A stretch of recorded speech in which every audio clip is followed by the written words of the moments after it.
Thank you very much, and a welcome in to Exide Field inside the Beckman Sports Complex as the West Delaware baseball team entertains Anamosa here tonight.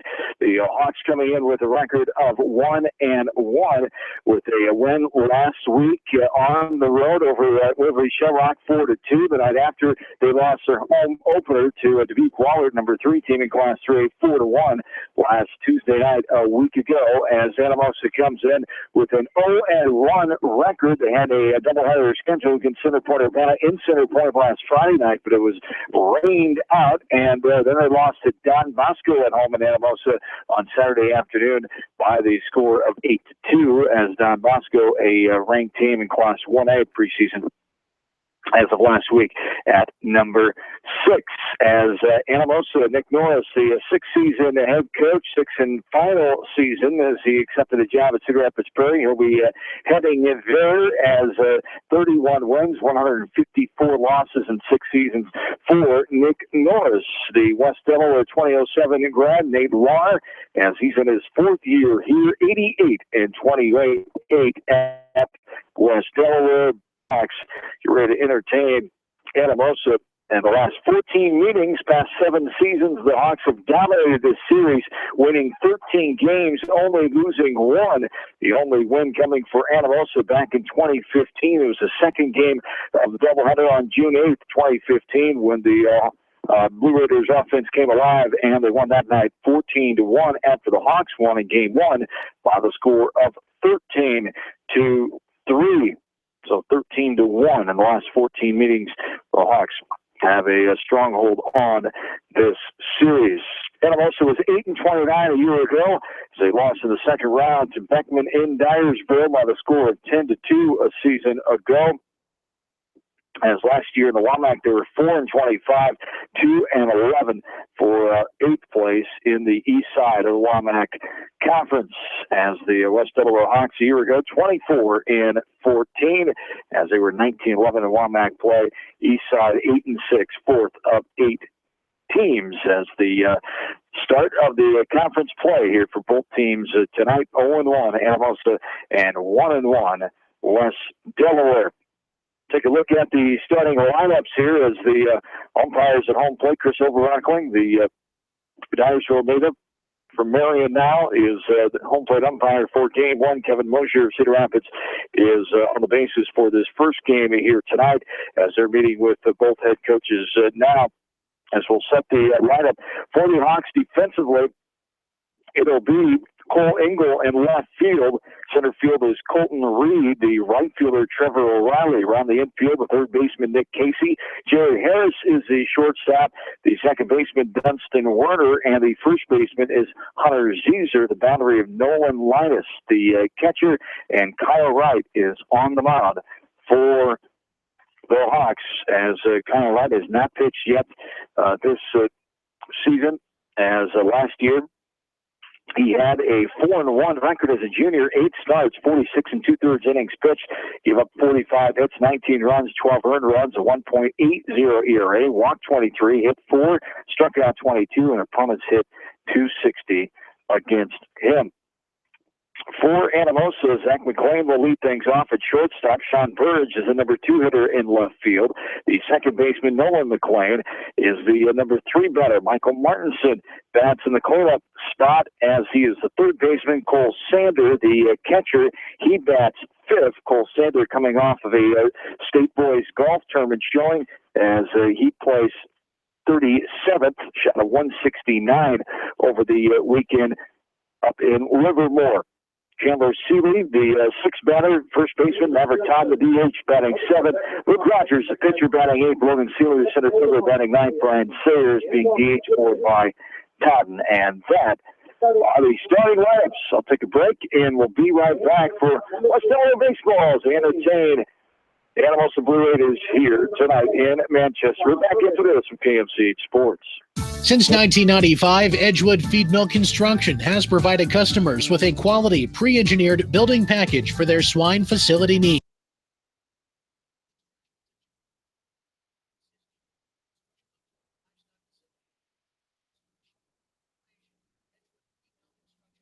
Contact Steve Paris at 563-920-7835. This is Fred Smock from Dunlap Motors in Independence with Chevy, Buick, and certified pre-owned Chevy, Buick, and GMC, and nearly 300 new and used cars and trucks in stock. We have big town inventory with small town service. Go to DunlapMotorsIndy.com. At Precision Collision, we are committed to providing you with high-quality auto body repair and paint refinishing. Our expertly trained technicians can repair all accidental damage and get you back on the road in no time. Come visit me, Jeff, for a free estimate. We are located along Highway 20 at the Delaware turnoff. Precision Collision, one call does it all, quality guaranteed. When it comes to financial planning, most financial companies focus on your income. At Northwestern Mutual, we focus on your outcome. It takes the right financial partner who cares as much about your future as you do, building a financial plan to meet your life's priorities and helping you achieve the financial security you're after. Focus on your financial outcome with Northwestern Mutual. Contact me, Mitch Payton, or Matt Schulte today. You and Northwestern Mutual, stronger together.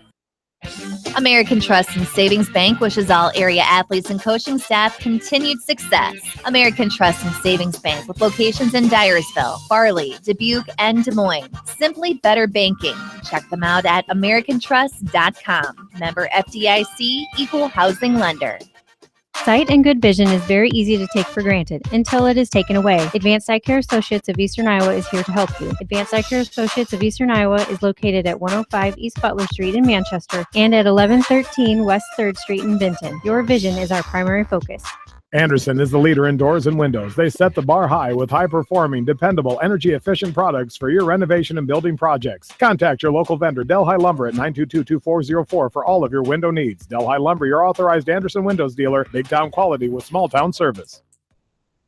Jay's Auto Supercenter has quality pre-owned vehicles, great financing options, and a full-service department, body shop, and detail department. See their full line of vehicles online at jsautosales.net. At Jay's Auto, customer satisfaction is their #1 priority. Hi, this is Jamie Baskey at Don & Walt LLC, your independent Lennox dealer in Manchester, encouraging you to plan ahead. Have us check your heating or air conditioning unit before you need it. For residential or commercial plumbing and heating needs and top quality Lennox furnaces and heating units, see Don & Walt LLC on East Main Street in Manchester, or give us a call at 927-2232. Farmers Savings Bank proudly supports all area athletes and their coaching staff. For all your banking needs, visit them in Colesburg, Elkport Garber, Strawberry Point, Arlington, and Aurora, or online at farmersavingsbank.com. Member FDIC. Biofield is your headquarters for all your seed, chemical, and fertilizer needs. They have professional service and quality products needed to bring the best crop to market. Biofield, providing growth opportunity for 18 locations across northern Iowa and southern Minnesota.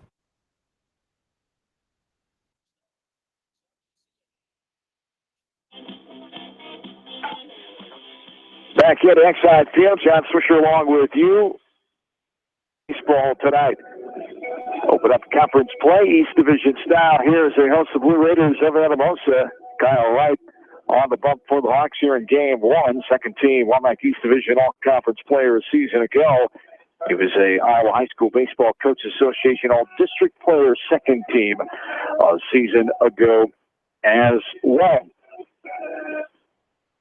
Our weather conditions, a nice day, a little windy, but we'll take it with sunny conditions here, partly sunny, 70 degrees. They feel like temp of 61, winds from the west at 13 miles per hour. Humidity sitting at just 32%. Only game 3 of the season for the Hawks after winning last Wednesday night, 4-2 up in Waverly. They fell to Wahlert last Tuesday night, 4-1. Postponed on their way down to Clear Creek, Urbana. We're on Highway 13. Just about to the Highway 100 turnoff there when they got the call and turned around on a Friday night. And Clear Creek, Urbana doubleheader is to be determined. No make-up date for that. As Anamosa did not even make the trip. It was a rain down at Center Point on Friday night. They will have that one postponed until June 17th, so they take on Center Point. Urbana, they fell to Don Bosco Saturday afternoon. Number 16 in Class 1A by the score of 8-2. As we are ready, Zach McLean, the shortstop, standing in here for Anamosa against Kyle Wright. The lefty, senior against sophomore here. McLean on the 6 sophomores on the roster, and there's a ball going outside. Ball 1. They're underway at 5:08 on this Tuesday night. The ball downstairs there for ball 2, and it's 2-0 the count. Here to Zach McLean. This is up and out for ball 3, 3-0 the count. Off the left arm of Kyle Wright. The 3-0 on the way. They strike on the outside corner above the knees. 3-1 the count to Zach McLean. McLean was one of the members of the successful track team for Anamosa this year. Finished 5th place in Class 2A. Their best finish at state since 1980. There's ball 4. Zach McLean will take a 5-pitch walk. He's on with Sean Burridge, the number 2 hitter standing in, the left fielder. As Burridge, as one of the 6 seniors on this team. They lost 5 seniors a year ago on a team that was 8-29 and finished in a second-round loss to Beckman. Ball misses there. 1-0 the count to Sean Burridge. Look and leaning a little bit. McLean gets back. A throw over from Wright. Leaning just a tad, but I think he's just going to get a secondary lead. They're able to get back on the throw over by Kyle Wright. 1-0 the count. Nobody out here in this. There's a bouncing ball right back to Wright, looking for a double play. 1-6, a nice scoop at first for the double play indeed. Nice job by Zezer, the lefty, making the stretch and keeping his left foot on the bag. 6-3. 2 down here. Here's Noah McLean now. McLean is an 8th grader. Brother to Zach McLean, who's suspended right now currently for Anamosa. His suspension. Jay McLean was their leading hitter a year ago. 44 hits, 376 averages. And the third of 3 boys transfers from Tennessee 4 years ago to the Anamosa area. Count swung on a miss. On the pitch out of the strike zone. 2 with 2 down. Here at the top of inning number 1. Ground ball left side. Slow roller.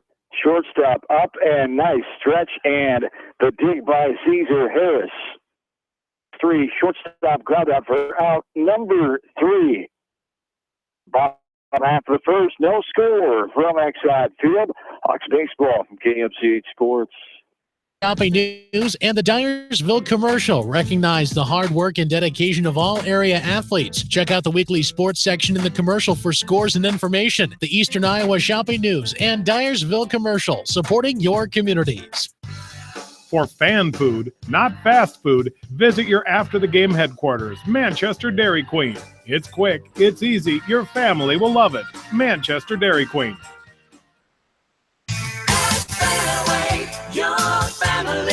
It's no secret that people come to Fairway in Manchester for their famous meats, but as you dash back to the counter to pick up your USDA choice ribeyes, don't be surprised if you find yourself lingering among the delicious fruits and vegetables in the produce department.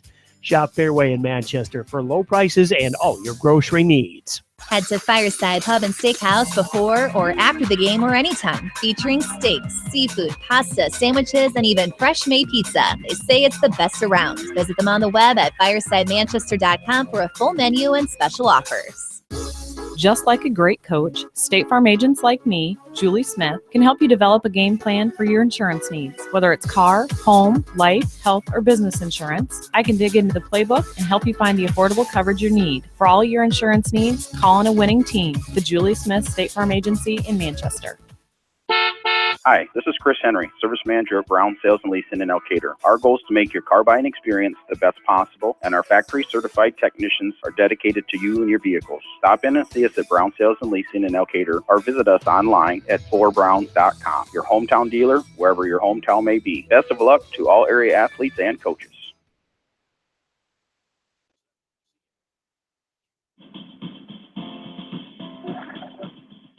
Back into Exide Field, bottom of the first inning. Nothing doing for Anamosa. A walk and then a double play and a ground out. As Jerry Harris will lead things off here for the Hawks. The junior. Harris, 7 at-bats so far this season, 2 runs, 2 hits. Has walked once, a .286 batting average as he faces Luke Rogers. Rogers, one of the 6 seniors of the roster for Anamosa. Ball high and out there. He pitched on Saturday against Don Bosco. Blue Raiders fell 8-2 at home. There's a ball swung on foul near the batter's box. 1-1 the count. Rogers was roughed up by the Dons on Saturday. 1 hit, 3 runs, 3 earned runs, 5 walks, 1 strikeout, 2 1/3 innings pitched. So he pitched 41 pitches on Saturday afternoon. Up and in there as Harris gets out of the way for ball 2, 2-1 the count. Here to the leadoff man for the Hawks, Dustin Werner. Awaits on deck. Kyle Wright will bat third. This one is a strike of the outside corner, thigh high for strike 2. We're even now, 2 balls and 2 strikes.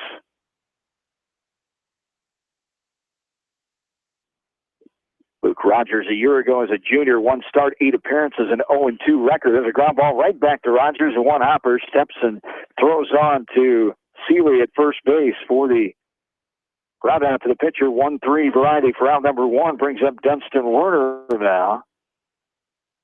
Dunstan Werner. As Werner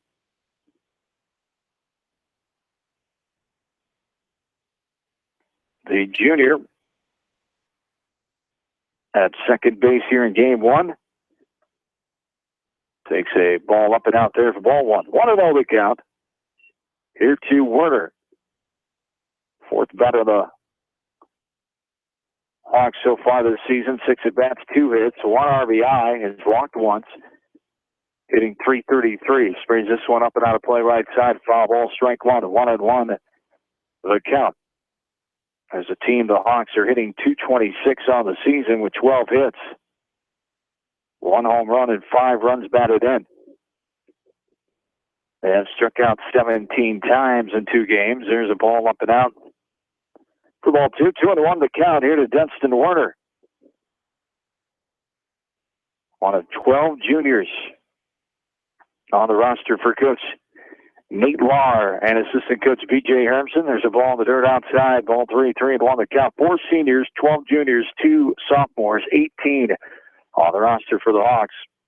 Anamosa has 6 seniors, 4 juniors, 6 sophomores, and 1 8th grader for 17. There's a chin high fastball upstairs for ball 4, and Werner will take his place with the 1-out base on balls and brings up Kyle Wright. The pitcher, Kyle Wright.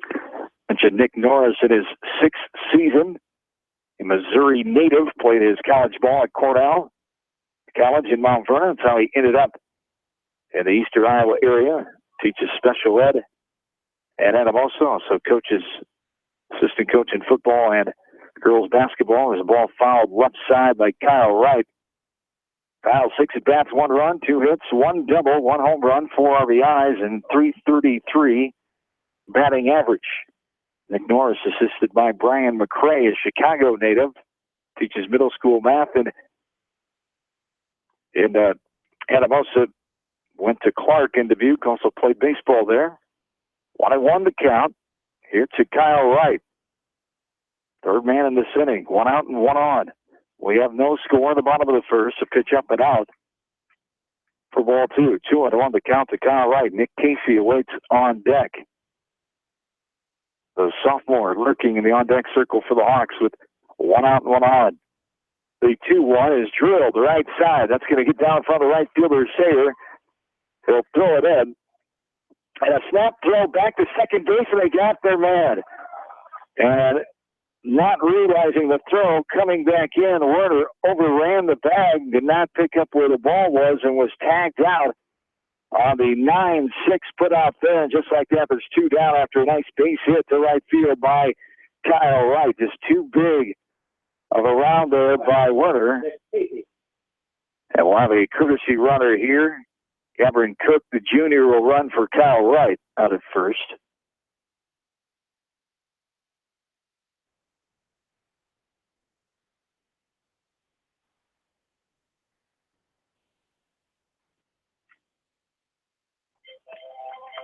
As Kyle Wright got the first hit of the ball game for the Hawks.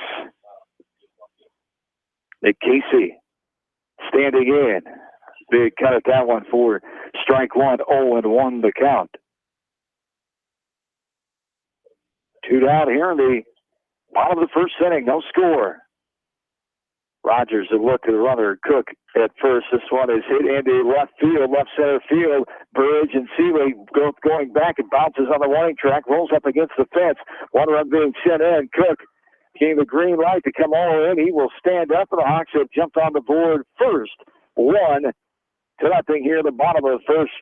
2-out RBI double by Nick Casey. Nick's second hit of the season, his first varsity RBI. As the Hawks lead 1-0 here. Nice piece of hitting there by Nick Casey on the double left center.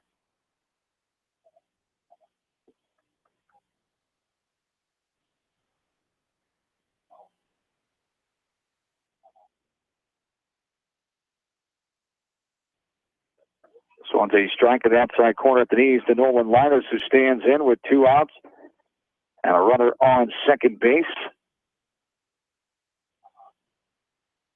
Linus, the 5th hitter,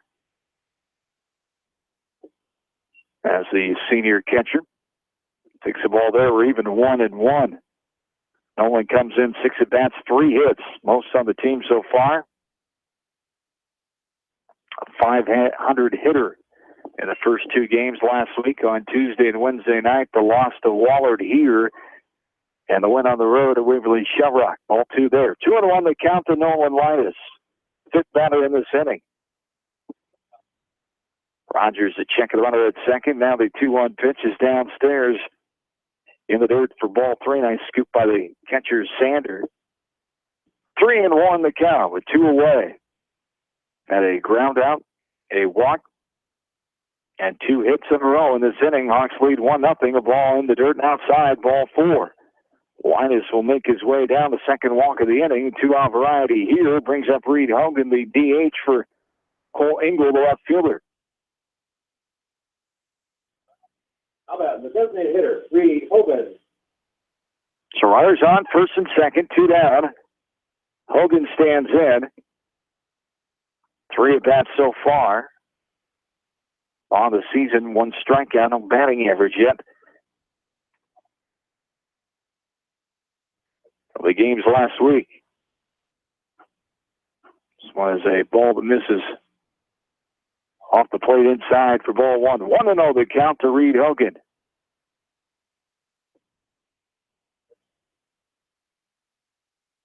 One of the 12 juniors on this roster, the 6th batter in the lineup.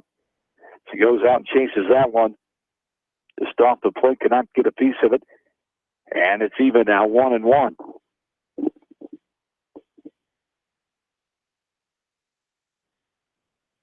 1 ball, 1 strike from Rogers. Upstairs, chasing foul at left side foul.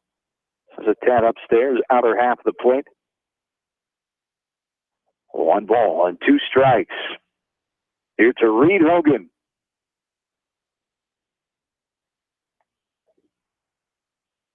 And there's a ground ball. Left side, the shortstop. Up and over, a long stretch. Can't get it is Seeley. Nice play by McLean. It's short. 1 run will score. Another one being held up at third. That was a low throw in the dirt. Unable to scoop it was Seeley. First error of the game as Hogan will be on first. Casey came around to score the second run of the inning in the ball game for the Hawks. They lead 2-0. Linus's courtesy runner gets all the way over to third base. Hogan holds up at first. So first and third, 2 down. 2-0 Hawks. Here in the bottom of the first inning, Colton Reed standing in, takes the ball above helmet high for ball 1. 1-0 the count.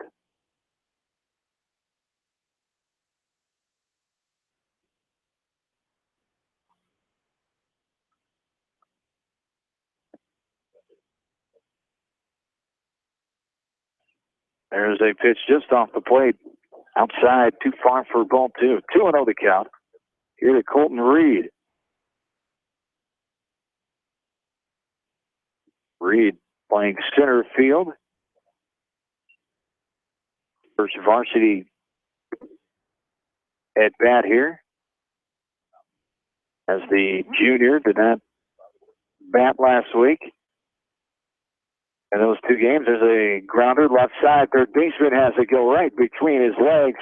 Martinson could not come up with that one cleanly. The second error of the game, this time the E5. He'll score another run. The Hawks lead 3-0 here. Here at the bottom of the first. Hunter Caesar. So Hogan to second. Reed at first. Hunter Caesar, the first baseman, stands in now. With 2 outs, 3 runners in, and 2 runners still on base. And a ground out, a walk. A hit, a walk, and 2 errors in a row. Ball there to Caesar, 1-0 the count. Downstairs, ball 2. Sander throw down, big lead, and got another runner picked off, the 2-6. Pickoff there as Hogan off the bag too far. By the time he got back, the tag was there. A nice throw by the catcher, Sander. But the Hawks scored 3 runs. We go to the second, 3-0 West Delaware. Hawks baseball from KMC Sports. At Three Rivers, our customers come first. Your business is very important to us. Our goal is to provide you with the best products and service that you have come to expect from Three Rivers. Visit our website at threeriversfs.com or the location nearest you. Three Rivers, your partner in growth solutions. Citizen State Bank, your locally owned, community-minded, and customer-oriented bank, is here to serve you. Choose one of their 7 convenient locations in Winthrop, Monticello, Manchester, Ryan, Strawberry Point, Hopkinton, and Nubiana. Citizen State Bank, community banking with people you know, member FDIC. This is Jamie Vaskey, the voice of the West Delaware Hawks, and I've had the chance to review the Good Neighbor Society's playbook, and I got to tell you, they are friends in your neighborhood, designing plays to get you home fast. If you need help getting back in the game, contact the Good Neighbor Society Rehab to Home team at 563-927-3907.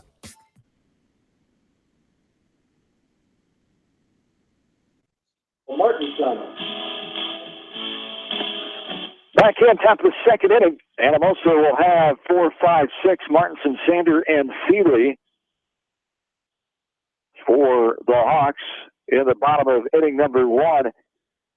3 runs, 2 hits, 2 Blue Raider defensive errors, and 2 runners left on base. Had 2 runners picked off at second base, or it could have been more for the Hawks, most likely there in that bottom of inning number 1. Here's a ground ball right side. Caesar gets to it. The toss to right there, covering the bag, and makes the catch and steps on the bag with his right foot for the ground out to the first baseman of 3U to be exact for out number 1 off the bat of Michael Martinson, and brings up Cole Sander now. How about the catcher, Cole Sander? Sander, the senior catcher, talented athlete, 4-sport athlete for Anamosa the last several years of his high school career. Talked about him making the boys state golf tournament, finishing 37th, shooting a 169, wrapping up on Saturday in Livermore. West Delaware's Trent Shaw finished 11th place with a 157. Sander, also a member of the good playoff football teams the last couple of years for Anamosa, and a member of that 4th place Class 2A state boys basketball team in the 2016 season. There's a strike on the inner half. Counts even now, 2-2 with 1 down, top of the second inning. 3-0. Hawks have the early lead. There's a swing and a miss, and the pitch walled away. Sander couldn't get a piece of that one. Goes down for the first strikeout. Either team here so far in this ball game with 2 outs now. Chandler Seeley will stand in. How about first baseman, Chandler Seeley? Chandler Seeley, a sophomore, takes a strike. 0-1 the count. Not play a year ago. Swung on a miss. It's outside. And a little low. Seeley cannot catch up for a strike 0-2 the count from Kyle Wright, who's cruising right along here. There's a pitch in the dirt. Inside gets by Hawks catcher Linus for ball 1. 1-2 the count. Here to Chandler Seeley, the sixth batter in the lineup for Anamosa. There is a ball, just misses out of the zone there for ball 2. We're even out 2-2.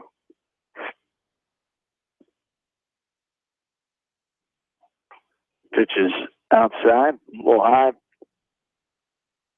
3, we're full, 3-2. And this one's upstairs, above helmet high for ball 4. Second walk issued by Wright so far in this game. The 2 out variety there brings up the DH Maverick Totten. As Totten is a sophomore as well, one of the 6 on the roster.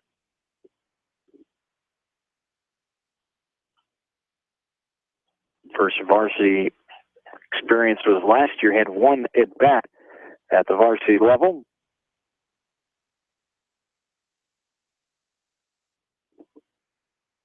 This pitch is swung at. Not able to get a piece of it there for strike 2. 0-2 the count here to Maverick Totten. The DH to the 7th spot, the 4th batter this inning for Anamosa. The ball 1 outside, ball 1. 1-2 the count. Here to Totten. Up and out. Evens it up now, 2-2.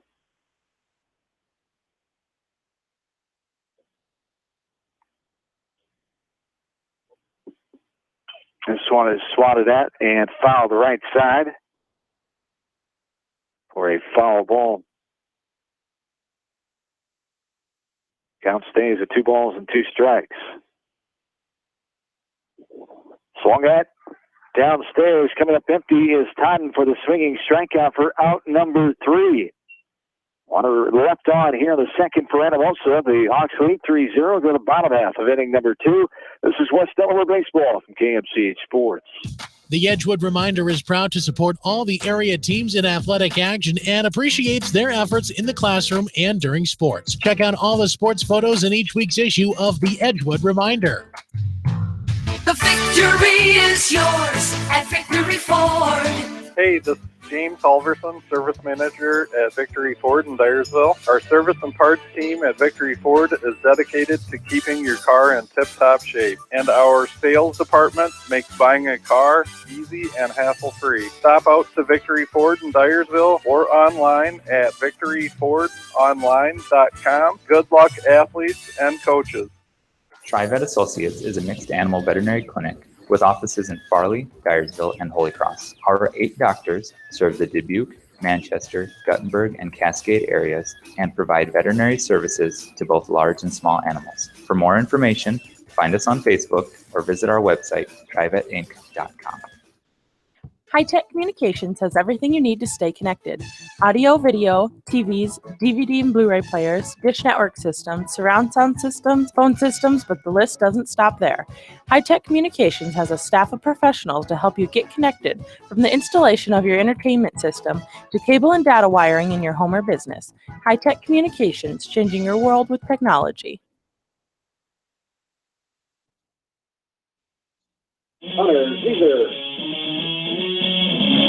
Bottom half of inning number 2, Hawks lead 3-0 over the Waback East Division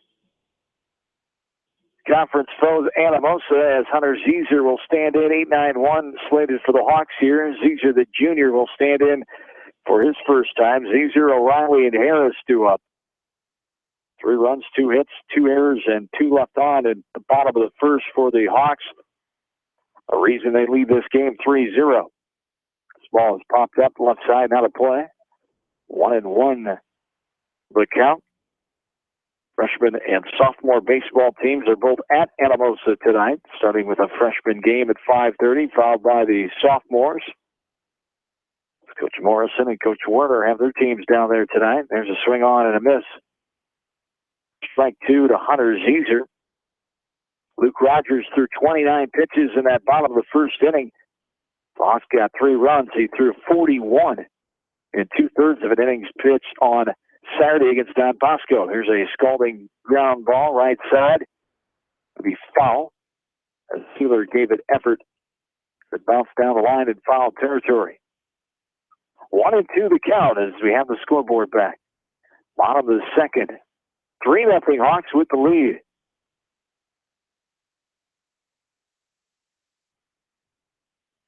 These are back in and ready. That one almost curved right back in, just a tad too high. For the home plate umpire, Chris Overbrocking's liking. Veteran umpire, state tournament baseball umpire several times. Chris Overbrockling from Marion, a Dyersville native, played his high school ball at Beckman. There's a ball fouled left side. Stays inside the fence, but a foul ball off the bat of Zizer. Here in this last of the second inning.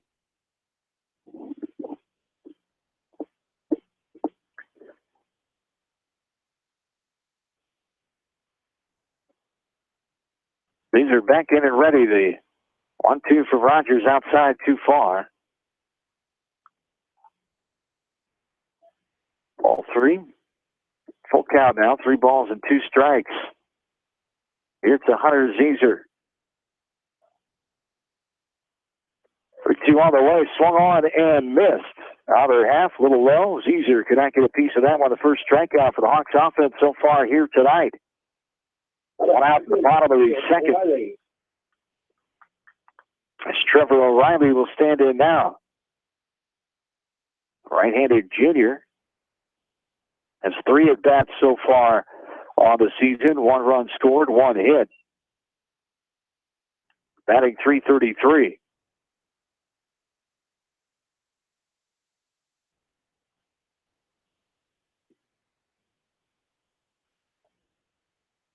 The 1-0 on the way. The strike of the outside corner at the knees were even 1-1. Defensively for Anamosa, Bird, Seeley, and Sayer left to right. Martinson at third, McLean and McLean short and second. Seeley at first. Sander and Rogers the battery. And there's another strike taken. 1-2 the count. 2 sets of brothers on the team. McLean and Seeley. The McLean family, as we mentioned earlier, has 3. Right now, Jay is out with that academic suspension, the leading hitter from a year ago. A ball missing. And it's even 2-2. Nice little off-speed breaking ball there. Right back in. O'Reilly could not get a piece of that one. Goes down for the second swinging strikeout in a row here for the Hawks offense. And 2 down brings up the top of the order, Jared Harris. As Harris brought it out to the pitcher, Rogers. His first time up in inning 1. He fouls this one off of himself to the right of home plate for a foul ball, strike 1. 0-1 the count. With 2 away, here this bottom of inning number 2.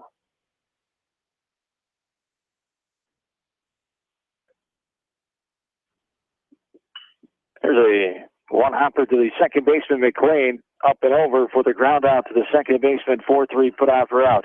Number 3. We go to third still. West Delaware 3, Anamosa 0. Hawks baseball from KMCH Sports. Whether it's an orthopedic, sports, or occupational injury you are suffering from, Regional Medical Center Therapy Services has you covered. With a customized treatment program, Regional Medical Center Therapy Services can get you back on track in the active game of life. Regional Medical Center, excellence in healthcare, close to home. At Telke Motors, we believe in a gentler, simpler way of doing business. Check out our large selection of new and pre-owned vehicles, as well as a great incentive at TelkeMotors.com. If you're looking for a new, pre-owned vehicle or service on your current vehicle, come to Telke Motors, Chrysler, Jeep, Dodge, and Ram on 9th Street in Dyersville.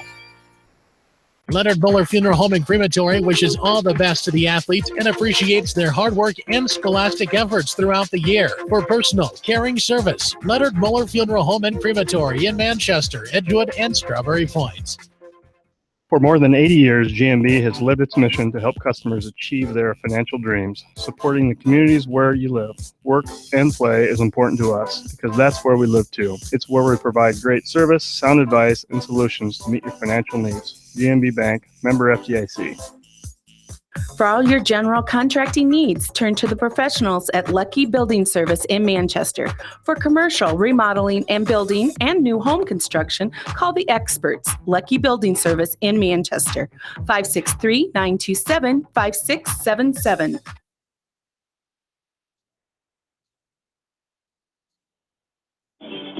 Well, scribbling off the end of the bat by Luke Rogers, the pitcher of record for Anamosa.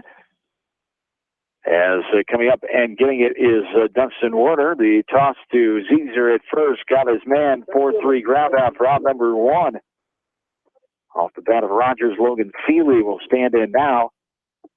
Seeley is the center fielder. A sophomore.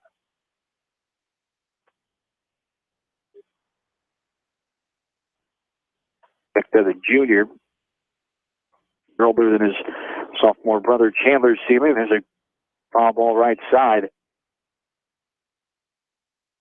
Off the bat of Seeley. One down here in the top of inning number 3. 3-0. Hawks have the lead. This one's popped up right side. Foul territory. Trying to get over there was the first baseman, Zeezer. Not in time. And Seeley will have new life here. Zach McClain, the leadoff man, waiting on deck. This one swung on and missed. Low on it. Outside there, Seeley chased it, came up empty for the third strikeout for Anamosa offensively. For a quick 2 outs here.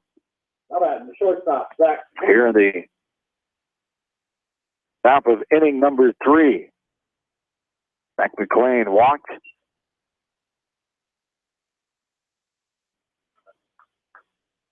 And was forced out at second base on a 1-6-3 double play off the bat of Sean Burge in the first inning.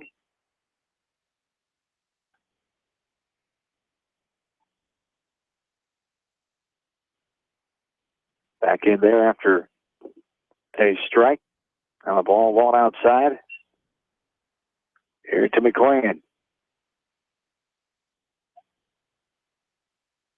And West Delaware softball for you. Later on tonight, there's a swing and a miss on a pitch well outside. McClain chased it, came up empty for the strikeout. Fourth of the game for Kyle Wright, all swinging variety. Bottom of the third we go. 3-0 Hawks, West Delaware Baseball, KMCH Sports.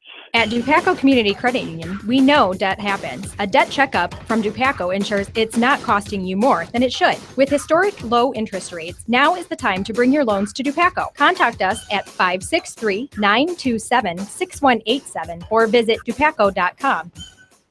When the unexpected happens, call Krager Body Shop in Dyersville. They specialize in major and minor collision repair and frame straightening. For all of your auto body work, see Krager Body Shop in Dyersville. The Manchester Press is your community newspaper. Check out the sports section for game stats and photos of area players and game highlights. The Manchester Press, serving the area for over 130 years. Great food and great fun with friends. That's what's waiting for you at Beaver's Lounge in Manchester. Check out their Thursday night bucket of wings special and Friday night fish special. Beaver's also has a different lunch special every Monday through Friday. Beaver's Lounge on the corner of Main and Madison in downtown Manchester. Leave it to Beaver's to show you a good time. Newhouse Construction and Concrete is proud to support all our area athletes. Give Phil a call at 927-5178 for your commercial, ag, or residential projects, or visit newhouseconstruction.com. Newhouse Construction and Concrete turns design into reality. Banking is all about relationships at F&M. We know that relationships take time to build and nurture. They are based on trust, commitment, and loyalty. Relationships don't happen overnight or by chance. They are key to reaching the financial goals of the individual client. Building relationships with our clients and community are essential. F&M Bank, the right choice. Member FDIC.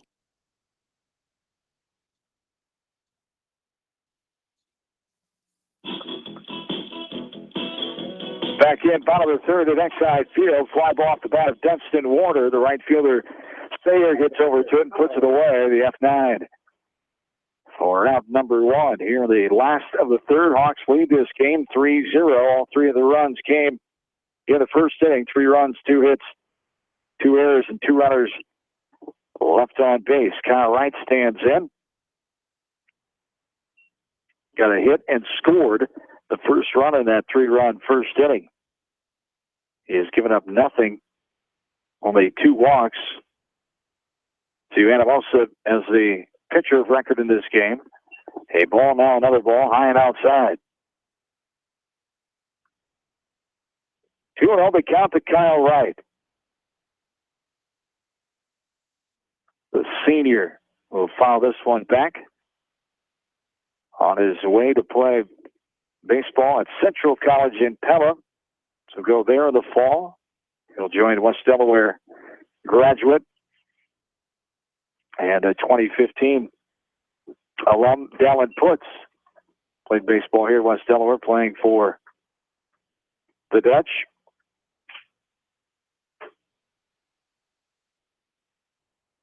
There is a ball grounded right side. Second baseman McLean has a quick toss, got his man. Wright is thrown out on the 4-3 ground out for out number 2. And it brings up Nick Casey now with 2 down. How about third baseman Nick Casey?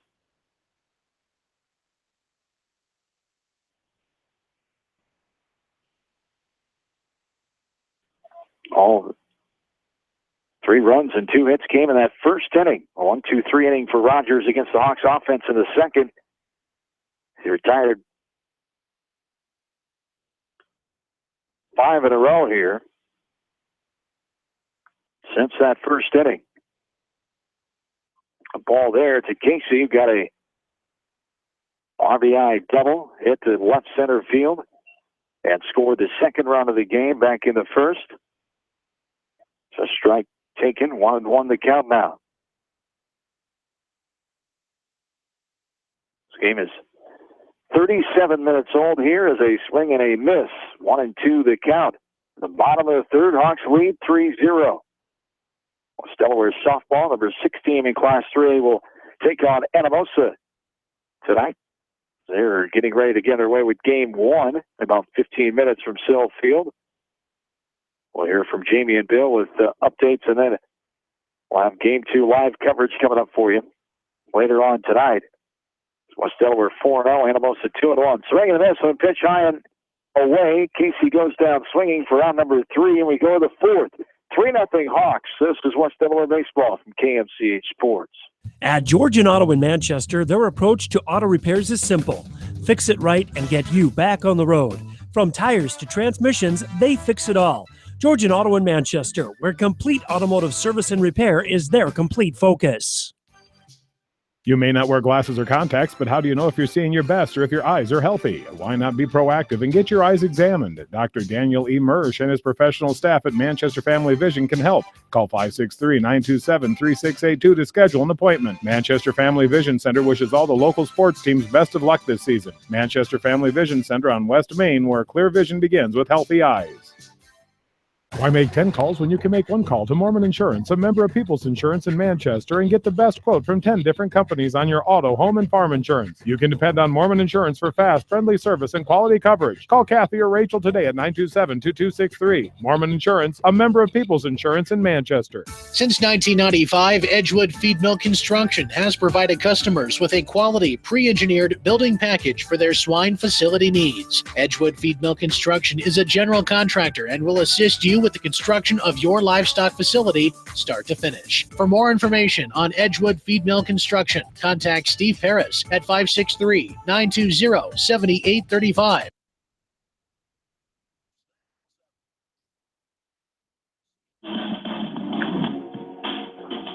Top of inning number 4, Sean Burridge will lead things off. 2-3-4, Burridge, McLean, and Martinson here for Anamosa.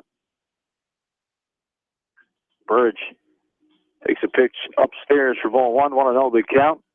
Swung at this one and came up empty for strike 1, 1-1 the count.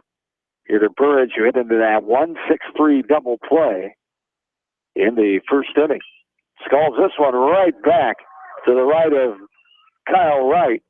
Reached his glove out for it, but went past and sailed into shallow center field where Reed got to it, but not before a leadoff single off the bat of Sean Burridge. Brings up Nolan McLean now. How about second baseman, Nolan McLean? McLean grounded out to the shortstop Harris to end that first inning. First hit of the game there. The no-hitter gone off the arm of Kyle Wright. First hit here, the top of inning number 4. Strike taken on the outside corner by Nolan McLean. There's a ball bunted. Goes backwards towards the fence for strike 2. 0-2 the count. Here's to McLean. The 8th grader for Coach Norris and company. Chasing that one all the way out, halfway down the line and foul ground was Nolan Linus. Anamosa 8-29 a year ago. They've had 3 seasons of 8 wins since 2007. Their most at that point in 07 was 15 wins. The ball gets by Linus, but gets to it quickly, and the runner Burridge will hold the most wins. Came back in 2005 when they won the Travelers Conference Championship. Back in 05. Ball upstairs, shoulder high for ball 2, 2-2 the count. Only 1 win in the last 14 meetings dating back to 2010 in this series. So West Delaware has dominated in the last 7 seasons. All 3 there were full, 3 balls and 2 strikes. Last win for Anamosa came back on June 8th of 2015 here in the second game, 14-1. After the Hawks won game 1, 13-3. There's a pitch outside and high for a ball. And ball 4 it is, a base on balls. Puts runners on first and second. First time that's happened for Anamosa here tonight. The 3rd walk allowed by Kyle Wright. And it brings up Michael Martinson. And Coach Lahr will hustle out and will bring the whole infield in to have a word with his senior pitcher, Kyle Wright, with runners on first and second. Nobody down here at the top of the 4th inning with the Hawks leading 3-0.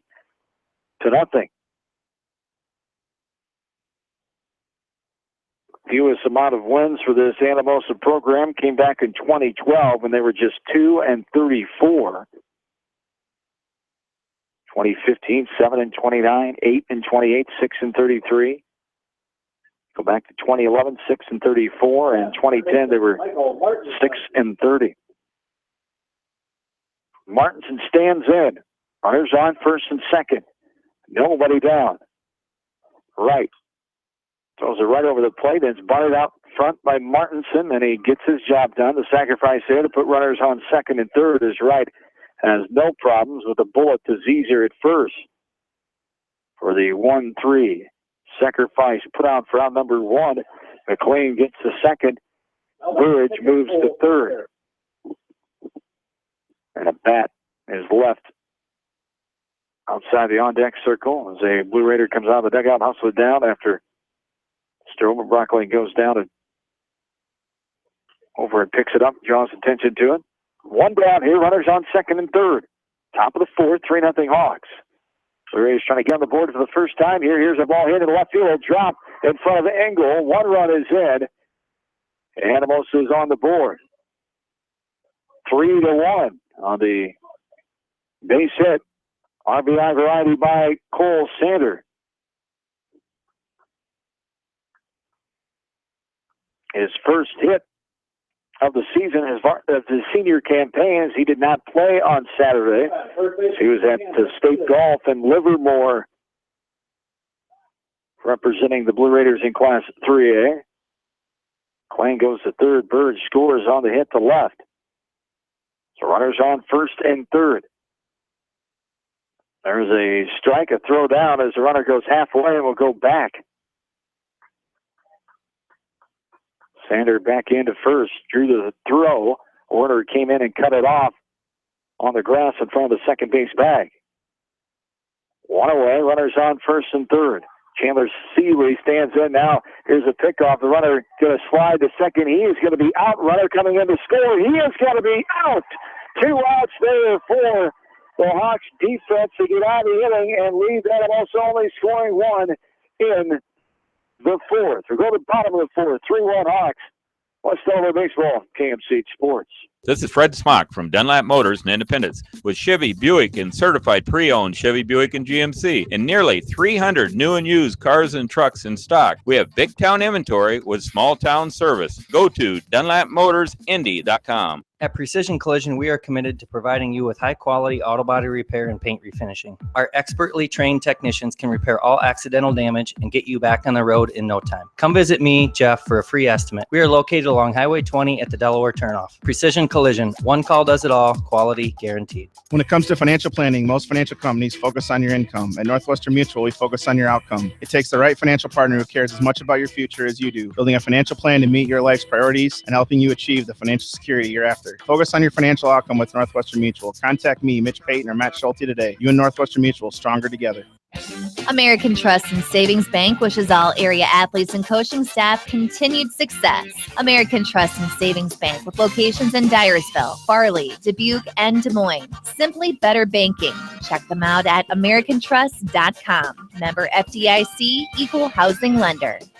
Sight and good vision is very easy to take for granted until it is taken away. Advanced Eye Care Associates of Eastern Iowa is here to help you. Advanced Eye Care Associates of Eastern Iowa is located at 105 East Butler Street in Manchester and at 1113 West 3rd Street in Vinton. Your vision is our primary focus. Anderson is the leader in doors and windows. They set the bar high with high-performing, dependable, energy-efficient products for your renovation and building projects. Contact your local vendor, Delhi Lumber, at 922-2404 for all of your window needs. Delhi Lumber, your authorized Anderson Windows dealer. Big town quality with small town service. Jay's Auto Supercenter has quality pre-owned vehicles, great financing options, and a full-service department, body shop, and detail department. See their full line of vehicles online at jsautosales.net. At Jay's Auto, customer satisfaction is their #1 priority.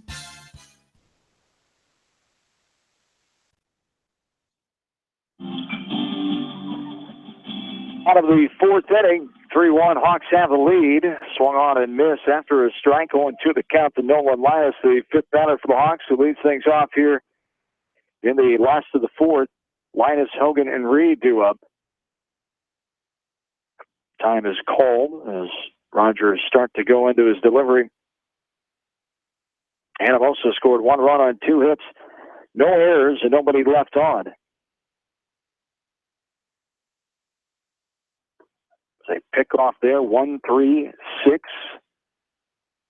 to cut down Sander at second, and then McLean was thrown at home on the 6-2 put out. There's a ball off the end of the bat. Scatters into shallow center field, racing on. Seeley can't get to it on the dive and roll. And a base hit leads things off here. The first hit since the first inning. The Hawks offense comes off the bat of Nolan Linus. Nolan's 4th of the year. He continues to lead the team in that category.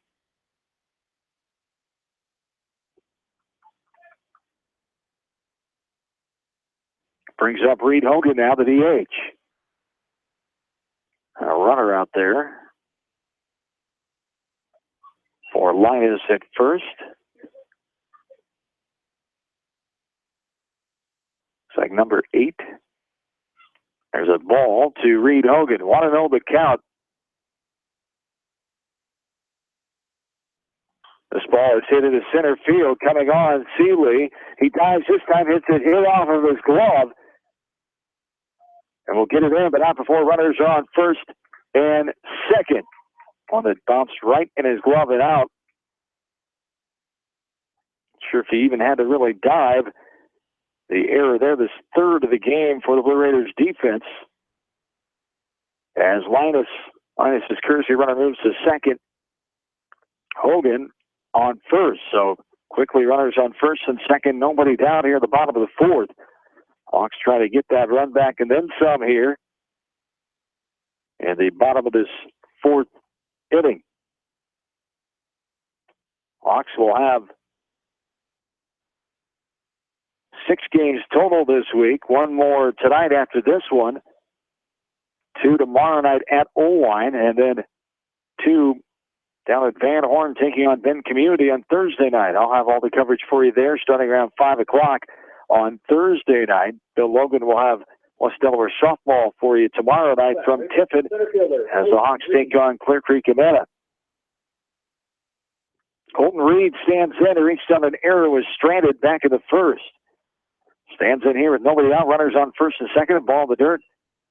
Sander keeps in front of him for ball 1. 1-0 the count. Here, Colton Reed, number 7 batter in the Hawks lineup, 3rd hitter this inning. The 1-0. Up and out. Too far for ball 2. 2-0 the count. Here to Colton Reed. A hit and an error. Both balls going to center field by Linus and Hogan this inning. There's a ball that misses his own. Ball 3. 3-0 the count. Rogers coming in. 55 pitches to this bottom of the fourth. The ball up and out for ball 4. Colton Reed has a no-out base on balls. Linus runner to 3rd. Hogan to 2nd. Bases are full. It brings up Hunter Zeeser. Nobody out. Zeeser struck out swinging his last time in the second. Stands in here in a big for his team. Junior chops this one right side, just gets past the runner and the second baseman McLean. One run is in, the other runner coming in, and will score standing up. As the Hawks add 2 more and go up 5-1 here. 22. Trevor O'Reilly standing in now on the 2 RBI base hit by Hunter Zeeser. Into right field, Reed moves to 3rd.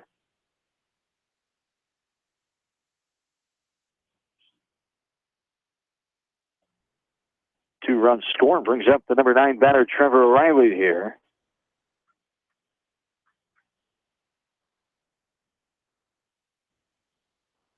How about right fielder, Trevor O'Reilly. Reed on 3rd, Zeeser on 1st. O'Reilly standing in. He struck out swinging his first time in the first. Takes a strike on the outside corner, thigh high, strike 1. 0-1 the count here to O'Reilly. Jared Harris, who's 0 for 2, awaits on deck. 2 runs in, 2 runners on base, still nobody out. Off the end of the bat, right side, up and out of play. 4 strike 2, 0-2 the count. Hunter Zeeser coming through. 2 RBI base hit. Gives the Hawks a 4-run lead, 5-1. A swing and a miss on the pitch well outside. O'Reilly comes up empty 4. Out number 1. It brings up the top of the order, and Jared Harris now. How about the shortstop, Jared Harris. As Harris grounded out to the pitcher and the second baseman in his first 2 times up in the first and second inning. It's one outside there for a ball, 1-0 the count. Time is called. Home plate umpire Chris Overrockling mentioning something to the catcher Cole Sander. Sander asked for time. We'll go talk to his pitcher. Something umpire noticed from his position. Talk to him about 1-0 the count. 1 down. Runners on 1st and 3rd.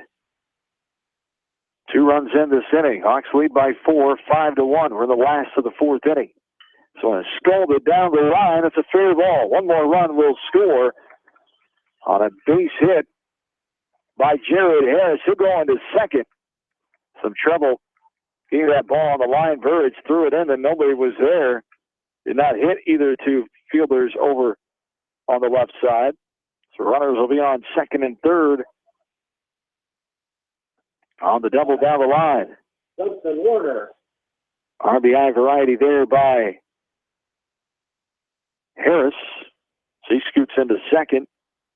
Zezer on third. Reed scores the third run of the inning, 6th of the game.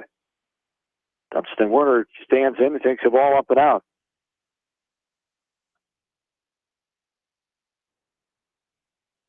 Warner flied out to Sayer and right. Last time in the third, walked back into first. Guys, this one up and out of play right side. We're even 1-1. 7th batter this inning. 1 out and 2 runners on. They've scored 3 times.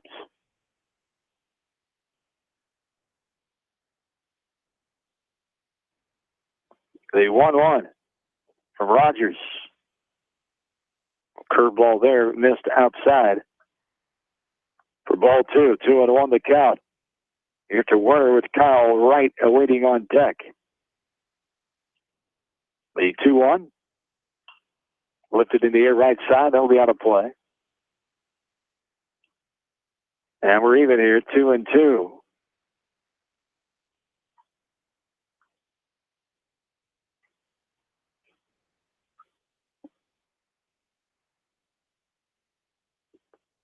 Two pitch from Rogers on the way outside. Too far for ball 3. We're full.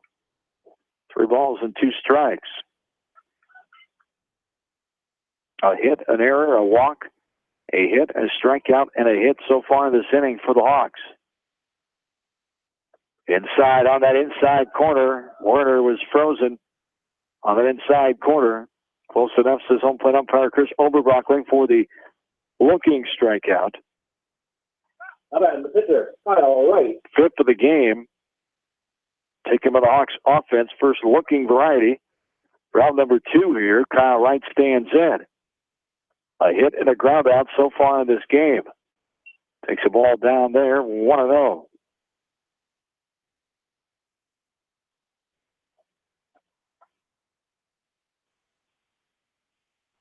Eighth batter of this inning, Wright skies it left side, going to be out of play. For a strike 1. We're even now, 1-1 the count. To the senior Kyle Wright. Anamosa has just 4 games this week. 2 after tonight. Doubleheader at home against South Tama on Thursday night. There's a strike. 1-2 the count. With 2 down, runners on second and third. 1-2 for Rogers on the way. Up and out. Ball 2, we're even. 2 balls and 2 strikes. 3 hits in this inning, now 5 on the game for the Hawks offense to go along with 6 runs. The 2-2 on the way. This one's off the end of the bat, left side. Left fielder going over to his left. Burridge will put it away. The fly out to left fielder F7 for out number 3. Hawks get 3 more runs, and they go up 6-1 as we head to the 5th inning. This is Hawks baseball, KMCH Sports.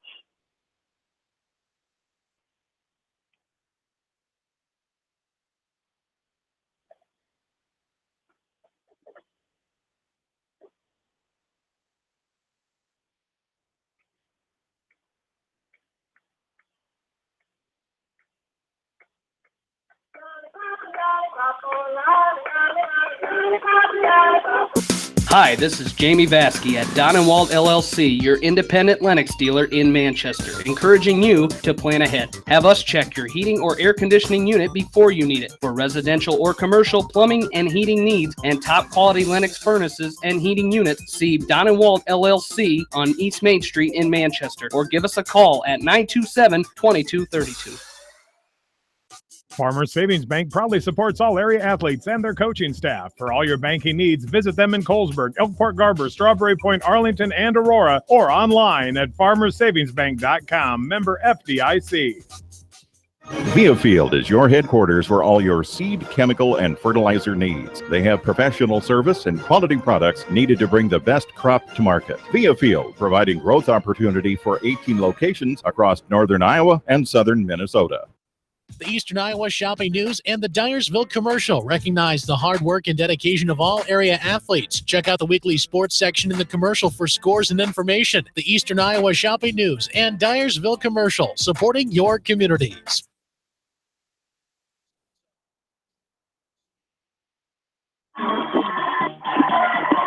Welcome back in. Nice diving play going all the way to his left near the foul line. Trevor O'Reilly hauls it in off the bat of Chandler Seeley for the fly out to the right fielder, the F9 for out number one. That's how our top of the fifth inning begins. Hawks with a 6-1 lead. After 3 more runs in the fourth inning, 3 runs, 3 hits, 1 Blue Raider error, and 2 runners left on base. Hawks with a 5-run lead. Top of the fifth, Maverick Todd in the DH standing in as he leans out of the way with that one. After a ball, they'll go for ball 2. 2-0 the count. Ball goes off the catcher's mitt of Linus and bounces to the backstop for ball 3. 3-0 the count. This game an hour and 1 minute old here tonight. 6-1 Hawks lead in the top of the fifth inning. There's a strike at the knees on the outside corner. Strike 1, 3-1 the strike. Here to Maverick Todd, who struck out swinging his last time in the second. And there's ball 4. Todd will take his place at first. The 1 out base on balls, and it brings up Luke Rogers now. How about the pitcher, Luke Rogers? Pitcher of record. Grounded out to Warner at second, his last time in the third. This one's a strike. Inner half. Waist high, strike 1. 0-1 the count to Rogers. Kyle Wright throwing 49 pitches coming into this inning. In the first 4 innings, there's a strike taken thigh high on the outside corner. Strike 2, 0-2 the count here to Rogers. With a 1 out and 1 on, top of the fifth inning. Ball downstairs, ball 1-2 the count. With Delaware and Anamosa softball just underway at Sill Field in game 1. We'll have game 2 in its entirety later on tonight. There is a ball. It's going to be a drop third strike there. First base is occupied. Rogers goes down swinging for the strikeouts. The ball got away from the catcher Linus out in front of him in fair ground. Umpire says no contact on the bat. Just a drop third, and there's 2 down. Brings up Logan Seeley now. Swung on and missed there on a pitch outside for strike 1. 0-1 the count. 5 strikeouts now for Kyle Wright. This ball has popped up and out of play. Strike 2, 0-2 the count. Season ago for Kyle Wright. 22 strikeouts and 46 2/3 innings pitched. And there is strike 3. Seeley goes down for out number 3. Go to the bottom half of inning number 5. It's the Hawks 6 and Anamosa 1. We're back after this from KMCH Sports. For fan food, not fast food, visit your after-the-game headquarters, Manchester Dairy Queen. It's quick, it's easy, your family will love it. Manchester Dairy Queen.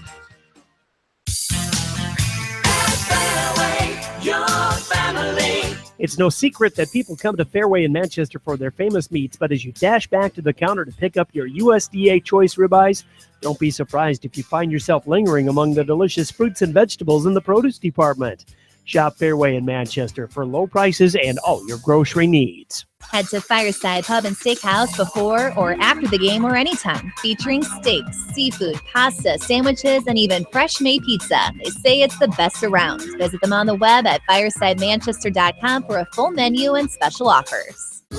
Just like a great coach, State Farm agents like me, Julie Smith, can help you develop a game plan for your insurance needs. Whether it's car, home, life, health, or business insurance, I can dig into the playbook and help you find the affordable coverage you need. For all your insurance needs, call on a winning team, the Julie Smith State Farm Agency in Manchester. Hi, this is Chris Henry, Service Manager of Brown Sales and Leasing in Elkader. Our goal is to make your car buying experience the best possible, and our factory-certified technicians are dedicated to you and your vehicles. Stop in and see us at Brown Sales and Leasing in Elkader, or visit us online at fullerbrowns.com. Your hometown dealer, wherever your hometown may be. Best of luck to all area athletes and coaches.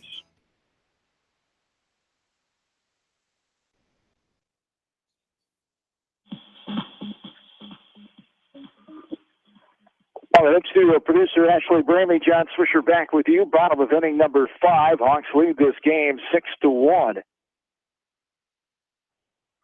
4, 5, 6. Casey, Linus, and Hogan slated for the Hawks here. This one's lifted right side beyond the play after a ball. Strike there, 1-1 the count. Here to Nick Casey, who struck out swinging. His last time in the third.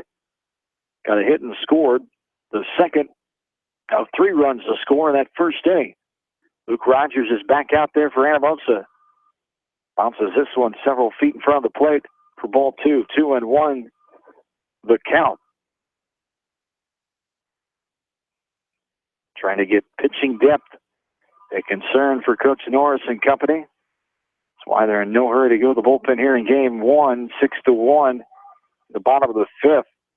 Rogers threw 41 pitches on Saturday afternoon. Well over 60 now here. There's a ball up and out. Leaving it alone there is Casey, and he'll take the leadoff walk. Base on balls here for Casey brings up Nolan Linus. How about the catcher, Nolan Linus? 4th walk of the game issued by Rogers. Starts our bottom of inning number 5. Hawks lead 6-1. Ball 1 outside there, ball 1. 1-0 the count.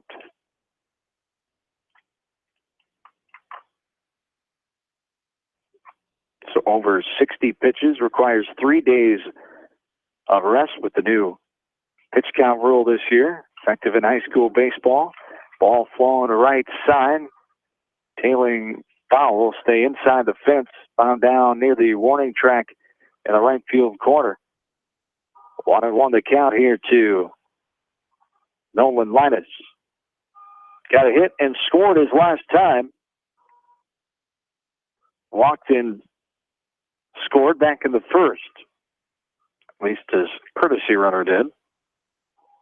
But Linus, the one getting on base. He has 4 hits, leads the team in that column. There's a ball up and out. Sander with the throw down. It's going to go behind second base. A little confusion there as McLean, the shortstop, was breaking to cover. McLean, the second baseman, was supposed to cover the bag, did not go to the bag, and sliding in safely there is Nick Casey out at second. Pitch was a ball, 2-1 the count. So the stolen base for Nick Casey. Nobody out, runner on second. 6-1 Hawks, bottom of inning number 5. This pitch is off the plate and low for ball 3. 3-1 the count.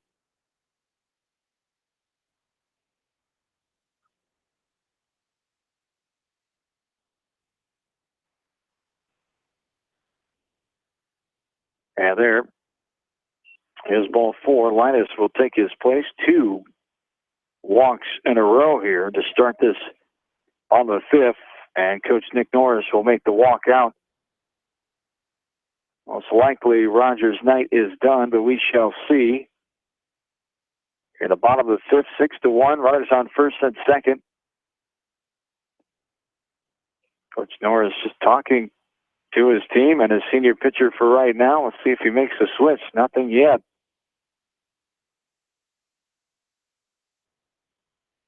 Casey on second. Linus have a courtesy runner on first base again. That is number 8. Thank you. Denny Cooper Corcoran, the junior, will be the pinch runner again, who scored the first 2 times up. This meeting is adjourned. Coach Norris leaving Luke Rogers in the game.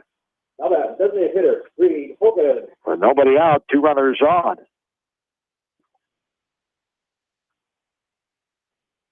Reed Hogan stands in. Reached on an error and scored his last time in the fourth. This ball is hit to shallow center field. Seeley on the run will make the catch.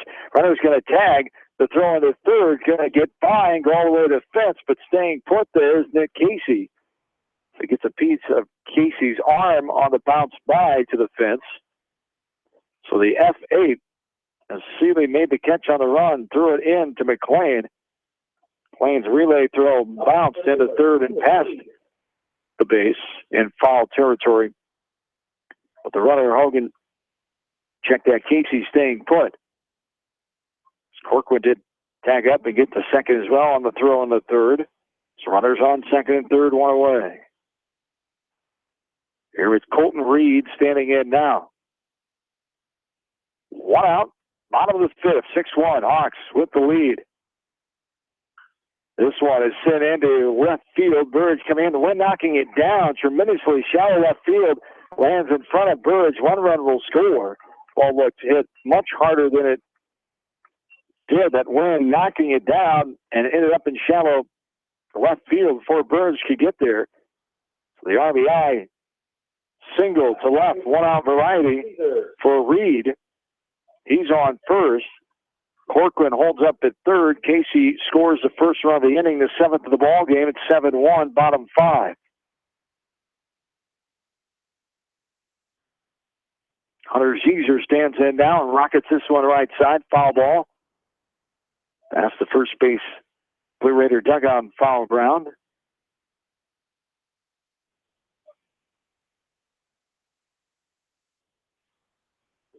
One out. Runners on first and third. Ball low and inside, bounces. Sander gets to it. Reed will go to second. Sander getting that ball and keeping an eye on the runner, Corcoran at third. Runners on second and third. After one at Sill Field, Anamosa leading West Delaware 1-0. This one popped up on a play behind us here in the middle of the Beckman Sports Complex. It's a smaller age Little League baseball game going on to our right at GNB Bank Field. Also some Little League baseball in the diamond to our left on the Seedorf Masonry Field. There's a ground ball, one hopper right back to Rogers. He's going to throw it home. Sanders going to tag out the runner coming in. And there will be the 1-2 on the putout as Corcoran is cut down at the plate for the second out in the inning. As Ziegler reaches on the fielder's choice to the pitcher. Job there by Rogers. Corcoran couldn't hold up and down. He was right fielder, Trevor too far down the line. He had to commit. And then run he did, and Rogers made the play to Sander at home plate. And here is going to be a balk called on Luke Rogers as West Delaware will score their 8th run of the game like that. As Reed will come in, Ziegler to second. Reed scores the second run this inning on the balk call from base umpire Kevin Mosier. 2 down here in the bottom of the fifth. Hawks now have increased their lead to 7. It's 8-1. Now have 13 runs scored on the season compared to 6 against them. 4-1 loss last week and the 4-2 win.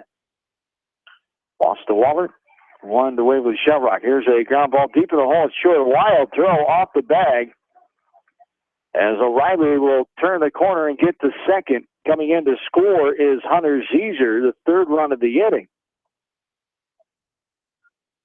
Nice play by McLean getting to it, and the wild throw, the 4th error of the game.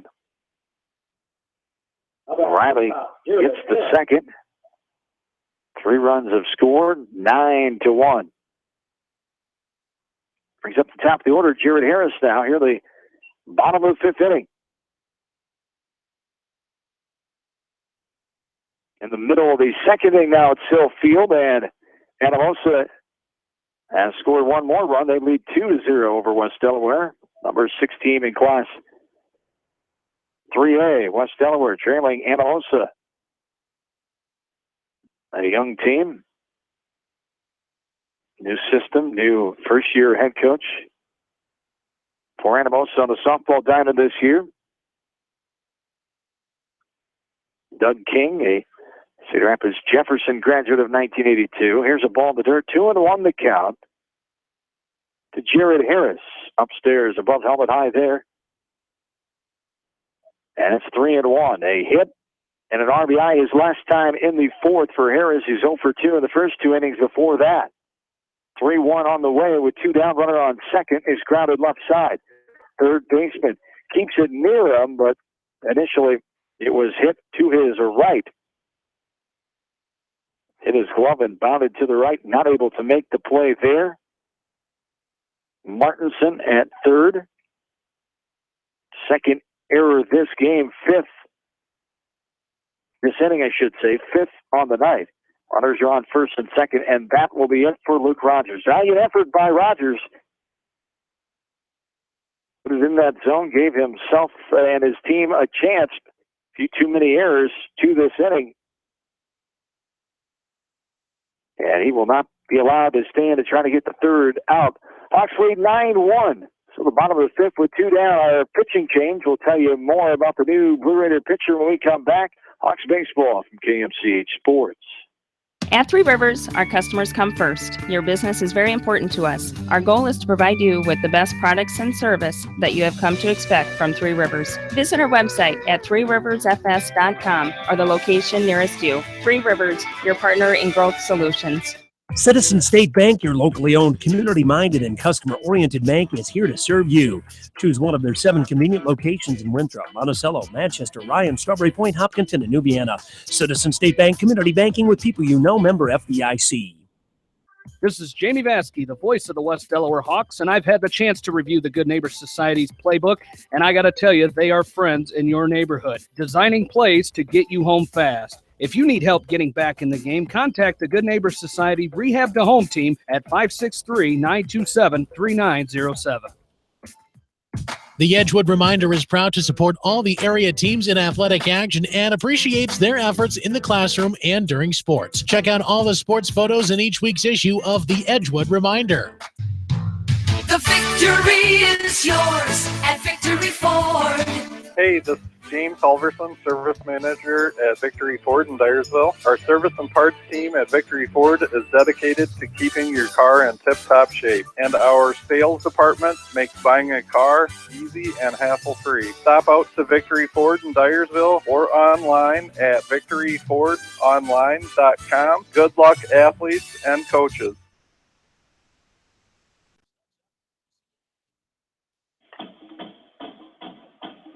Back into Exide Field, 9-1. Hawks have the lead. So we're in the fifth inning of this ball game. Runners on first and second. New pitcher. First pitching change of the game. Logan Seeley is on. Dunstan Warner takes his strike. And the count is even 1-1.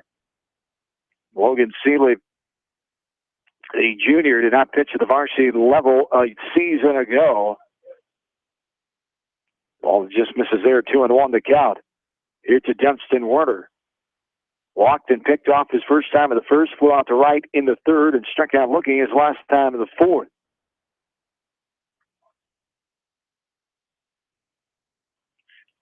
Seeley did not pitch Saturday in the only team's game before tonight against Don Bosco. So his first varsity experience here. Full count, 3-2 to Dunstan Warner on a pitch outside there. 2 runners on, 2 down. This one's outside and low. Ball 4. Warner works his second walk of the game.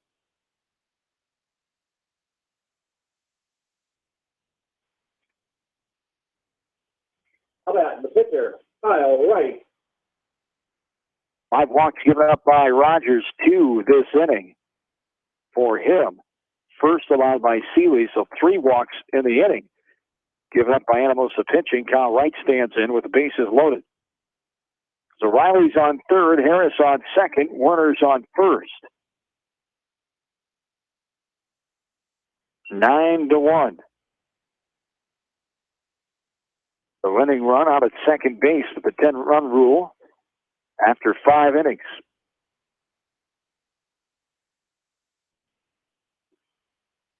The 9th batter in this inning, Kyle Wright. Flew out to left his last time of the fourth. There's a ball misses outside.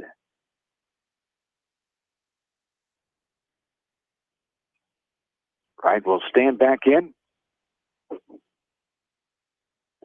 Takes another ball. That's ball 4. The 10th run has been walked in. O'Reilly scores on the 2-out base on balls, the 4th walk this inning. Harris will move to third. Runner on second. Wright is on first. They go to the top of the third at Self Field. Anamosa leading the Hawks of West Delaware 2-0.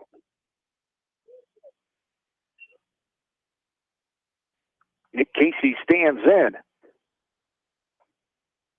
We will send you there for bonus coverage when we get done here, barring the time, and that will be sooner than we thought. There is a 10-run rule. Just like that, the Hawks have won this game. It's Jared Harris scores, and the Hawks score the 11th run and win this game 11-1. 5 runs this inning and 11-1. Total here from Exide Field. Take a break. I'll add up the totals and come back and get you on your way for some bonus coverage of softball. And then I'll take it back in a little while when we get going with the baseball game before we give it back to Bill and Jamie for more softball later on tonight. I'll come back and wrap it up here in our post game of Game 1. West Delaware takes down Anamosa in 5 innings, 11-1. This is West Delaware baseball from KMCH Sports. TriVet Associates is a mixed animal veterinary clinic with offices in Farley, Dyersville, and Holy Cross. Our 8 doctors serve the Dubuque, Manchester, Guttenberg, and Cascade areas and provide veterinary services to both large and small animals. For more information, find us on Facebook or visit our website, trivetinc.com. Peace of mind. That's what High-Tech Communications can provide for you with a security system and video surveillance system for your business. You may also be eligible for a discount on your business insurance. Doesn't it make sense to see what High-Tech Communications can do for your business? High-Tech Communications, changing your world with technology. Whether it's an orthopedic, sports, or occupational injury you are suffering from, Regional Medical Center Therapy Services has you covered.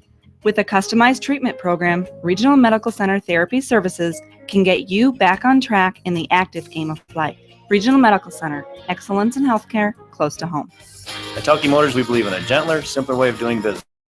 Check out our large selection of new and pre-owned vehicle incentives at TelkeMotors.com. If you're looking for a new, pre-owned vehicle or service on your current vehicle, come to Telke Motors, Chrysler, Jeep, Dodge, and Ram on 9th Street in Dyersville. Leonard Muller Funeral Home and Crematory wishes all the best to the athletes and appreciates their hard work and scholastic efforts throughout the year. For personal, caring service, Leonard Muller Funeral Home and Crematory in Manchester, Edgewood, and Strawberry Point. For more than 80 years, GMB has lived its mission to help customers achieve their financial dreams. Supporting the communities where you live, work, and play is important to us because that's where we live too. It's where we provide great service, sound advice, and solutions to meet your financial needs. GMB Bank, member FDIC. For all your general contracting needs, turn to the professionals at Lucky Building Service in Manchester. For commercial, remodeling, and building and new home construction, call the experts, Lucky Building Service in Manchester, 563-927-5677. At Dupaco Community Credit Union, we know debt happens. A debt checkup from Dupaco ensures it's not costing you more than it should. With historic low interest rates, now is the time to bring your loans to Dupaco. Contact us at 563-927-6187 or visit dupaco.com. When the unexpected happens, call Krager Body Shop in Dyersville. They specialize in major and minor collision repair and frame straightening. For all of your auto body work, see Krager Body Shop in Dyersville. The Manchester Press is your community newspaper. Check out the sports section for game stats and photos of area players and game highlights. The Manchester Press, serving the area for over 130 years. Great food and great fun with friends. That's what's waiting for you at Beaver's Lounge in Manchester. Check out their Thursday night bucket of wings special and Friday night fish special. Beaver's also has a different lunch special every Monday through Friday. Beavers Lounge on the corner of Main and Madison in downtown Manchester. Leave it to Beavers to show you a good time. Newhouse Construction and Concrete is proud to support all our area athletes. Give Phil a call at 927-5178 for your commercial, ag, or residential projects, or visit newhouseconstruction.com. Newhouse Construction and Concrete turns design into reality.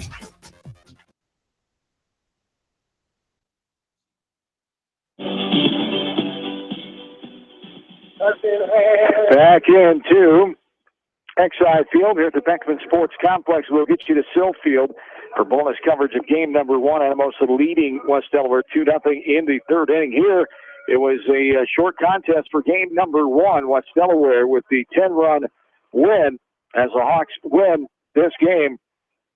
Final score of 11-1 in 5 innings. In the series dating back to 2010, in 15 meetings, it's the 8th 10-run rule win for the Hawks, as they're now 14-1 in the past 7 years against Anamosa. For the Hawks, totals 11 runs, 6 hits, no errors, 6 runners left on base, 5 strikeouts, 4 swinging, 1 looking, 7 base on balls, and no hit batters. For the Blue Raiders, 1 run, 2 hits, 5 errors, 2 left on, 6 strikeouts, 4 walks, and no hit batters. Kyle Wright picks up his first win of the season for the senior in a game that lasts just 1 hour and 21 minutes as the Hawks get the victory, 11-1 in 5 innings. As we will come back for game number 2 here and get you ready for that. The first game 1, bonus coverage of West Delaware softball here tonight from Sill Field. Jamie Vasky and Bill Logan coming to you next. The Hawks win game 1 of the baseball field and improve their record to 2-1 while dropping Anamosa to 0-2. We'll talk later for more baseball coverage here from the Beckman Sports Complex. John Swisher saying so long for now. In sports, as well as banking, numbers mean everything. Making sure you have experienced athletes and bench strength are a critical combination for a winning team. The same goes for our F&M team. With an average longevity of 15 years and 28 members strong, F&M is consistently showing strength in numbers. F&M Bank, the right choice, member FDIC. At Georgian Auto in Manchester, their approach to auto repairs is simple. Fix it right and get you back on the road. From tires to transmissions, they fix it all. Georgian Auto in Manchester, where complete automotive service and repair is their complete focus. You may not wear glasses or contacts, but how do you know if you're seeing your best or if your eyes are healthy? Why not be proactive and get your eyes examined? Dr. Daniel E. Mersch and his professional staff at Manchester Family Vision can help. Call 563-927-3682 to schedule an appointment. Manchester Family Vision Center wishes all the local sports teams best of luck this season. Manchester Family Vision Center on West Main, where clear vision begins with healthy eyes. Why make 10 calls when you can make 1 call to Mormon Insurance, a member of People's Insurance in Manchester, and get the best quote from 10 different companies on your auto, home, and farm insurance? You can depend on Mormon Insurance for fast, friendly service and quality coverage. Call Kathy or Rachel today at 927-2263. Mormon Insurance, a member of People's Insurance in Manchester. Since 1995, Edgewood Feed Mill Construction has provided customers with a quality, pre-engineered building package for their swine facility needs. Edgewood Feed Mill Construction is a general contractor and will assist you with the construction of your livestock facility, start to finish. For more information on Edgewood Feed Mill Construction, contact Steve Harris at 563-920-7835. This is Fred Smock from Dunlap Motors and Independence with Chevy, Buick, and certified pre-owned Chevy, Buick, and GMC, and nearly 300 new and used cars and trucks in stock. We have big town inventory with small town service. Go to DunlapMotorsIndy.com.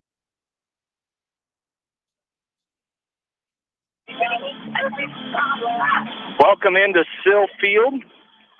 Jamie Vasky, Bill Logan along with you as we are underway here. West Delaware softball. We are going to the bottom of inning number 3 as West Delaware trailing Anamosa right now 2-0, and the Hawks are back to the top of the order here. Bill, a couple errors early on in this game have led to the 2 Anamosa runs, and the Hawks have got to get some things going at the plate as well. Yeah, they haven't looked really sharp defensively here yet. A couple of errors a couple mental lapses on maybe where to throw the ball. Mangold's going to hit one back to the pitcher, and she can't come up with it, so Mangold is on base as she leads this inning off. Hard hit by Mangold. She leads off with a single, and just like that, the Hawks have a threat here as Mangold now 1 for 2 in this game, and that'll bring up Heidi Yankovic. Again, Hawks leading off the top of part of their order with their three seniors. And it's Mangold, Yankovic, and Georgian as Heidi Yankovic stands in here. She was hit by a pitch her first time up, as this first pitch to her is in the dirt for ball one. Casey Ginn, the pitcher for Anamosa. As I believe Bill said earlier, this is her first pitching of the season for the varsity level, as she comes back to the circle and set to deliver the 1-0 to Heidi Yankovic. Yankovic was stranded at second back in the first. The 1-0 is high and gets away from the catcher, Jesse Frazier, so Mangold will go to second on the wild pitch, and Yankovic stands in with a 2-0 count. I actually gave her stolen base because she was going on it. So it's good timing to go on that. She was going for stolen base attempts, and the pitch was high. It would have been a tough throw for the left-handed catcher to maybe get her. So I'll give her a stolen base on her first stolen base tonight. As Yankovic will stand in, it's 2-0 as Ginn gets set to deliver the 2-0 pitch here in the bottom of the third inning. Hawks trail 2-0. A bunt to the left side by Yankovic. Third baseman picks it up. She throws on to first and gets her runner as Maddie Monk picks up and throws to first. That'll be a sacrifice bunt for Yankovic as she moves Mangold over to third base on the play. And I think the Hawks are going to have to readjust maybe their thinking on the sacrifice bunts. Now that I've seen what the Raider defense does, third baseman comes in. First baseman just stays home. Ball up the first baseline. They'll make either that pitcher or that catcher come out and make the throw on that because first baseman's staying at home.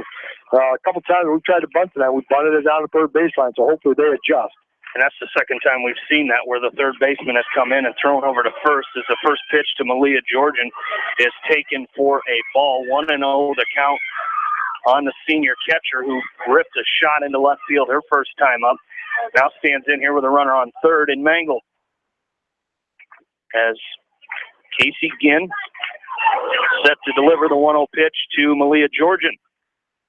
It's going to be swung on, ripped to the left side again. That ball's going to get down, and Georgian is going to be thrown out. A nice recovery by the third baseman, Monk, as she throws Georgian out at first.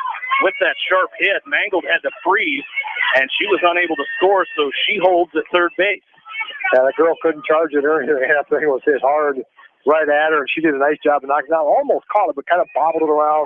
Finally caught it, but the ball was on the ground, so had to throw over to first. But another hard hit, but unfortunately for Malia, right at the third baseman for round number 2. That's going to bring up Kyra Vasky, the Hawks junior left fielder. She stands in here 0 for 1, flew out to center her first time up, stands in with 2 away here. First pitch to Vasky's in the dirt. Ball one, nice scoop there by Jesse Frazier, the sophomore left-handed catcher for the Blue Raiders. Did a nice job of shifting the weight as well over there. You don't see a lot of softball catchers do that. Sometimes they just kind of try to flick the glove and catch it a lot of times. But she did, like you would see a Major League Baseball catcher, shift the whole weight and get down on her knees. The 1-0 to Vasky's going to get away, and that will bring in the first run for the Hawks as Mangold comes in on that wild pitch and scores the Hawks' first run of the game. It's 2-1 in favor of Anamosa, so a chance for the Hawks to start over here. 2-0 the count on Kyra Vasky with 2 away, but that's what the Hawks needed. They just needed to get on the board and see what they can do from here. Well, they manufactured that run on the ball and never left the infield. So those are the kinds of things you just got to figure out a way. Right now, Hawks really don't have the hitting shoes on here, which is kind of surprising, a little unusual. In fact, that wind is blowing hard out to dead center field. Vasky rifles this ball into left field for a 2-out single, so she's on first, and that'll bring up Peyton Lindauer. As Lindauer, the third baseman for the Hawks, sophomore third baseman, stands in here. She's 0 for 1. She popped out to the catcher, Frazier, her first time up. With 2 away here, bottom of the third inning, Hawks trailing 2-1. to Anamosa as the first pitch to Lindauer is going to be in the dirt. Bounce there. Vasky's going to go on the pitch, and she is going to get a stolen base as she's on second now with 2 away. 3 for 3 on the year now, stolen base attempt. Timeout being called by Anamosa. As Russ Smith going to go out, have a chat. As Coach Tiffany Rave down there on the third base box is going to meet with her base runner, Vasky, the batter, Lindauer, and on deck batter, Claire Demmer, as Coach Raven, her third year here at West Delaware. 7th overall. She's 60-26 for the Hawks and 168-74 as Anamosa, coached by first-year coach Doug King. And all the conferences with the base runners, the pitchers, the catchers, everybody's hopefully on board, on the same wavelength of what's going to happen here now. And hopefully the Hawks can get another 2-out base hit here and tie up this game. 2-1. Anamosa leads it here. Bottom of the third, 2 outs. The 1-0 pitch from Ginn to Peyton Lindauer is going to be high ball 2. 2-0 the count. So good eye there. And you mentioned it, manufacturing the run. As a single by Caitlin Mangold. She came around to score, and like you said, a bunt by Yankovic. The ball never left the infield, and the Hawks picked up a run. See if they can do that here and get a base hit this time by Lindauer. As this ball gets away from Frazier, it'll be 3-0. Vasky will move to third on the wild pitch. So now a runner just 60 feet away down there at third base, and a 3-0 count to Lindauer. Yeah, a couple of back-to-back wild pitches here, and got to be alert down at third base. It could be ball 4, but if it's another wild pitch, got to get in there. As Casey Ginn, the junior, comes set to deliver the 3-0. It's in there for a called strike. 3-1 the count now on Lindauer.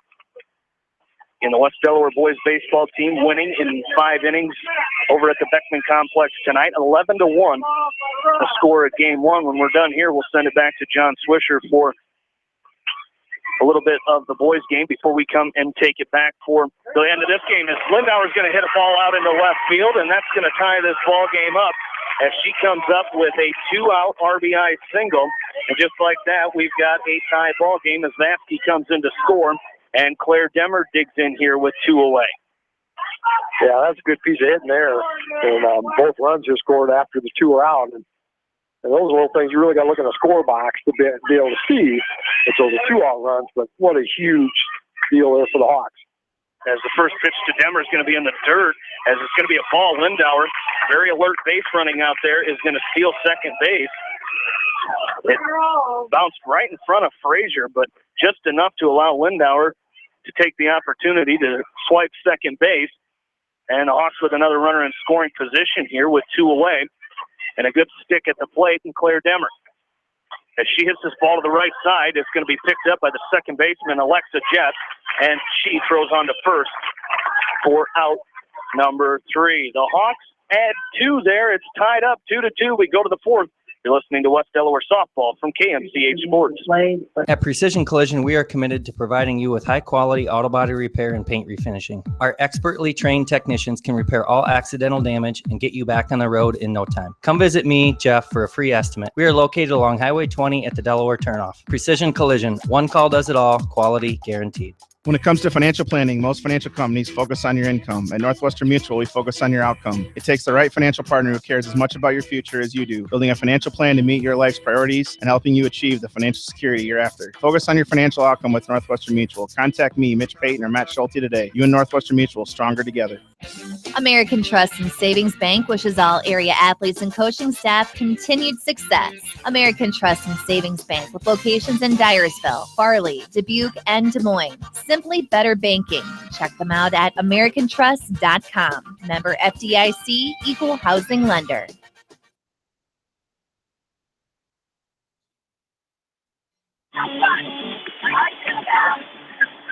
Back into Sill Field, Hawks and Blue Raiders tied at 2. Fan club? Fan club. Fan club. Yep. President of your fan club. Yeah. And lone representative of the fan club. Well, it could be the VP, secretary, treasurer, the whole work. He's all of them. You betcha. He's the entire fan club as it's tied up 2-2. The Hawks and Lady Raiders as the first pitch here to Jess Frazier is taken for a ball as she stands in here. 0 for 1 in this game, and this one's going to be a called strike. 1-1 the count. She struck out looking her first time up, did Jessie Frazier, the sophomore catcher for Anamosa. There's a 1-1 pitch from Emily Klosterman is going to be taken outside. Ball 2, 2-1 the count. Klosterman really pitching a good game so far here, Bill. Again, a couple errors on the Hawk defense really allowed those 2 runs to come home. So hopefully the Hawks can clean that up a little bit here as Frazier fouls this one out of play, left side, right off the tire. And he's going to need some new rims over there on Clara Avenue. Is 2-2 count. And Klosterman with the pitch, swung on and missed, strike 3, for out number 1, as that is the 7th strikeout by Emily Klosterman in this game. So again, really pitching a good game here. Yeah, she's given up 3 hits. 2 of them were deep into the fence, a double and a triple. And on the triple, kind of misplayed the relay throw in and mishandled it. Another gal got to circle the bases, the first batter of the game. Put Anamosa ahead right off the bat. And then a little tough inning there in the second inning where they had an error. And just didn't play probably as smart a softball as every one of these girls is capable of. So really kind of sort of gave both runs here so far. And Casey Ginn stands in here. First 2 pitches to her are 2 strikes, so 0-2 the count. She reached on that error in the last inning, and her courtesy runner, Delaney Frater, came around to score the game's second run for Anamosa. This 0-2 is taken high for a ball. 1-2 the count on Casey Ginn, as Klosterman working very quickly, very efficiently here in these first 4 innings, as this one's fouled out of play right side. And the count will remain 1-2. As 1 away here in the top of inning number 4. Again, the Hawks picking up both their runs back in the 3rd inning, as the 1-2 is in the dirt. Ball 2, 2-2 the count. On Casey Ginn, as she digs back in, and Klosterman delivers the 2-2 outside. Ball 3, so a full count. Great at bat here by Casey Ginn, and actually really by both parties here, as Emily Klosterman got up 0-2, and she's really been working the ball in and out, and Ginn doing a good job of fighting off pitches and working it to a full count. Yeah, she has a couple of her strikeouts. She's taken a little something off of there and gotten the Anamosa to swing a little bit early on them. And that one's taken high for ball 4, so she starts at 0-2, works it full, and then gets herself on first base with a 1-out walk, and we'll see if we get her courtesy runner back. It will be Delaney Frater heading back out for Anamosa, running at first base. She scored her last time up, also had a stolen base when she was on the base pass her last time up. Yeah, wouldn't maybe be a little shocked if all of a sudden they try to do it again with an out, try to get a runner in scoring position. And she made it pretty easily the last time. The throw wasn't a really accurate throw. Oh, we got a little breaker. I got to say something about over the weekend. I have to. We're back to action. No, we're not. There's timeout yet. How'd them Cubs do over the weekend, by the way, Jamie John? Jamie Joe, Jamie whoever you want to be. Great to be a Cub fan over the weekend. The first pitch here to Sophie Wild is going to be popped up. Little miscommunication over there on the right side between Macy Kleitsch and Heidi Yankovic, and this ball gets down. It's going to be a foul ball, 0-1, the count on Sophie Wild as she stands in here. She is 0 for 1, popped up to the catcher. Yes, the Cubs did get swept by your Dodgers. I told Swish on Sunday. As this one's going to be swung on a miss, throw down to second, trying to get the stealing Delaney Frater, and she's going to be in safely. That ball out to the right side a little bit. But I did tell Swish on Sunday, I figured out why I was doing this game with you on tonight, because he didn't want to be the first one to deal with you after the sweep. But I'm very lucky, I guess you could say, to be able to deal with you. The 0-2 pitch to Wills will be popped again this year, and I'm sure that's the last time we get to play each other. Otherwise, we probably win some more games. But are we done already? No. Yeah, we don't play anymore. You guys better just hope we get to go into October, or you'll never see us again this year. That you get to October. We're going to be in there. Oh, okay. Not if you keep rooting for your division rivals against the Cubs. 0-2 the count on Sophie Wills. She swings and misses for strike 3 for out number 2, and that'll bring up Madison Bolkin as she stands in here now with 2 away. A runner out at second is Delaney Frater, the courtesy runner for Casey Ginn. As Madison Bolkin will stand in here, a single her first time up, an RBI single. She drove in Delaney Frater, and the first pitch to her swung on a miss, strike 1, 0-1 the count. The last time she came up, there were 2 outs, just like there were this last time. So, same time she was up last time, and hopefully Hawks can retire. This one popped up on the infield. Demmer coming around. There's 2 outs. The runner should have been running, but this one's going to be popped out to Demmer and out at short for out number 3. Anamosa does not score. We go to the bottom of the 4th, tied up at 2. You're listening to West Delaware Softball on Mix 94.7 KMCH. Sight and good vision is very easy to take for granted until it is taken away. Advanced Eye Care Associates of Eastern Iowa is here to help you. Advanced Eye Care Associates of Eastern Iowa is located at 105 East Butler Street in Manchester and at 1113 West 3rd Street in Vinton. Your vision is our primary focus. Anderson is the leader in doors and windows. They set the bar high with high-performing, dependable, energy-efficient products for your renovation and building projects. Contact your local vendor, Delhi Lumber, at 922-2404 for all of your window needs. Delhi Lumber, your authorized Anderson Windows dealer, big-town quality with small-town service. Jay's Auto Supercenter has quality pre-owned vehicles, great financing options, and a full-service department, body shop, and detail department. See their full line of vehicles online at jsautosales.net. At Jay's Auto, customer satisfaction is their #1 priority.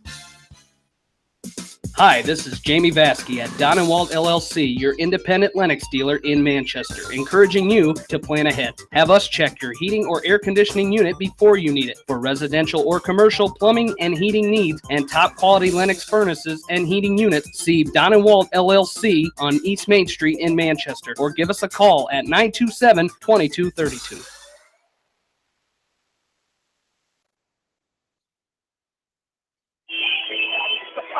Back into Sill Field, all tied up at 2 between the Hawks and the Blue Raiders, bottom of the 4th inning, as Macy Kleitsch stands in. The first pitch to her from Casey Ginn is taken for a called strike 1, 0-1 the count. Best throw of the night just happened in the press box. We might not see a better throw all night long. It'll never happen again, I can guarantee you that. As Kleitsch is going to hit this one out to short, it's picked up out there by Tallman, and she throws Kleitsch out at first as Ellie Tallman, the shortstop for Anamosa, throws out Macy Kleitsch for out number 1, and that'll bring up the designated player, Taya Demmer, as she had a sacrifice bunt her first time up, so still no official at bat for Taya. She stands in here with 1 away here in the bottom of the 4th inning. Shortstop Tallman, just a freshman. Pretty good gun over there at shortstop. As Demmer's going to hit this one softly to the right side. Second baseman charging as Alexis Jess is going to throw over to Sydney Volkanot at first base for out number 2. So quickly 2 away here for the Hawks, and that'll bring up Allie Martin as she stands in here 0 for 1 as she reached on an error by the third baseman her last time up. Went over the left field fence her last time up. It just went foul. Just foul. As the first pitch to her is outside, ball 1. Our home plate umpire, Dan Murray, had to take an extra long look at that foul ball to determine whether it was a foul ball or not.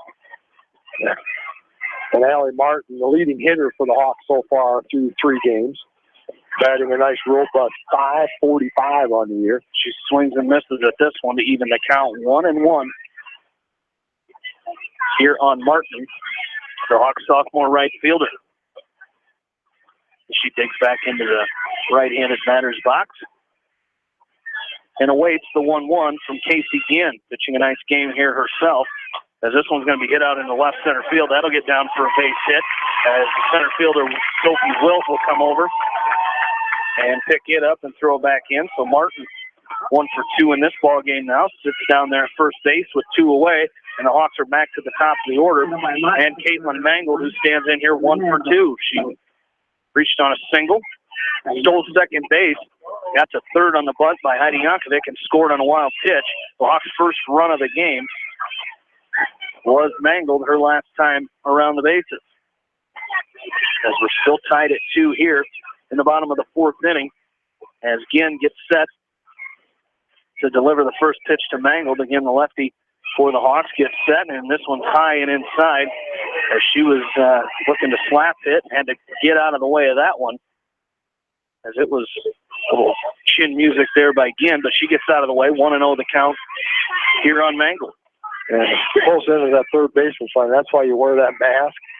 She is in probably about halfway right now. As Mangold swings and misses with this one, that'll even the count 1-1. Notice that on it with a right-handed batter up before as well. I believe it was Macy Kleitz was up to bat. She was standing right in there, only about 15 feet away from home plate as Mangold awaits the 1-1. And it's going to be outside for ball 2. So 2-1 the count now on the senior. Again, 3 seniors here in the lineup for the Hawks.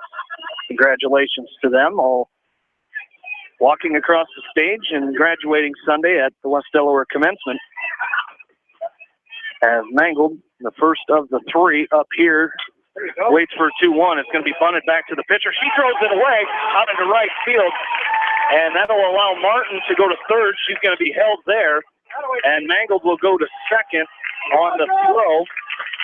As great job by the right fielder, Grace Lubin, getting over there and backing that one up. So an error on the pitcher, Ginn, throwing that one into right field, and the Hawks have runners on second and third now with 2 away, and Heidi Yankovic comes to the plate. Yeah, and hopefully the Hawks take advantage of this 2-out error. I really had nothing going on, and then the little 2-out single, and next thing you know, you have a throwing error. Got 2 runners in scoring position here now for the number 2 hitter, Heidi Yankovic. I think what happened there is Ginn thought with the speedy Mangold she didn't have a lot of time, but as hard as it came back to her, she had a little more time than I think she thought she did. As Yankovic takes his first pitch in the dirt, ball 1, 1-0 the count to Heidi Yankovic, who is still 0 for 0 in this game. She was hit by a pitch and had a sacrifice bunt in her last time up. Stands in the left-handed batter's box with a 1-0 count here and 2 away in the bottom of the 4th, trying to break the tie here. That's 2-2 here between the Hawks and Blue Raiders. And she hits this one left side, but it's going to go foul. Coach Rave will pick that ball up and get it back to the pitcher, Casey Ginn. And Yankovic will stand back in and await the 1-1 pitch. Anamosa scored a run in the first and second inning. The Hawks scored both of their runs back in inning number 3, looking to make it 2 innings in a row. As Yankovic awaits the 1-1 from Ginn, it's going to be taken high for ball 2. 2-1 the count. So the Hawk base runner should get a huge lead. The third baseman playing way in. Allie can get a big lead down at third. Shortstop's going over, covers third. So at first base, Mangold, she could have about a 20-foot lead out there. So any kind of hit, it's easy for 2 to score. As Yankovic's going to take this 2-1 inside ball 3. Yeah, you can get it for Martin down there at third. You can get as far away as that shortstop, Ellie Tolman is. It's going to take her a long time to get back there. As the 3-1 pitch to Heidi Yankovic is going to be taken in the low for ball 4. So base is loaded now. And that'll bring up Malia Georgian. As Jordan stands in here 1 for 2. She had a single back in the first, was stranded at first base, Eve Wedewer, her courtesy runner, was stranded at first. And she grounded out to short on a hard hit ball her last time up. So opportunity here with the bases loaded and that wind blowing out for the senior catcher. And she has hit the ball hard both times. First one was hard right down the left field line over the third baseman's head. Second time was right at the third baseman, just kind of, I had to catch it because. This one's a little pop fly on the infield. Tallman is going to come over and make the catch for out number 3. The Hawks threaten but do not score. We go to the 5th. It's all tied at 2. You're listening to West Delaware Softball on Eastern Iowa Sports Station, Mix 94.7 KMCH. Farmers Savings Bank proudly supports all area athletes and their coaching staff. For all your banking needs, visit them in Colesburg, Elk Harbor, Strawberry Point, Arlington, and Aurora, or online at farmersavingsbank.com. Member FDIC. Viafield is your headquarters for all your seed, chemical, and fertilizer needs. They have professional service and quality products needed to bring the best crop to market. Viafield, providing growth opportunity for 18 locations across northern Iowa and southern Minnesota. The Eastern Iowa Shopping News and the Dyersville Commercial recognize the hard work and dedication of all area athletes. Check out the weekly sports section in the commercial for scores and information. The Eastern Iowa Shopping News and Dyersville Commercial, supporting your communities. For fan food, not fast food, visit your after-the-game headquarters, Manchester Dairy Queen. It's quick, it's easy, your family will love it. Manchester Dairy Queen.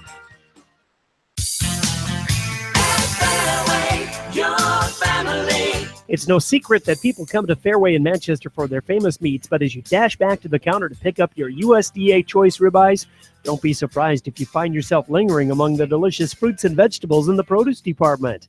Shop Fairway in Manchester for low prices and all your grocery needs.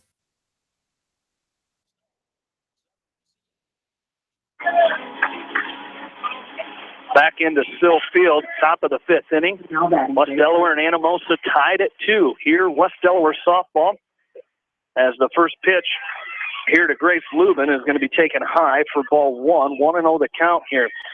So we're still tied up at 2 here between the Hawks and Blue Raiders, as the 1-0 is taken for a called strike to even it up at 1-1.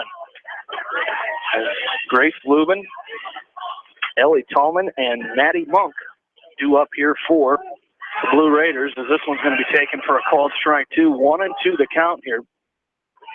As Lubin 0 for 1, she popped out to Malia Georgian behind the plate her first time up. The 1-2 is going to be bunted at and missed. And Georgian took her mask off as ready to get away from that one and ended up having to catch it, but it is going to be a strikeout as she bunted at that one. It was high for out number 1. Yeah, that's Grace Lubin. That's just a little experience thing. She's just an 8th grader, and she had 2 strikes, and that's just one of those cardinal sins. You just don't bunt.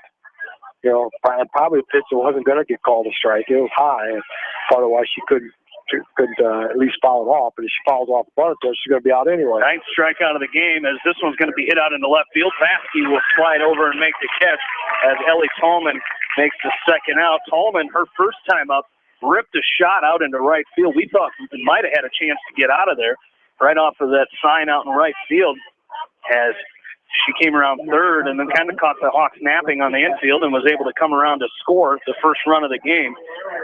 But she's now 0 for 2 since that point, 1 for 3 in the ball game as Maddie Monk stands in here. She's 1 for 2. And the first pitch to her gets to the backstop. It's 1-0. She struck out her first time up and doubled and was stranded back in the third. The 1-0 is going to be taken for a called strike. 1-1 the count now. Yeah, she's hit the ball hard that time. Her double was out to the fence right underneath the scoreboard out there in right center field. So they've had a couple times tonight where they put the bat on the ball very, very solidly. The Hawks really, Malia Georgian's got a couple line drives, but Hawks really haven't been as selective as what I'd like to see them when they're on their offensive thing. They just not maybe swinging it as good a pitches as I think they should be. The 1-1 is going to be swung on and missed for 1-2. Taken high for a ball. So the count is even 2-2 with 2 away here in the top of the fifth inning. And we're all tied at 2. 2's all around. This swung on and fouled out of play to the right side. As Malia Georgian gets a fresh softball and gets it back to Klosterman as we're set for the 2-2. The batters, they don't get much time to get back in there with Klosterman on the mound. She works very quickly as this one off-speed pitch. This high pitch is going to be swung on, and Kleitsch is going to pick it up and take it herself to first base for out number 3. So the Blue Raiders go in order. We go to the bottom of the fifth. All tied at 2. You're listening to Hawk Softball from KMCH Sports. Head to Fireside Pub and Steakhouse before or after the game or anytime, featuring steaks, seafood, pasta, sandwiches, and even fresh-made pizza. They say it's the best around. Visit them on the web at firesidemanchester.com for a full menu and special offers. Just like a great coach, State Farm agents like me, Julie Smith, can help you develop a game plan for your insurance needs. Whether it's car, home, life, health, or business insurance, I can dig into the playbook and help you find the affordable coverage you need. For all your insurance needs, call on a winning team. The Julie Smith State Farm Agency in Manchester. Hi, this is Chris Henry, Service Manager at Brown Sales and Leasing in Elkader. Our goal is to make your car buying experience the best possible, and our factory-certified technicians are dedicated to you and your vehicles. Stop in and see us at Brown Sales and Leasing in Elkader, or visit us online at FullerBrown.com. Your hometown dealer, wherever your hometown may be. Best of luck to all area athletes and coaches. At Three Rivers, our customers come first. Your business is very important to us. Our goal is to provide you with the best products and service that you have come to expect from Three Rivers. Visit our website at threeriversfs.com or the location nearest you. Three Rivers, your partner in growth solutions. Citizen State Bank, your locally owned, community-minded, and customer-oriented bank, is here to serve you. Choose one of their 7 convenient locations in Winthrop, Monticello, Manchester, Ryan, Strawberry Point, Hopkinton, and Nubiana. Citizen State Bank, community banking with people you know, member FDIC.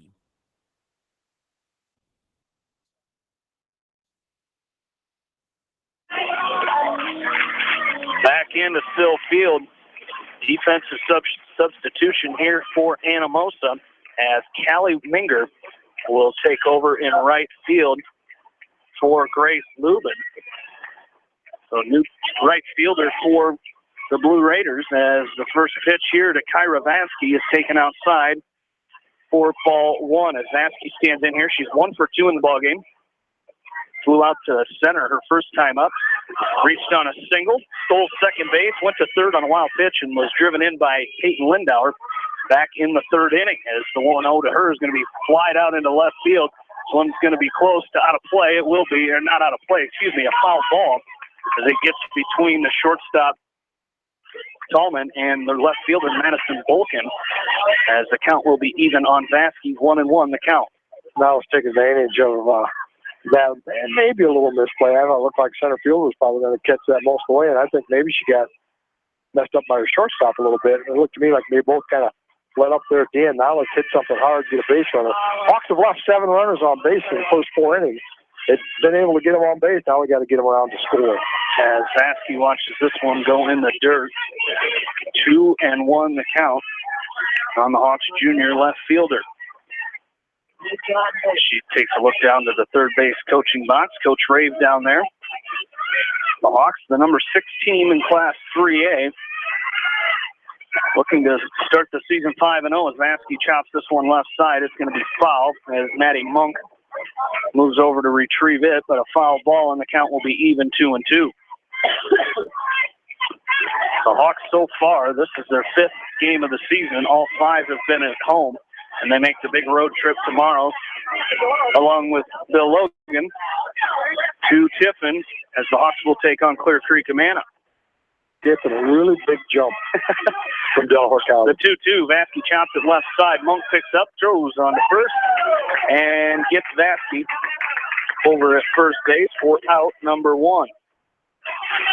So the 5-3 put out there, and that'll bring up Peyton Lindauer, who stands in 1 for 2 in the game. She had an RBI single her last time up, which was the Hawks' second run, which tied this game up at 2-2. As she stands in and awaits the first pitch from Casey Ginn, it's going to be taken for a called strike right on that outside corner. And the count will be 0-1. That's the 4th time in the last 5 innings that the Hawks have let off with an out, the first batter. The only time they didn't, when they got the first runner on, was when they scored 2 runs. So, especially in the game of softball, it's so critical for the offense. You've just got to figure out a way to get that leadoff batter each inning on base. So many good things can happen in a game of softball if you get that leadoff runner. You put all kinds of pressure on that defense. And that's why defensively you never want to walk the leadoff batter. As Lindauer swings and misses at the 0-1. It's 0-2 now with 1 away here. Tie ball game 2-2, bottom of the 5th inning. Casey Ginn pitching a great game for the Lady Raiders. That's what that catcher's setting up. She's way outside, and that ball kind of half out of the strike zone. That ball tailed in a little bit. It's going to be hard to get a call from out there. If the umpire batter was there, that would have hit her. Might have went behind her. It might have went behind her. That's how far she was set up on. 1-2 count as she's going to creep to that outside portion of the plate again, and this one comes in, and Lindauer drives it out into left field. Left fielder going back. That's Bolkin. It gets by her, and Lindauer is going to trot into second base with a one-out double, as that one landed at the base of the wall, just out of the reach of Madison Bolkin. And the Hawks have a little something working here. Might see a pinch runner here, as it's going to be a pinch runner, and this will be, I believe that's going to be Megan Hofer, will be the pinch runner out there for Peyton Lindauer. So Megan Hofer on at second base for Lindauer. Second base hit of the game by Lindauer, but more importantly, now they've made a substitute for them out in left field, too. We'll see if they let us know. They've changed left fielders. As Madison Bolkin comes in. They didn't catch the name going out until Bolkin was in here. We'll see if he tells us who the new left fielder is, but they do have a new left fielder out there now. Did he say 8 for 2? 8 would be Autumn Kirby. So Autumn Kirby will head out to left field. Okay. I'm not sure if it looked like perhaps Madison Bolkin, after that ball got down, she was very nonchalant getting back to that ball. As we're back to action here, as Claire Demmer stands in here and waits the first pitch with one out, and runner out at second base. She swings and misses for strike one. 0-1 the count here. Well, I think that fly ball, the wind's blown out. So I think maybe she kind of felt like she was going to have it all the way. And then next thing you know, that wind carries a little farther, just out of her reach right at the base of the fence. So Anamosa just didn't want to see that in this situation here. Demmer swings and fouls off the 0-1. It'll go to 0-2. And again, third baseman Maddie Monk halfway up the line. Just maybe a little under halfway, or right at halfway. Well, now with 2 strikes, back up, because there's no way that we're going to be bunting in this situation. But that's a scary situation waiting to happen there. 0-2 count to Claire Demmer with one away here in the bottom of the 5th inning. As this one's way outside, and again, the catcher Frazier was setting up way outside, as the count will be 1-2 now on Demmer. As the pinch runner out at second base is Megan Hofer. So the Hawks with a runner in scoring position here. Let's see if Hofer should be able to score on a base hit here by Demmer, if she can put it in the grass here, as she awaits the 1-2 from Casey Ginn. Demmer swings and fouls this one off to the left side. Out, foul ball. So the count will hold at 1-2. Yeah, she's had some really good pitches here at this at-bat to Demmer. All 3 of the pitches that she's swung out for strikes have been in on the hands, on the lower inner portion of the plate, and you just can't get any part of that bat to do anything. So great location here so far by Ginn on this at-bat. As Demmer waiting for a long time there in the batter's box. The 1-2 now is going to be outside, ball 2, so the count will even up here at 2-2. And again, we're still tied up 2-2 here in the bottom of the 5th inning. The Hawks put 2 runs in the board back in the 3rd. Again, as Bill mentioned, the leadoff single by Mangold back in the 3rd came around to score. Ended up scoring 2 runs that inning. The 2-2's driven out into right field. This ball's going to get past the center fielder, Sophie Wilt. Hofer around 3rd. She will score. Demmer is going to hold it 2nd, and she's got herself an RBI double. And the Hawks take a 3-2 lead here with 1 away in the bottom of the 5th inning. Yeah, that was a great at-bat by Claire. And that pitch, she got out over the plate, got way too much of the plate, and Demmer did a nice job of just going with it, didn't try to pull it, hit it right back up the middle, but hit it sharp, and sharp enough. The center fielder, I'm thinking she's been playing shallow all night. Hit it hard enough that it got by her, so good piece of hitting there by Claire Demmer. I think it was too much on the line. She couldn't take a good angle to that ball. She only had one option. That was going straight across, as now Kleitsch will stand in. Macy Kleitsch with 1 away and a runner on 2nd. This one gets away from the catcher, and Demmer will move to 3rd. We're on the wild pitch there. So on a runner on 3rd now is Demmer. as Kleitz stands in here. She's 0 for 1 in this game. She walked back in the second inning and grounded out to short back in inning number 4. Stands in here with a good opportunity with a runner 60 feet away, and Claire Demmer. The 1-0 is going to be swung on, fouled to the left side. Yeah, that's a good location there, but again, Lowell on the inside play. The Hawks just haven't really able to get good swings at that. She's made a living so far this game. Demmer just made her pay for one bad location of a pitch for that double her last at bat. But Macy hoping to look to get the same kind of a pitch where she can actually, extend and get a good cut at it. As 1-1 the count here on Kleitz here in the bottom of the 5th inning. As this one's chopped left side, as Maddie Monk fakes the throw to first, and they're going to get her. Great awareness, great play by Maddie Monk. She faked the throw over to first. Demmer saw that, went home, and Monk throws over to the shortstop. Tallman covering at third, and they get Demmer on the play for out number 2. Yeah, and you can't blame her at all. That's just being an aggressive base running, and she got caught. Alert play, by Monk down third base. I mean, she gave the whole thing like she's going to throw it over there. 98% of the runners would have done the same thing and tried to score on a 3-2 contest like that. But great defense there by Monk. I'll trade 2 bases for an out anytime. As this one fouled away by Taya Demmer. She stands in here 0 for 1. Bill, you and I would have both fallen for that. We would have been caught dead in our tracks, and we wouldn't have made it a close play. Well, third base, we wouldn't have been fast enough. Well, I wouldn't have been that. I wouldn't have strayed that far off. I'd have been on my second step. I could have just fell back to base as far as I would have been off.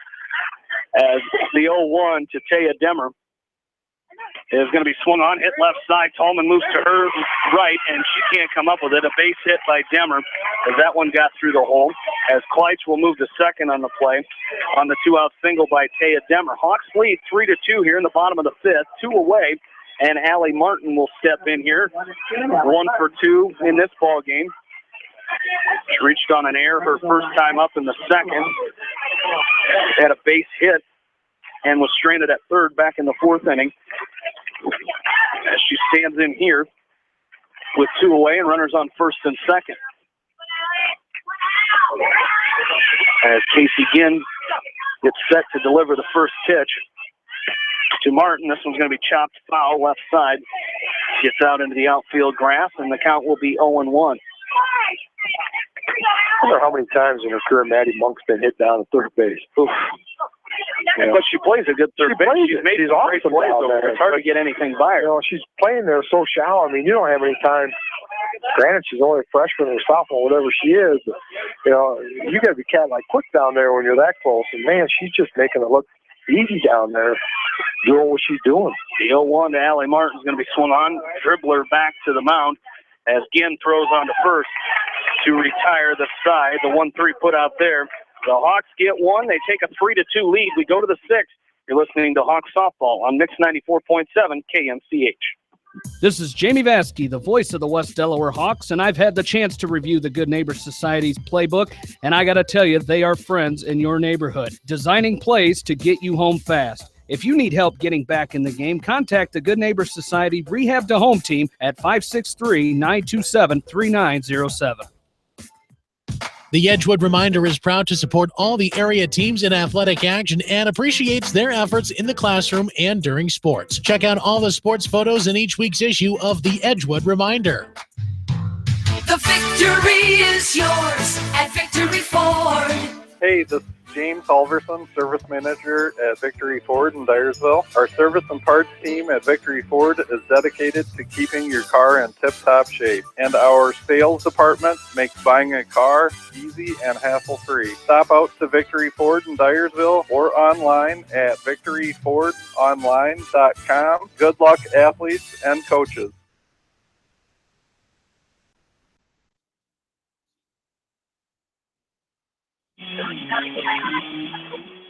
Back into Sill Field. Hawks lead 3-2 here. Top of the 6th inning. As Alexa Jess will stand in here for Anamosa. As Coach King thought maybe he was making a change here to start the top of the sixth, but we did not hear anything there. Top of the sixth inning here. 3-2, the Hawks lead. As Alexa Jess is the batter here. She stands in here. She's 0 for 2. She struck out twice, once swinging in the first, and she struck out looking back in the third inning. And she takes this first pitch for a called strike. Update from Exside Field. The Hawks trailing Anamosa 1-0 in the top of the second inning after the Hawks defeated Anamosa 11-1, a 10-run rule in 5 innings in Game 1. Anamosa's jumped out to a 1-0 lead in the top of the second inning over at the Beckman Complex. As this one fouled away by Alexa Jess, and the count is 0-2. Top of the sixth inning. Klosterman. The 0-2 is going to be outside. Ball 1, 1-2 the count. 9 strikeouts to this point by Emily Klosterman. As she delivers here, this one ripped foul inside, and she was way ahead of that one, so the count will hold 1-2. Yeah, she got rolled a wrist on that one. That pitch was high and inside, and she was out way out in front of that. Alexa Jess 1 for 6 on the year, but she got the aluminum on that one, but way out in front of that pitch. Nice location by Klosterman. This one's going to be popped in the air out of play. So the count will again remain 1-2. So Alexa Jess putting up a fight in this at bat here. She's fouled off a couple of good pitches by Emily Klosterman. All balls over there in the neighborhood of that Deer fan club. And this one's high for ball 2. 2-2 the count. Not sure. They're not here. They're not here for me. I can tell you that. Well, I'm not sure which one of them was going to save him. This one's fouled to the right side, and it's going to get out of play. Just out of play as Kleitch gave chase, but it gets out of play. And the count remains 2-2. Are you saying Grandpa about got hit? No, it was right behind the light pole there. Oh. Well, somebody might have been paying attention. I'm not. Oh, they were all looking. I'm just not sure which one was going to be the one to. Well, I think Nathan's back there somewhere. Is he? He's got. I think he's. No, he's sitting on the end of the bench. Oh, he didn't move. He's usually got some better hands than that. As 3-2, the count now, and Alexa Jess is taken for ball 4. Great at bat there by Alexa Jess, and she reaches on a walk. Just the second walk of the ball game by Emily Klosterman, and that's going to bring up Sydney Volkanot, first baseman, a junior first baseman for Anamosa. She stands in here 0 for 2, and she's the exact reverse of Alexa Jess. She struck out twice, looking in the first, swinging in the third, as she stands on here with a runner on first with nobody out here in the top of the sixth inning. West Delaware leading 3-2. She was one of their leading hitters a year ago. This one's fouled out of play. 0-1 the count. As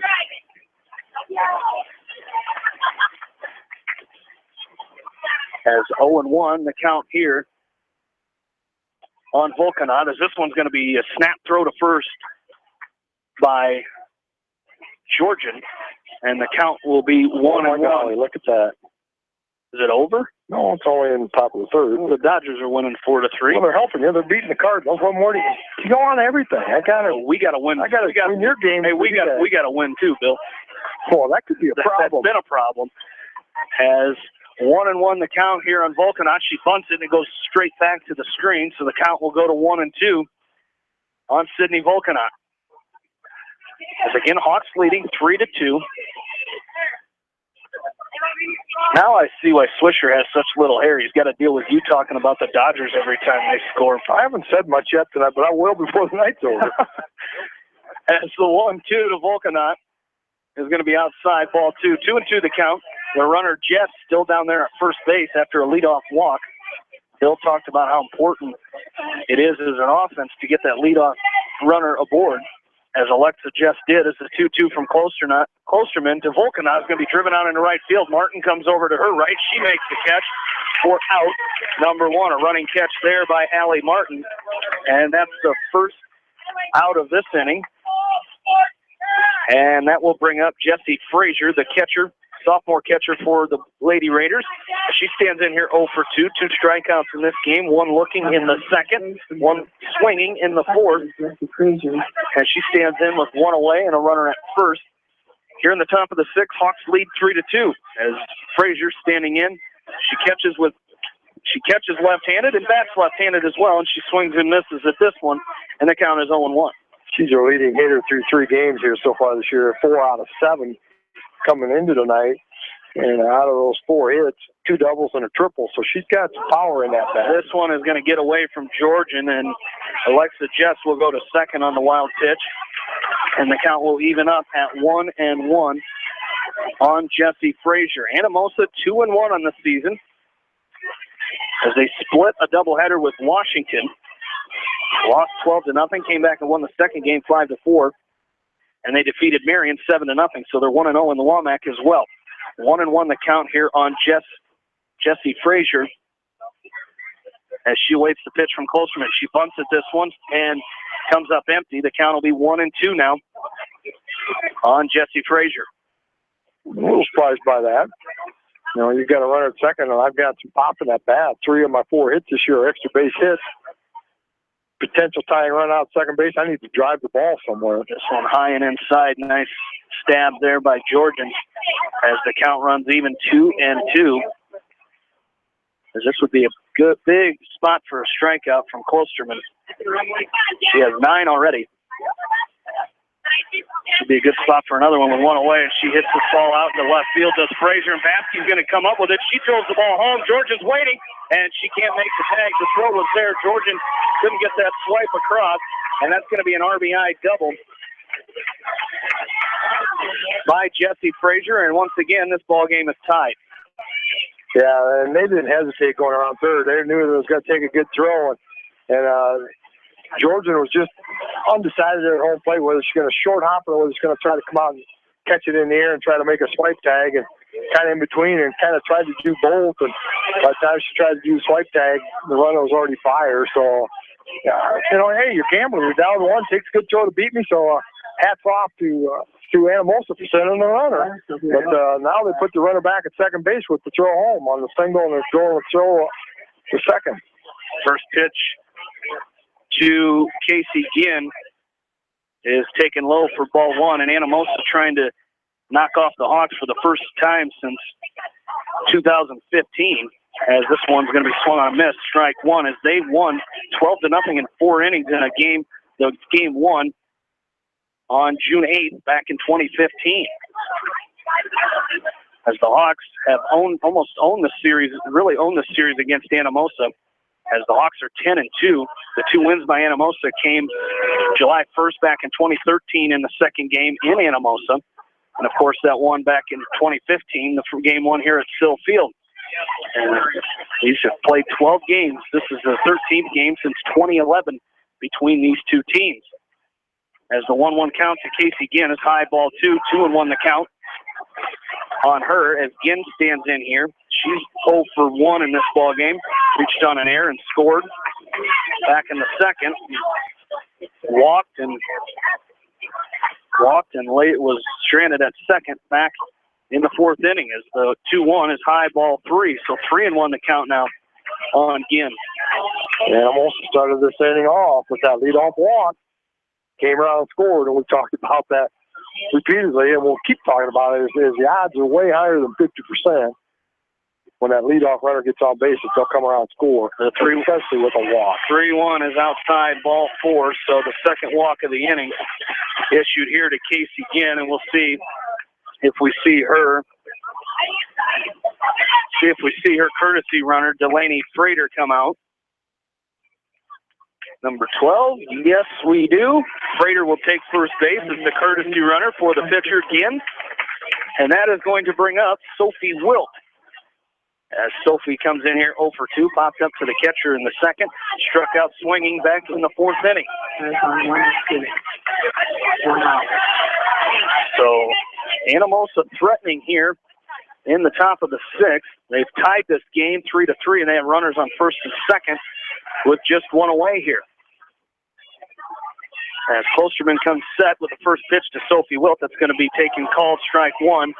Anamosa faithful thought that ball was a little up, but it's called strike one, 0-1 the count. Kind of a late strike call, I thought. I mean, to me, it's kind of like when you see college softball, the umpire always comes up with that late strike.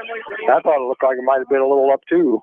0-1, it swung on a miss, strike two, looking like Klosterman's finding her rhythm here again, which is good news for the Hawks as she's got Sophie Wilt in a hole here. It's 0-2. As she digs back into the right-handed batter's box, and Klosterman comes with the 0-2, swung on, fouled out of play, straight back, and the count will hold 0-2. Here with one away in the top of the sixth. A tie ball game, been a great ball game. Started right around 6 o'clock, about an hour and a half old at this point, and Klosterman's 0-2 is in the dirt. Nice scoop there by Malia. Georgian keeps that ball in front of her, and the count is 1-2. Yeah, you don't want to see a wild pitcher in here, put two runners in scoring position. Just too many weird things can happen there that Hawks got to put this gal in the book without those base runners being able to go anywhere. The 1-2 from Emily Klosterman is going to be high, ball two. So the count even here at 2-2. As Klosterman pitching a good game here by the Hawks. Again, the trouble came with a couple errors, and now a leadoff walk that came around to score. And another walk has runners on first and second as Sophie Wilt drives this ball to left field.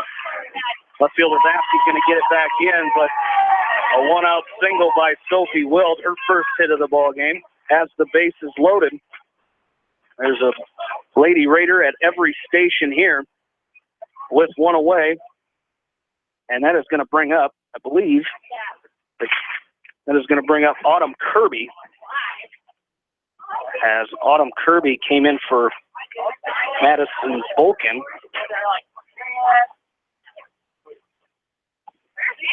She took the place of Volkin out in left field, and now she's going to come up to bat here in the top of this sixth inning as Kirby. Looks like this is going to be her first at-bat of the season. As Kirby. Autumn Kirby, the freshman, stands in here. Big spot for her. Base is loaded. One away here in the top of the sixth, and they tie ball game. It's 3-3. First Womack East Side competition for either team here. And the first pitch is going to be punted up in the air out in front of the plate. Klosterman can't come up with it.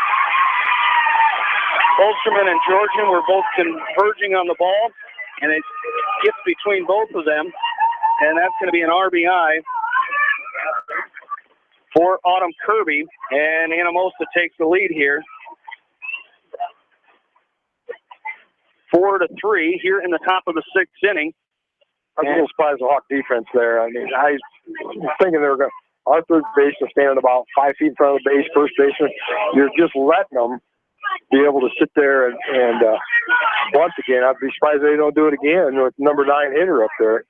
As number 20, Callie Minger stands in here, and the first pitch to her is a strike. 0-1 the count. Still bases loaded here with one away. In the top of this sixth inning, Anamosa taking their second lead of the ball game here. They lead at 4-3.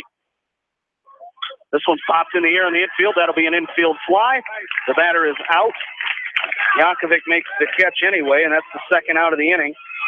And Anamosa will flip the lineup over to the top of the order. And Ellie Tallman will stand in here for the Lady Raiders as she comes in 1 for 3 in this ball game. Yeah, she led the game off with that triple off the right field fence and then came home on the Hawk misplay and getting the ball in the infield. Just kind of nonchalant, didn't handle the ball quickly. She just kept running and had an inside to Parker for the first run. As the first pitch is taken for a called strike one, 0-1 the count. As the 0-1 is going to be chopped to the right side. Jankovic comes up with it, throws on to first for out number 3. 8 batters come to the plate there for the Blue Raiders, and they score 2, and they take a 4-3 lead as we go to the bottom of the 6th. You're listening to West Delaware Softball from Mix 94.7 KMCH. TriVet Associates is a mixed animal veterinary clinic with offices in Farley, Dyersville, and Holy Cross. Our 8 doctors serve the Dubuque, Manchester, Guttenberg, and Cascade areas and provide veterinary services to both large and small animals. For more information, find us on Facebook or visit our website, trivetinc.com. Whether it's wiring, security, phone systems, fire detection, or home entertainment, Price Electric and High-Tech Communications are here to make your life easier. Find out more at priceelectric.us or hightechcommunications.us. Price Electric and High-Tech Communications, changing your world with technology. Whether it's an orthopedic, sports, or occupational injury you are suffering from, Regional Medical Center Therapy Services has you covered. With a customized treatment program, Regional Medical Center Therapy Services can get you back on track in the active game of life. Regional Medical Center, excellence in healthcare, close to home.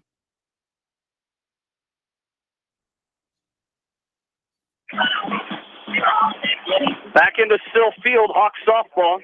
They trail 4-3 as the Anamosa Lady Raiders scoring 2 in the top of the 6th. We're here in the bottom of the 6th. We're at the top of the order as Caitlin Mangold leads things off here for the Hawks. As Bill has mentioned many times throughout this game, it's important to get that first one on, and Mangold gets a bunt down, and it gets through. And she's on first base with a leadoff single, a nice little bunt single between the pitcher and the third baseman. Shortstop Ellie Tallman tried to come up with it, but the speed of Mangold allowed her to get to first base.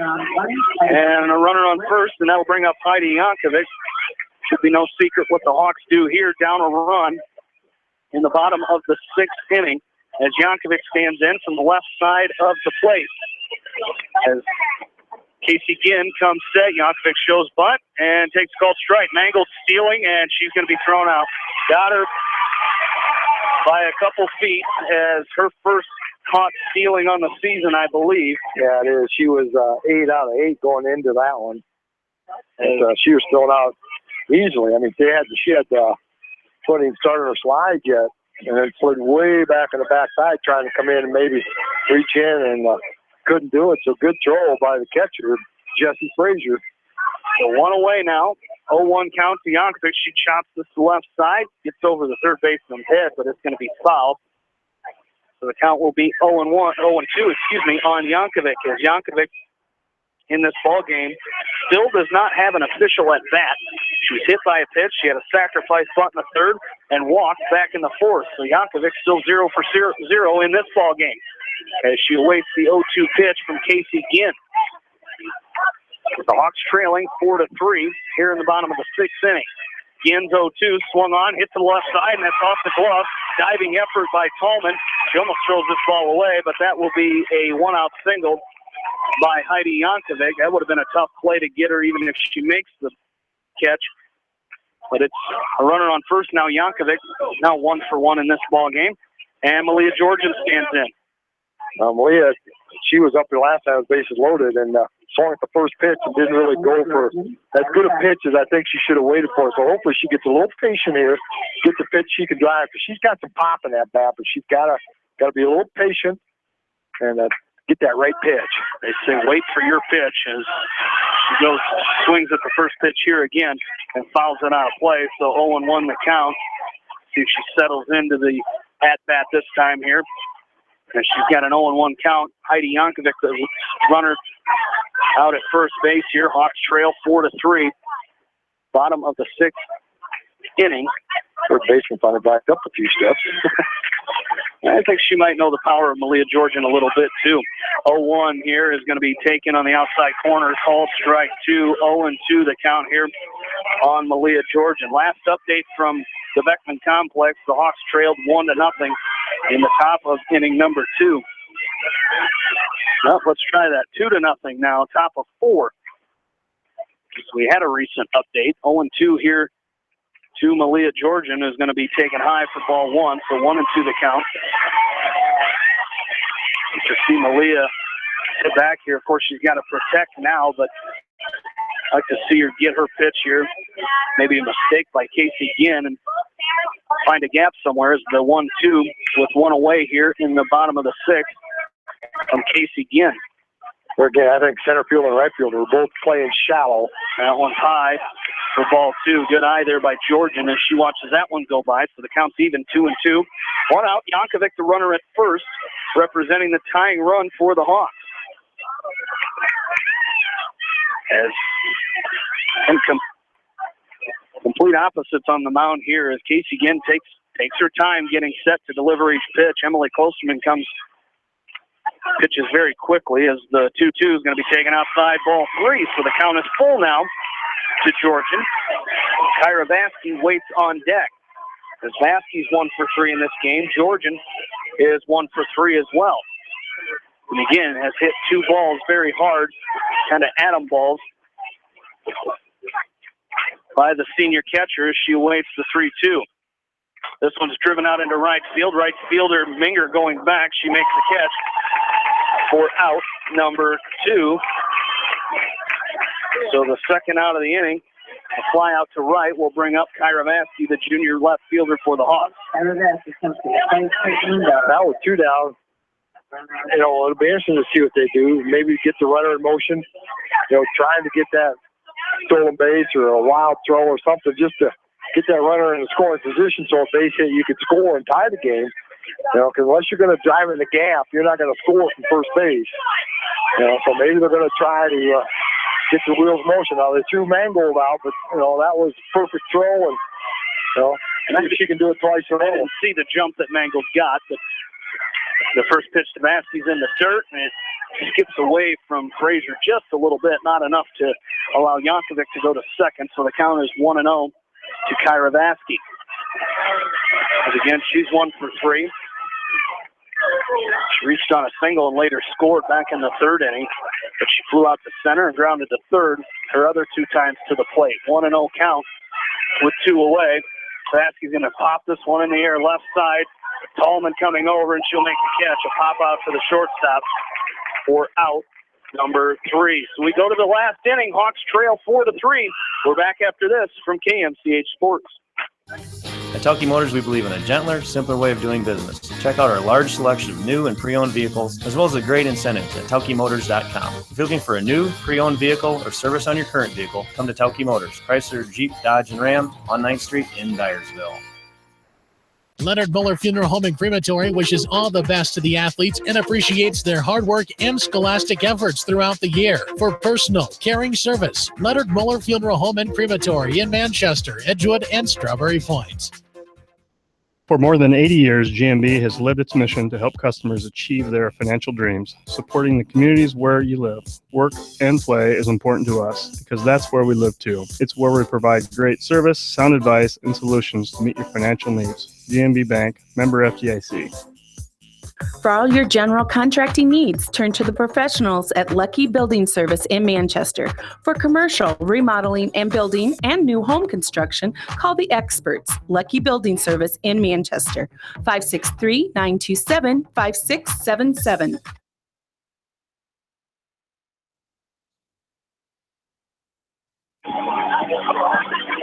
Back into Sill Field. Hawks trail it here 4-3.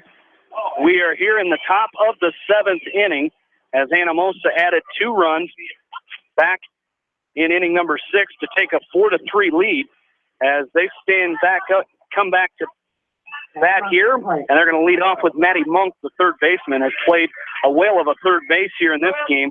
As she stands in, she takes the first pitch for a ball, 1-0 the count, as she is 1 for 3 in this game at the plate.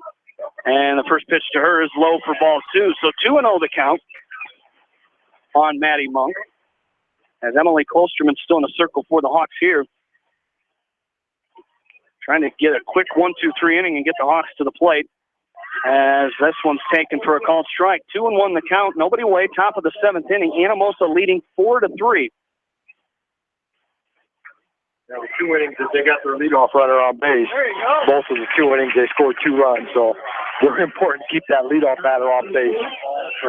Swing and a miss to even the count. 2-2 here on Maddie Monk as she stands back in, and this one's taken high, ball 3. So 3-2 the count here on Monk. So the count is full with nobody out here in the top of the 7th. Again, last check, West Delaware boys baseball team trailing 2-0. Top of the fourth inning. Swing and a miss there by Monk. And she set down on strikes for the second time tonight for out number 1. 10. Thank you.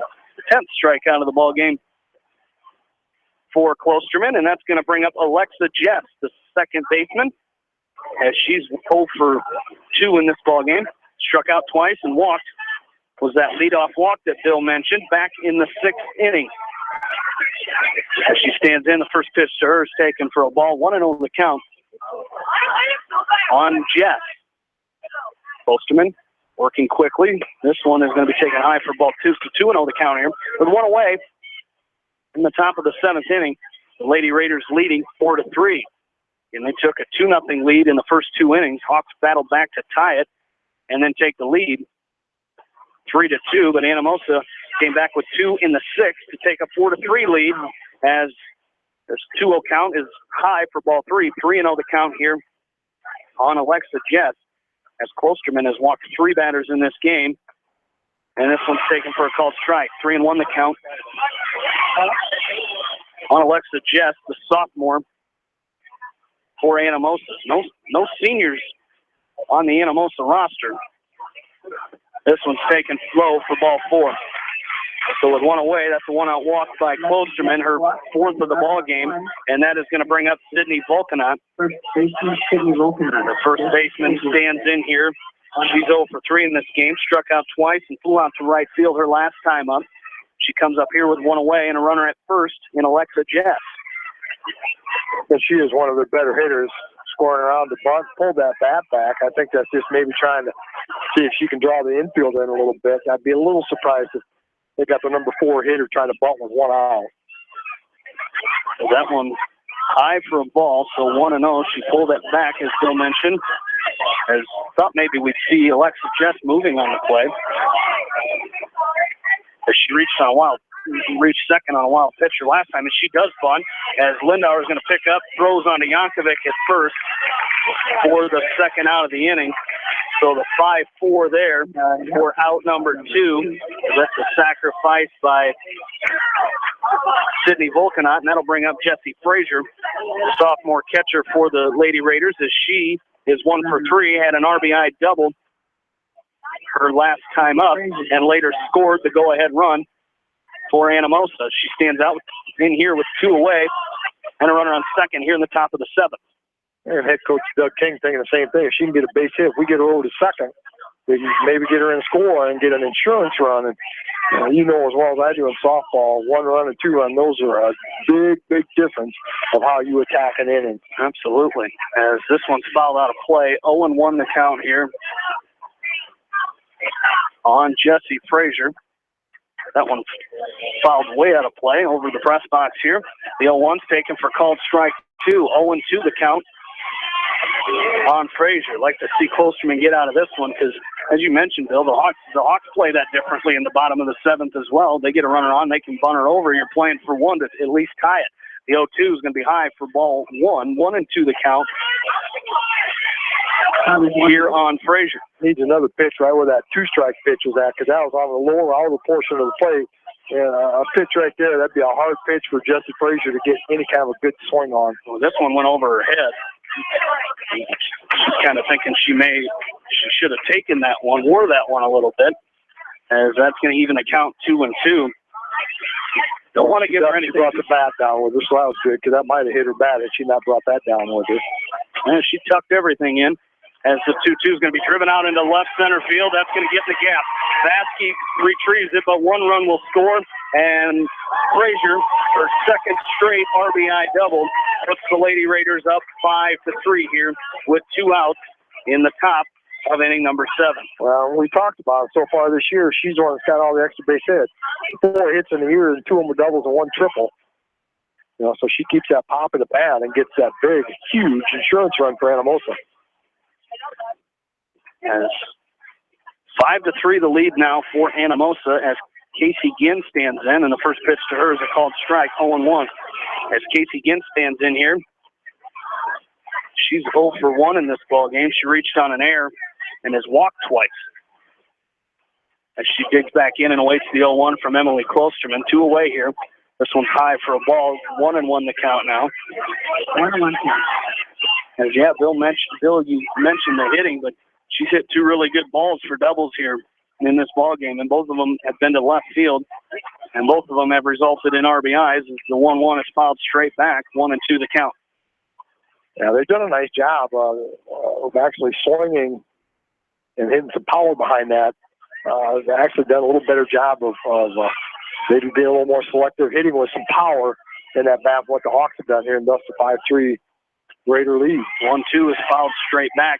And when we get done with this game, we'll send it back over to the Beckman Sports Complex, Exide Field, where John Swisher is waiting to bring you probably close to the end into that game of that boys game over there between West Delaware and Anamosa. The 1-2 again is going to be swung on a miss, strike 3. So the Hawks get out of it, but Anamosa adds one, and we go to the bottom of the 7th, the Hawks trail 5-3. We're back after this from KMCH Sports.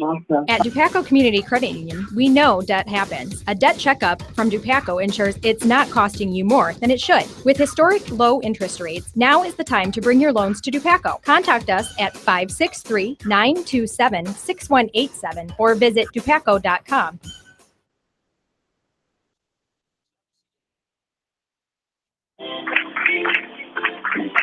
Back into Still Field. 5-3, Anamosa leads it. And before we go to the bottom of the 7th, Bill and I are joined by a special guest here as new West Delaware Athletic Director Matt Weiss. Matt, thanks for joining us tonight. Getting to see a little West Delaware softball here tonight. Yeah, we were over at the first baseball game and decided to swing over this way to catch a little softball as well. So hopefully the girls can get a couple here and tie it up at least in the bottom of the 7th. Again, coming from Central City and now getting the job here at West Delaware, starting here in about a month, starting your duties here. What have you seen so far, things that you like about West Delaware early on here? Well, I think the first thing is, facility-wise, this place is fantastic. It's just everything we've been to, the gyms inside the football field, baseball, softball complex is just fantastic. I think the other big thing is just the fans here are fantastic already. Everybody is just huge support for the teams, and it's really great to see already. And you get that, and you're coming from another small community similar to Manchester where sport, athletics are a big thing in the community, and it's kind of each sport has their own little family. Yeah, they definitely do, and it's been easy to see. I've been up to baseball last week, and they had their home opener, and I got to see a bunch of the same people already there, and it was really great when they recognized me coming in already, and just a great welcoming atmosphere already. As Peyton Lindauer takes his first pitch for a called ball 1-0 the count. Here in the bottom of the 7th, Hawks trailing 5-3 as Anamosa looking to defeat the Hawks for the first time since 2015 as Lindauer awaits the 1-0 that's high ball 2. Now, some of the things you're going to be doing here early on, is probably finishing the baseball, softball seasons, and then you're ready for a new year and kind of maybe a new direction. Yeah, right now we're gonna try to make it up here during the month of June as much as we can. I'm, with my family here tonight as well, and we want to get a chance just to meet some people and get a chance to meet all the coaches that we can and some of the other sponsors, people from the Booster Club. And right now, obviously things at West Delaware are moving pretty smoothly, and we want to try to keep things moving in the same direction, at least for sure. And anything that we can make better, we want to make better too. Lindauer awaits the 3-0. Be good to get this leadoff runner aboard for the Hawks, as this one is taken for a called strike 1. Yeah, man, I want to welcome you to the community. It's always nice to get some new young blood in town here, but you've known the AD here we've had for a while. He hasn't been an AD long, but he's been here for 28 years in the school district. So I had a lot of things going for him, but it's nice that gets some young talent in here that kind of some new ideas and maybe take us, to another step. Yeah, and I've talked to, obviously, Coach Wink, and I've talked to Coach Utah quite a bit, knowing those guys. And, they've got some ideas, and I'm hoping that, moving forward, once I get a chance to, establish myself here, we can, make some of those things happen.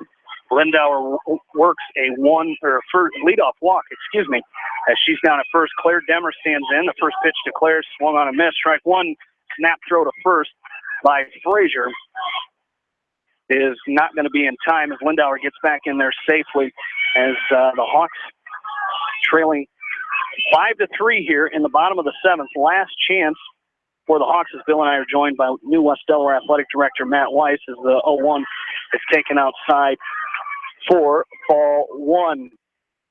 Now, some things that you're going to be, obviously, we talked about the new seasons coming on here. Have you got to get to know, I know you talked about Coach Wank and Coach Uthoff. Have you worked around a little bit the community, just kind of getting things prepared for that new season when we start in the fall? We have a little bit. Right now, my wife and I are working on selling our house. We're trying to get moved up in the community possibly if we can before school starts as well. That's kind of obviously, I think a big deal. The community's a big deal to us as well, too. There's going to get in for, see what Bill's going to call that. I love that bad hop single there. That's right. That third baseman's been playing a tremendous third base down there, and had that not come up on her, she probably would have been able to easily get one out on the play, but we'll take advantage of that bad hop. Now we have runners at first and second, nobody out. And Macy Kleitsch is going to stand in here. So that's, Bill, you talked about that a little bit. Just kind of that fight here that you need to have here. Get the runners on, get the runners aboard, and that's what the Hawks are doing here. As now Macy Kleitsch stands in and awaits his first pitch, and she's going to show bunt, and she attempts at it, but comes up empty for strike one. Well, Matt, again, welcome to the community. Look forward to working with you, especially with what we do here on KMCH, and best of luck to you. And thanks for joining us. Thanks for having me. Appreciate it. And Matt Weiss, the new athletic director here for West Delaware, joining us here as Kleitsch shows bunt again. And it is going to be taken high this time for a ball. 1-1 the count here on Macy Kleitsch. Need to bunt this up the first baseline. And there's nobody coming in at first baseline. If we're going to bunt, let's get it up the first baseline. 1-1 as Kleitsch does show bunt, and she gets it right out in front of the plate. It's going to be a foul ball. So the count will be 1-2 on Macy Kleitsch. The Hawks freshman first baseman. As the Hawk boys have tied the game at 2 in the bottom of the fourth inning on a 2 RBI single by Nolan Linus. As the game is tied 2-2 over there at the Beckman Sports Complex, we'll get it to John Swisher when this game concludes. Here's Kleitsch, drills this ball out into center field. It's going to be caught out there by Sophie Wilt, and a tag by Lindauer, but she retreats to second base. Nice play out there by Wilt, and it's going to be the first out of the inning here. First out of the inning, and there's still runners at first and second. Taya Demmer will stand in here. Play. Now the Hawks up 4-2 on a sac fly. So the Hawk boys leading 4-2 now. Good to see them coming back here. 1 out. Wild pitch have scored 2 Hawk runners over at Exide Field. So the Hawk boys leading 4-2 as Taya Demmer stands in here and awaits the first pitch from Casey Ginn, and she bunts this right to the left side. Foul ball. Foul ball as Maddie Monk picks up and throws to first, but it is a foul ball. 0-1 the count. As you've seen Demmer play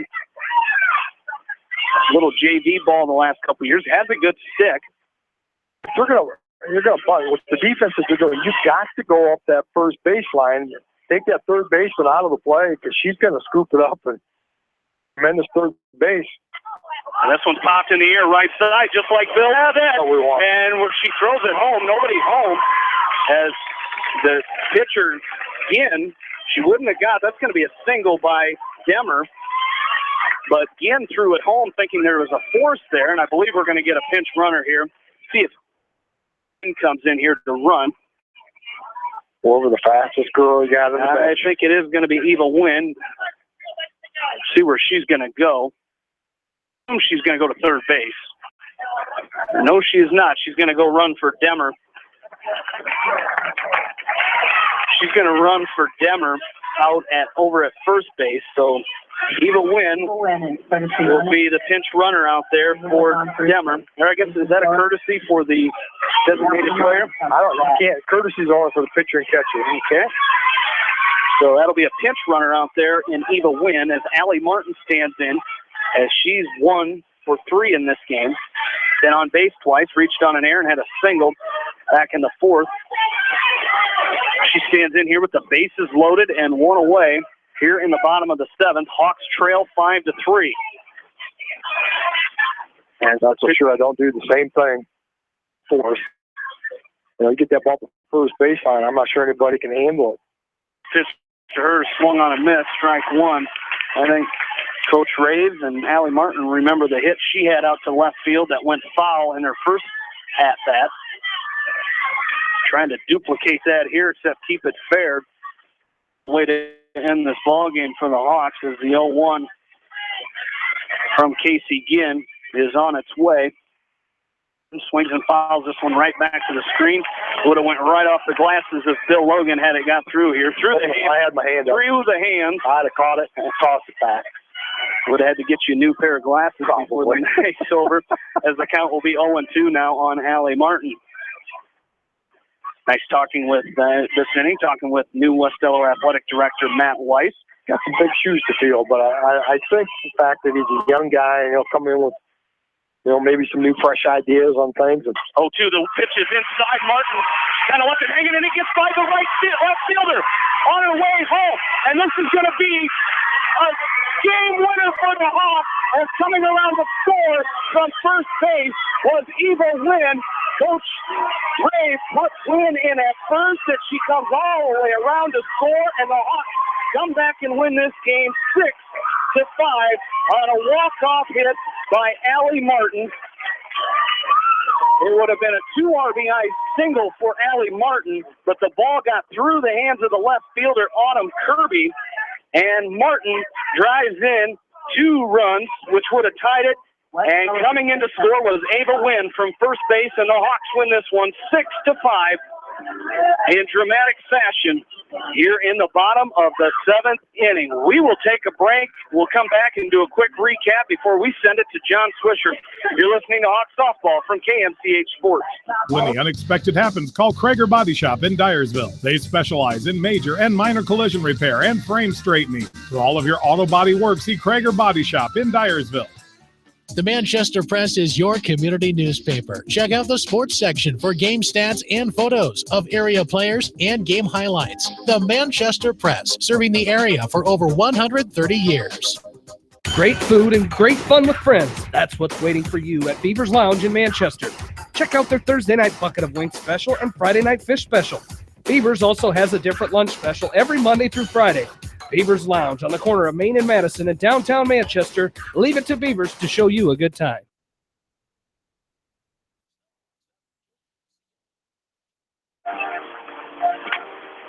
Back into Sill Field. Hawks win it 6-5. What a game. What a win by the Hawks. Just as we talked to new athletic director Matt Weiss, and he talks about hopefully coming back and tying that thing up in the bottom of the 7th. He brings us the luck we need, and the Hawks score 3 in the bottom of the 7th to win that game 6-5. And it wasn't a pretty victory, but I tell you what, an ugly victory is better than a good loss any day, Bill.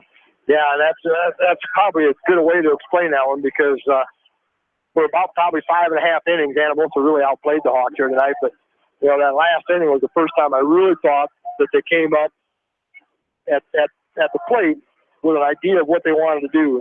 The first 6 innings, I just thought maybe we just went after too many first pitches, maybe that weren't great pitches, and really couldn't get a good swing on them. So much, much better at that. They bunted up the first baseline a couple times.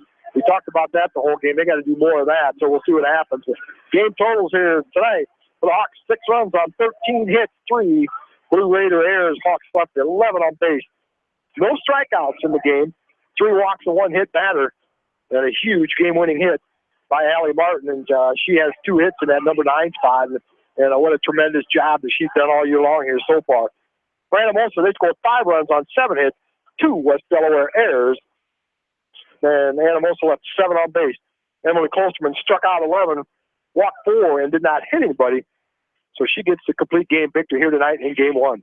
So the Hawks win it 6-5. So the Hawks 2-0 on the night against Anamosa. The boys won Game 1 11-1. Girls winning here 6-5. And we will send it back to John Swisher. Our last update, the Hawks were up 4-2 in the bottom of the 4th inning. So we'll send it back to Swish over at Exide Field at the Beckman Sports Complex for a little bit of bonus coverage from Game 2. And then we'll be back for Game 2 here in just a little bit as you are listening to West Delaware Softball on Eastern Iowa Sports Station, Mix 94.7 KMCH. Newhouse Construction and Concrete is proud to support all our area athletes. Give Phil a call at 927-5178 for your commercial, ag, or residential projects, or visit newhouseconstruction.com. Newhouse Construction and Concrete turns design into reality. In sports as well as banking, numbers mean everything. Athletes strive for excellence during competition. F&M strives to exceed clients' expectations. Whereas athletes and teams focus on the score, F&M focuses on the success of our valued clients, one relationship at a time. F&M Bank, the right choice. Member FDIC.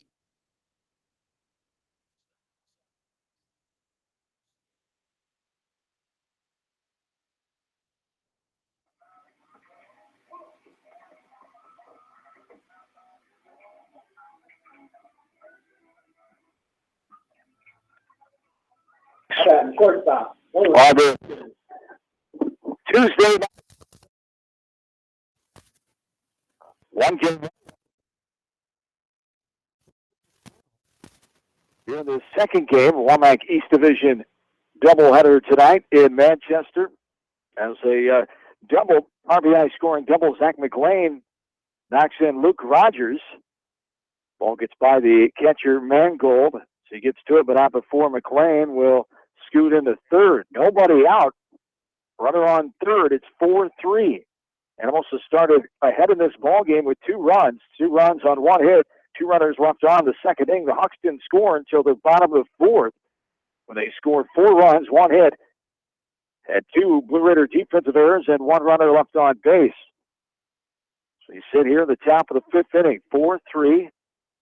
West Delaware with the advantage.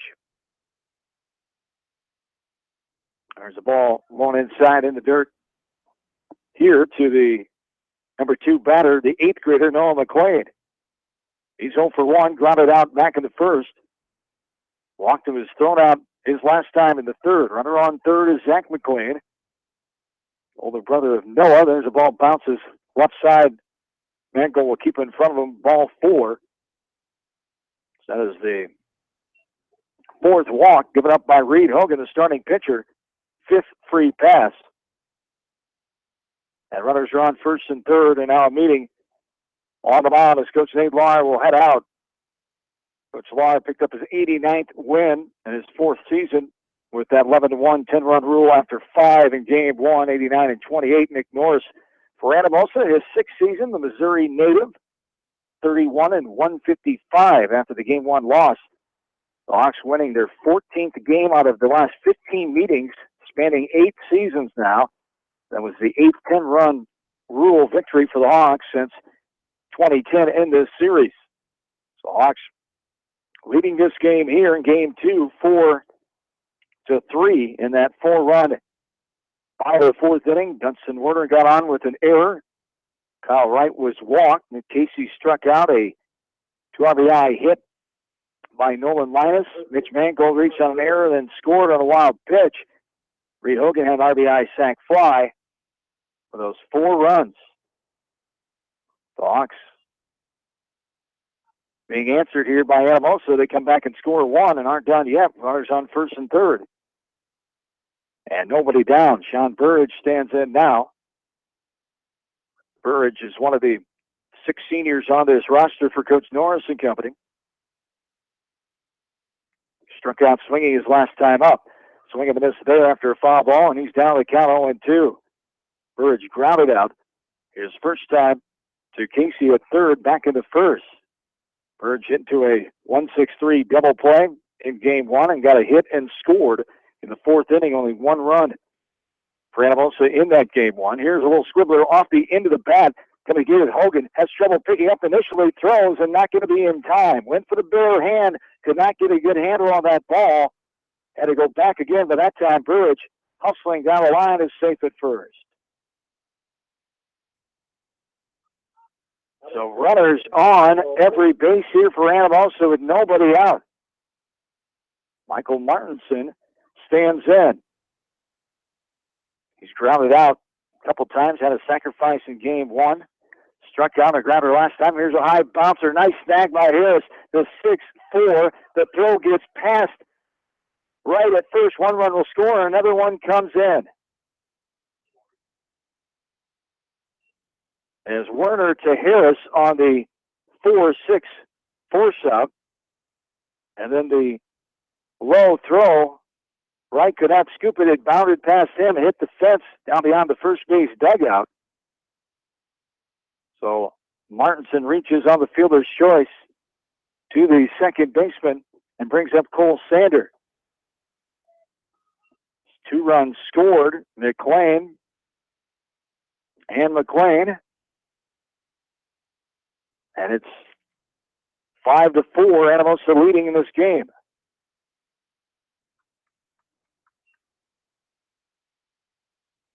Foul ball there. Off the bat of Cole Sander.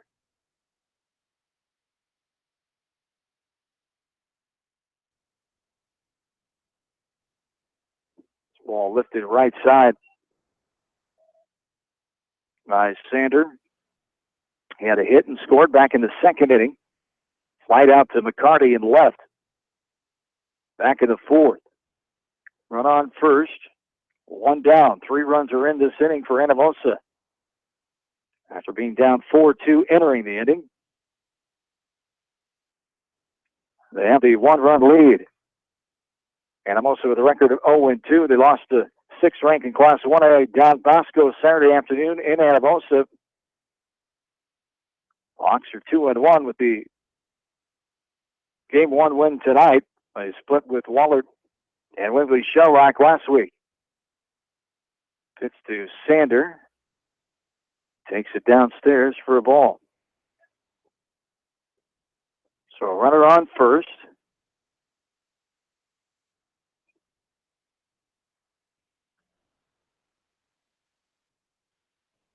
And 1 down off the end of the bat. Popped up right side for the dugout. Right, hustling efforts as was Mangold. Both sliding for that one. Could not come up. Hustling effort by the pitcher. Hogan over there as well. Sander will have another chance here with 2 strikes on him. Cole Sander, the senior. Boys state tournament golfer last weekend in Livermore. He finished 37th with a 169. Chops this one back left side for a foul ball.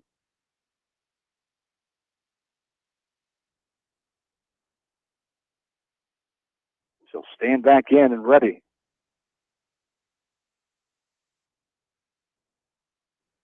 Swung on and missed. Angle not able to hold on to it, but it doesn't matter in that situation. Dropped third.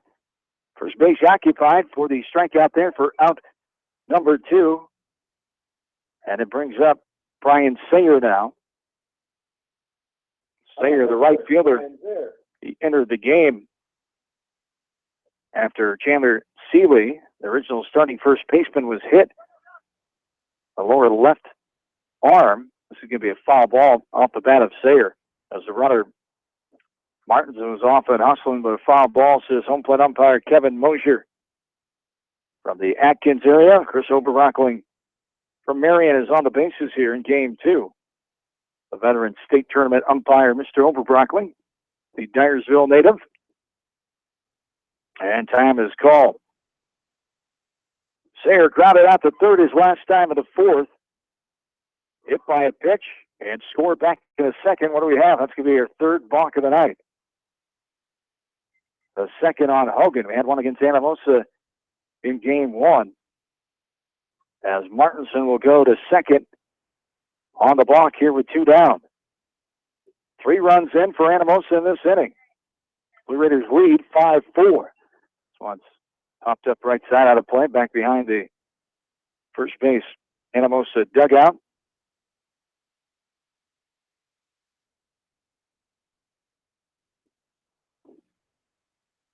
Hogan ready. Pitch on the way. Waiting for it. A slow grounder right side. Coming on to get it is Werner. Fires the first for the 4-3 put out. Ground out to the second baseman for out number 3, but out before Anamosa gets 3 runs. They take a 5-4 lead. We go to the bottom of the fifth, I should say. This is Hawks Baseball from KMCH Sports. At Georgian Auto in Manchester, their approach to auto repairs is simple. Fix it right and get you back on the road. From tires to transmissions, they fix it all. Georgian Auto in Manchester, where complete automotive service and repair is their complete focus. You may not wear glasses or contacts, but how do you know if you're seeing your best or if your eyes are healthy? Why not be proactive and get your eyes examined? Dr. Daniel E. Mersch and his professional staff at Manchester Family Vision can help. Call 563-927-3682 to schedule an appointment. Manchester Family Vision Center wishes all the local sports teams best of luck this season. Manchester Family Vision Center on West Main, where clear vision begins with healthy eyes.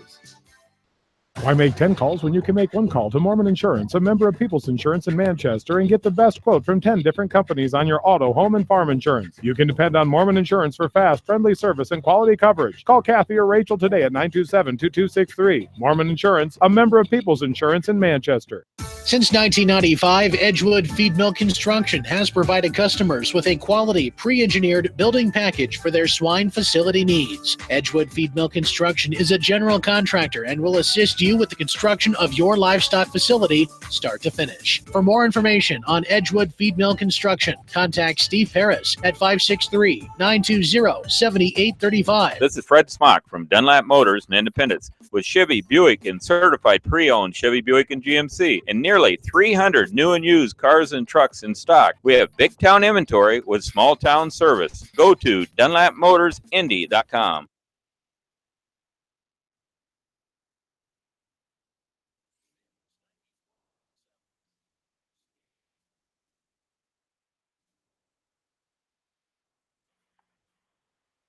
Bottom of the 5th inning here from Exide Field inside the Beckman Sports Complex here on a sunny night. Sun went away for a while, but has come back now. Cooled off quite a bit from our original starting temp.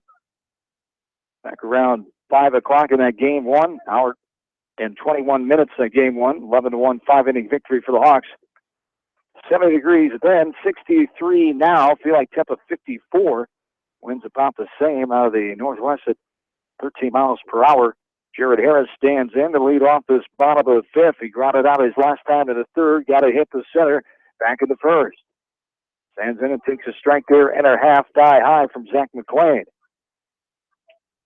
McLean, the sophomore, came in to round out that bottom of the 4th.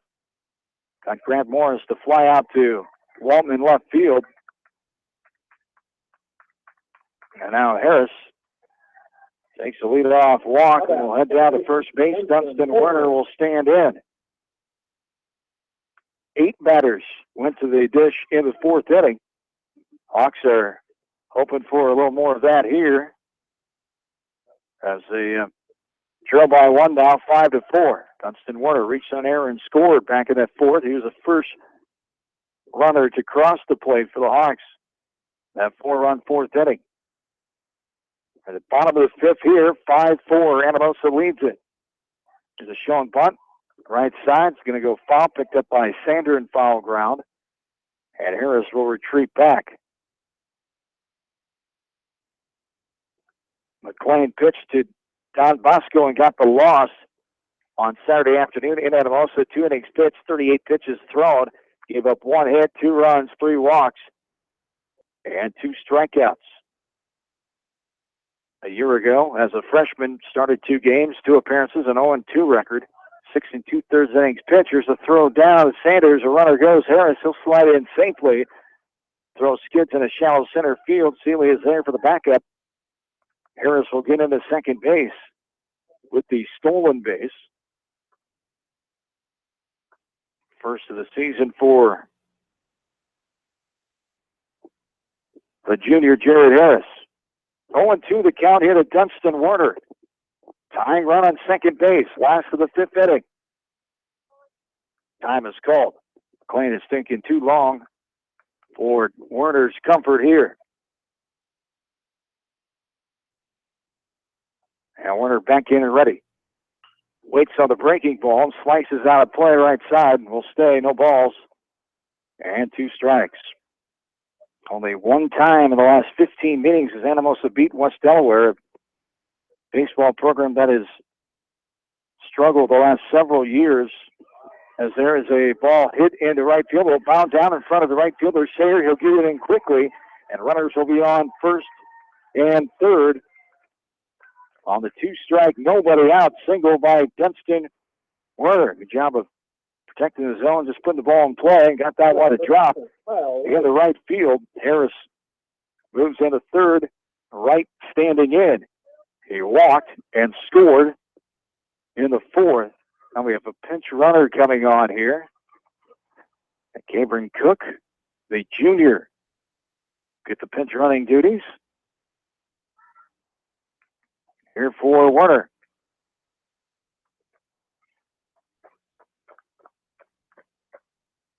Looking over is McLean. Last win in this series came here in Game 2. Doubleheader that night, June 8th, 2015, 14-1 for West Delaware. There's a ball going inside. Anamosa hasn't had a winning baseball season since 2007 when they won 15. Most wins up in program history, 25 back in 2005 when they won the Tri-Rivers Conference. 2-0 is swung on and missed by Wright. 2-1 the count. The most since those 15 and 07 would be 8 wins 3 times since 07. And last year when they won 8 games. And there's a bouncer right side. Getting to it is Rogers. He'll throw it to first for the ground out, but this game is tied up as Harris comes in for the 5th run of the game. RBI sacrifice there by Kyle Wright knocks this game up again. Here with 1 out into the last of the 5th. Cook moves into scoring position at second base. Nick Casey stands in. He struck out swinging twice in this game in the 1st and 4th innings. This one is popped up left side. The pitcher, McLean, saying he has a beat on it. He's going to catch it in fair ground, halfway between the third base and a home plate, right inside the line. They pop out to the pitcher for out. Number 2 brings up Nolan Linus here. How about the big hitter? As Linus, 2 RBI hit, center field, and scored in that 4-run 4th. He struck out swinging back in the 2nd. Takes the ball up and in there for ball 1. 1-0 to count with 2 down. Nolan Linus leads the team in the hit category with 5 so far this season. This is the 4th game of the year, 2 last week, 2 here tonight. Hawks will have 4 more left this week.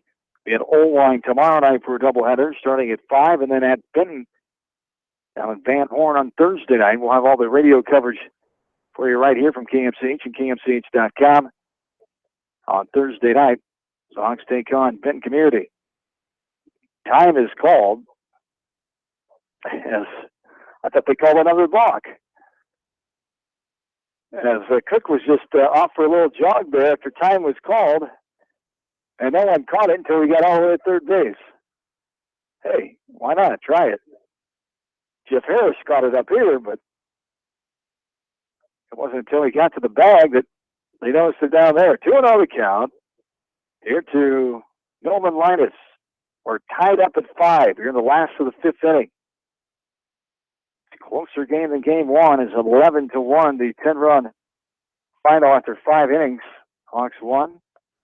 There's a strike to the outside corner at the knees.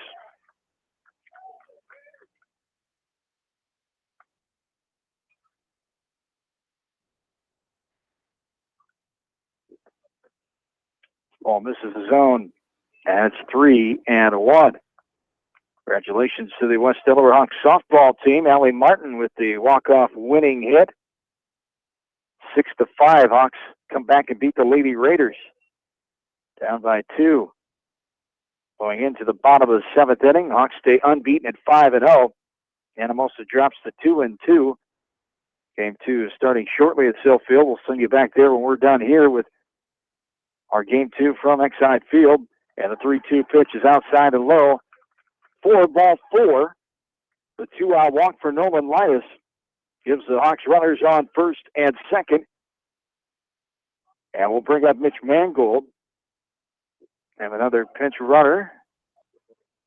Trevor O'Reilly, the junior, get the nod.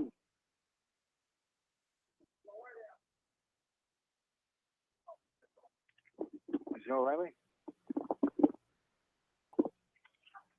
Have him as he's coming in to run for the DH for him. So O'Reilly, the starting right fielder. He can run here for Linus, and Linus can re-enter once here. There's a strike to Mitch Mangold.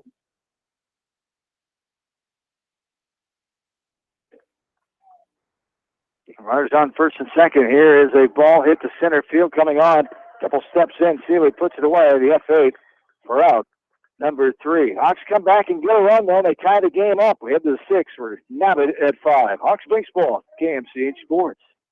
At Precision Collision, we are committed to providing you with high-quality auto body repair and paint refinishing. Our expertly trained technicians can repair all accidental damage and get you back on the road in no time. Come visit me, Jeff, for a free estimate. We are located along Highway 20 at the Delaware turnoff. Precision Collision, one call does it all, quality guaranteed. When it comes to financial planning, most financial companies focus on your income. At Northwestern Mutual, we focus on your outcome. It takes the right financial partner who cares as much about your future as you do, building a financial plan to meet your life's priorities and helping you achieve the financial security you're after. Focus on your financial outcome with Northwestern Mutual. Contact me, Mitch Payton, or Matt Schulte today. You and Northwestern Mutual, stronger together.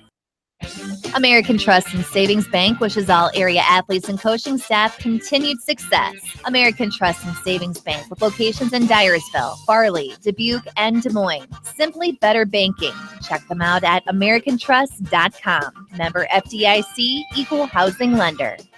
Sight and good vision is very easy to take for granted until it is taken away. Advanced Eye Care Associates of Eastern Iowa is here to help you. Advanced Eye Care Associates of Eastern Iowa is located at 105 East Butler Street in Manchester and at 1113 West 3rd Street in Benton. Your vision is our primary focus.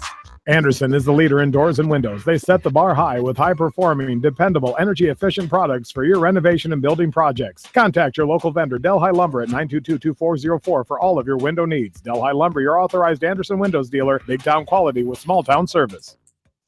Jay's Auto Supercenter has quality pre-owned vehicles, great financing options, and a full-service department, body shop, and detail department. See their full line of vehicles online at jsautosales.net. At Jay's Auto, customer satisfaction is their #1 priority.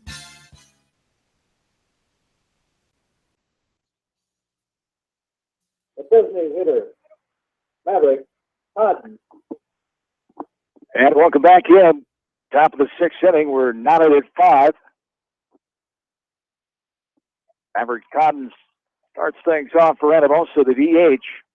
Got hit his last time in the 4th. 7-8-9, Todd and Walton.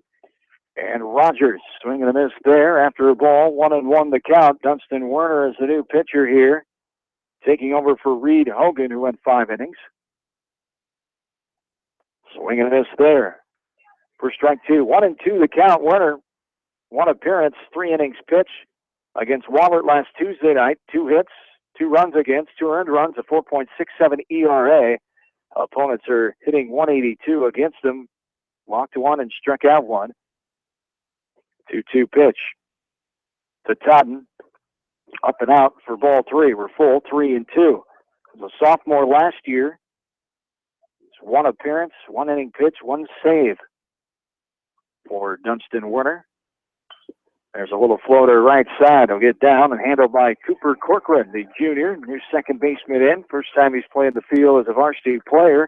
He handles that one well. 4-3, ground out to the second baseman for out number 1.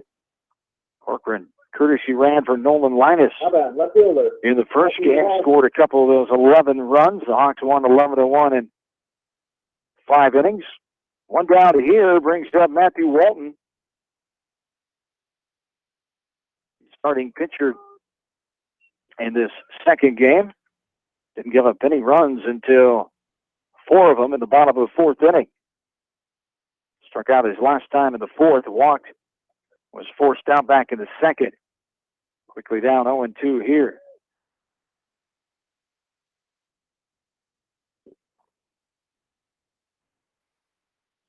0-2 from Werner on the way is a strike on the outside corner right at the knees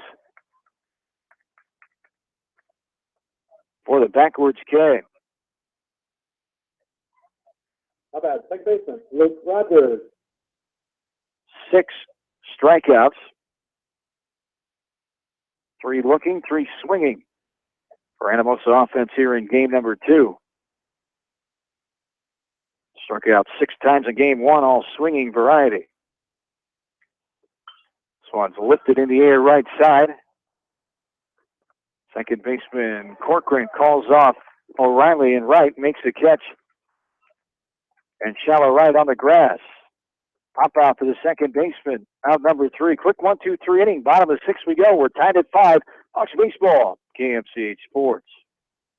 Hi, this is Jamie Vasky at Don & Walt LLC, your independent Lennox dealer in Manchester, encouraging you to plan ahead. Have us check your heating or air conditioning unit before you need it. For residential or commercial plumbing and heating needs and top quality Lennox furnaces and heating units, see Don & Walt LLC on East Main Street in Manchester, or give us a call at 927-2232. Farmers Savings Bank proudly supports all area athletes and their coaching staff. For all your banking needs, visit them in Colesburg, Elkport Garber, Strawberry Point, Arlington, and Aurora, or online at farmersavingsbank.com. Member FDIC. Viafield is your headquarters for all your seed, chemical, and fertilizer needs. They have professional service and quality products needed to bring the best crop to market. Viafield, providing growth opportunity for 18 locations across northern Iowa and southern Minnesota. The Eastern Iowa Shopping News and the Dyersville Commercial recognize the hard work and dedication of all area athletes. Check out the weekly sports section in the commercial for scores and information. The Eastern Iowa Shopping News and Dyersville Commercial, supporting your communities. For fan food, not fast food, visit your after-the-game headquarters, Manchester Dairy Queen. It's quick, it's easy, your family will love it. Manchester Dairy Queen.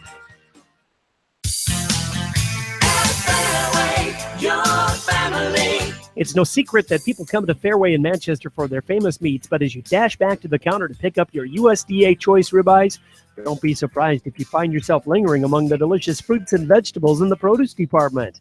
Shop Fairway in Manchester for low prices and all your grocery needs. Head to Fireside Pub and Steakhouse before or after the game or anytime, featuring steaks, seafood, pasta, sandwiches, and even fresh-made pizza. They say it's the best around. Visit them on the web at firesidemanchester.com for a full menu and special offers. Just like a great coach, State Farm agents like me, Julie Smith, can help you develop a game plan for your insurance needs. Whether it's car, home, life, health, or business insurance, I can dig into the playbook and help you find the affordable coverage you need. For all your insurance needs, call on a winning team. The Julie Smith State Farm Agency in Manchester.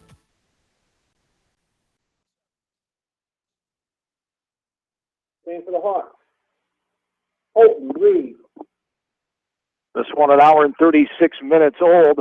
As we're in the bottom of the 6th inning, Colton Reed will pinch hit here in the 7th spot, where Cooper Corcoran entered the game for Reed Hogan, the starting pitcher. 7, 8, 9, Reed, McCarty, and Morris are due up. We're tied at 5. For the Hawks, 5 runs. Only 3 hits in this ball game. 2 defensive errors for Anamosa.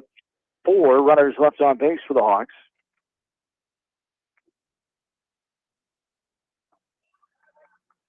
A strike there to Colton Reed. 5 runs for Anamosa, 4 hits. 1 Hawk defensive error and 4 runners left on as well. Colton Reed takes this one high, helmet high for ball 1. We're even 1 ball and 1 strike. In game 1, Reed reached on an error and was stranded, walked, and scored. And an RBI base hit and scored in the 5th inning. Fouls this one back to the fence, and he's down the count. 1 ball and 2 strikes.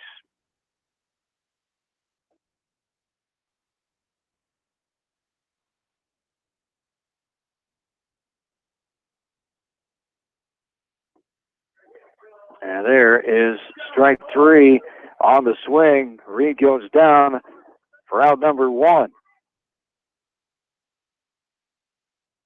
6th strikeout for the Hawks offense. 5 of the 6 have been the swinging variety here in the second game. Marsha McCarty stands in.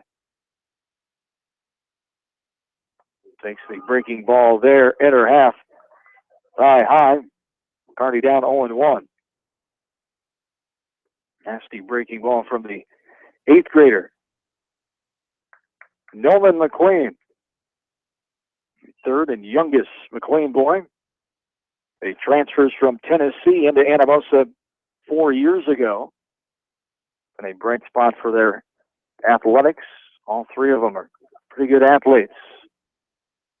8th grader projected by some to be the best one yet. 1-1 on the way. Swung and miss by McCarty for strike 2. 1-2 the count with one down. Nolan McLean threw 60 pitches on Saturday. In 3 innings, 4 hits given up, 1 run, 1 earned run. He struck out 4, walked 1, 2.33 ERA, and that 8-2 loss. His brother Zach picked up the loss against 6th-ranked Class 1A Don Bosco Saturday afternoon down in Jones County. 1-2 the count, one down. We're in the bottom of the 6th. We're tied at 5. Game 2 of the softball contest getting underway at Sill Field. We'll send you back there when we are done here from Exide Field.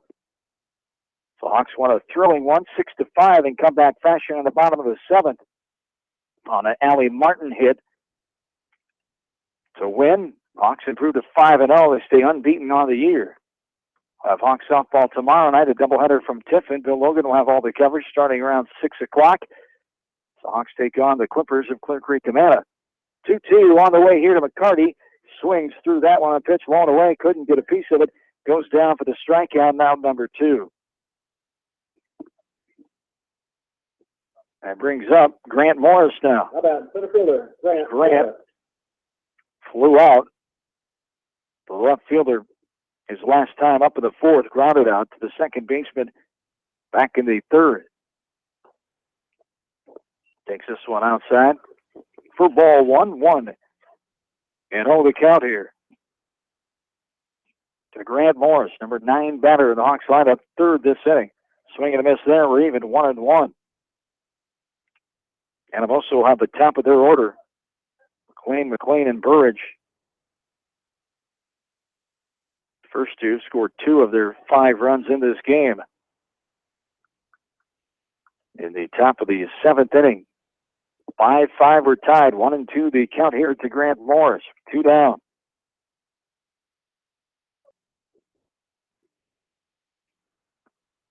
Ball downstairs in the dirt and outside there. We're even 2-2.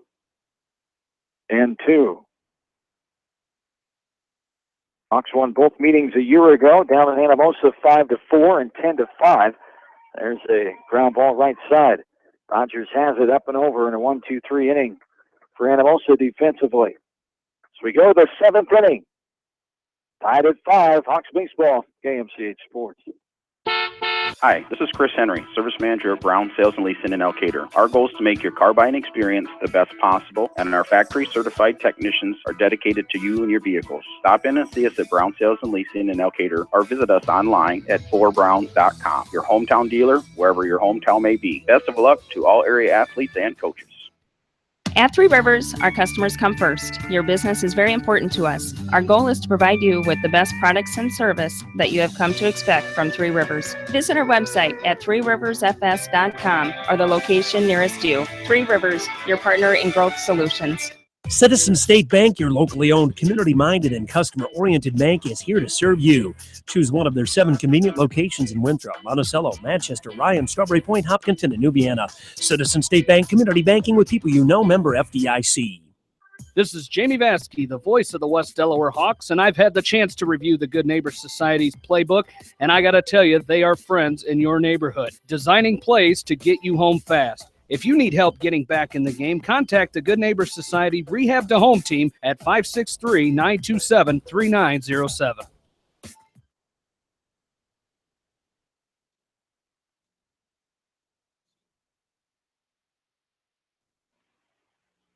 Lead off top of the 7th inning for Anamosa. Along with in-studio producer Ashley Bramey, John Swisher back with you from Exide Field on this Tuesday night.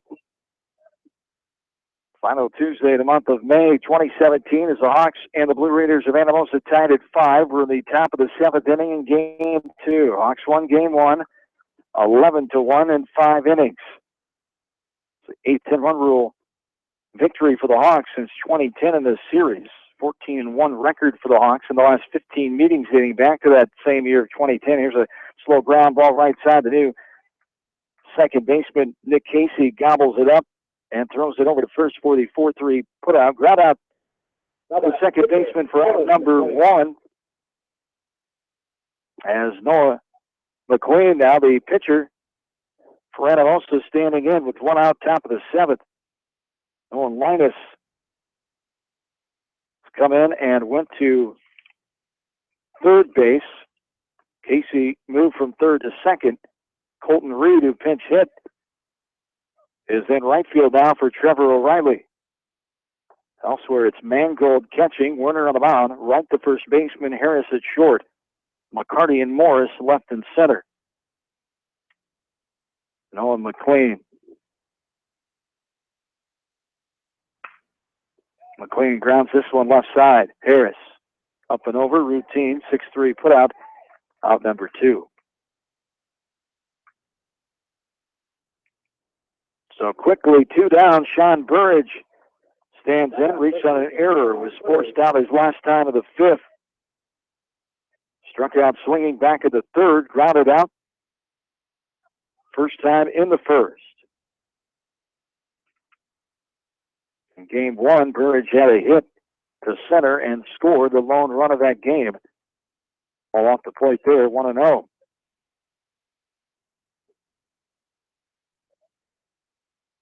I'll have Hawk baseball for you Thursday night down in Van Horn as the Hawks take on the Bobcats of Benton Community a little before 5 o'clock. On that conference cross-division doubleheader. 1-1 the count here to Burridge. He fouls this one back to the fence. That's 1 ball and 2 strikes. Top of inning number 7. We're tied at 5. 1-2 the count to Sean Burridge with 2 down. Werner, the 1-2 delivery. Off speed, upstairs. Burridge chased it and comes up empty. 1-2-3 go the Blue Raiders. So Hawks turn in the bottom of the 7th. Back after this from KMCH Sports. The Edgewood Reminder is proud to support all the area teams in athletic action and appreciates their efforts in the classroom and during sports. Check out all the sports photos in each week's issue of the Edgewood Reminder. The victory is yours at Victory Ford. Hey, this is James Halverson, Service Manager at Victory Ford in Dyersville. Our service and parts team at Victory Ford is dedicated to keeping your car in tip-top shape. And our sales department makes buying a car easy and hassle-free. Stop out to Victory Ford in Dyersville or online at victoryfordonline.com. Good luck, athletes and coaches.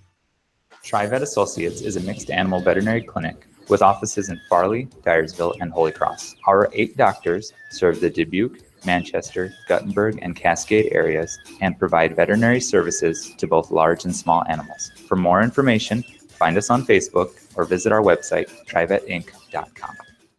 High-Tech Communications has everything you need to stay connected. Audio, video, TVs, DVD and Blu-ray players, dish network systems, surround sound systems, phone systems, but the list doesn't stop there. High-Tech Communications has a staff of professionals to help you get connected, from the installation of your entertainment system to cable and data wiring in your home or business. High-Tech Communications, changing your world with technology.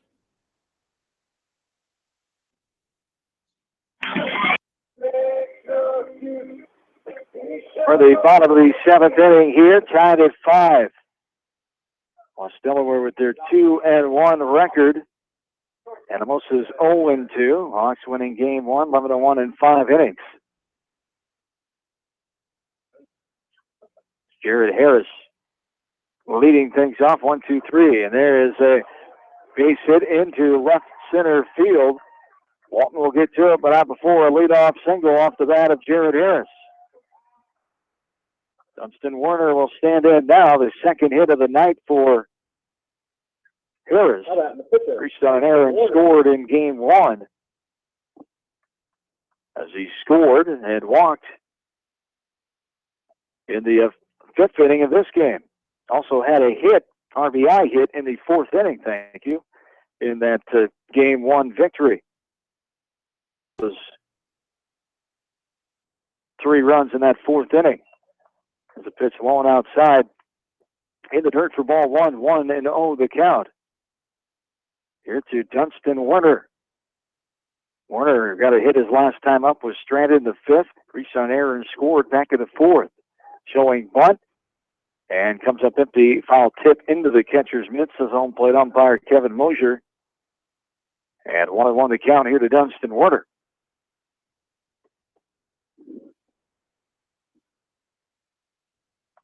Last of the seventh inning, knotted up at 5. Hawks trying to get the sweep and start off East Division play. The Wamack 2-0. Ball downstairs. Warner lets it go. 2 balls, 1 strike.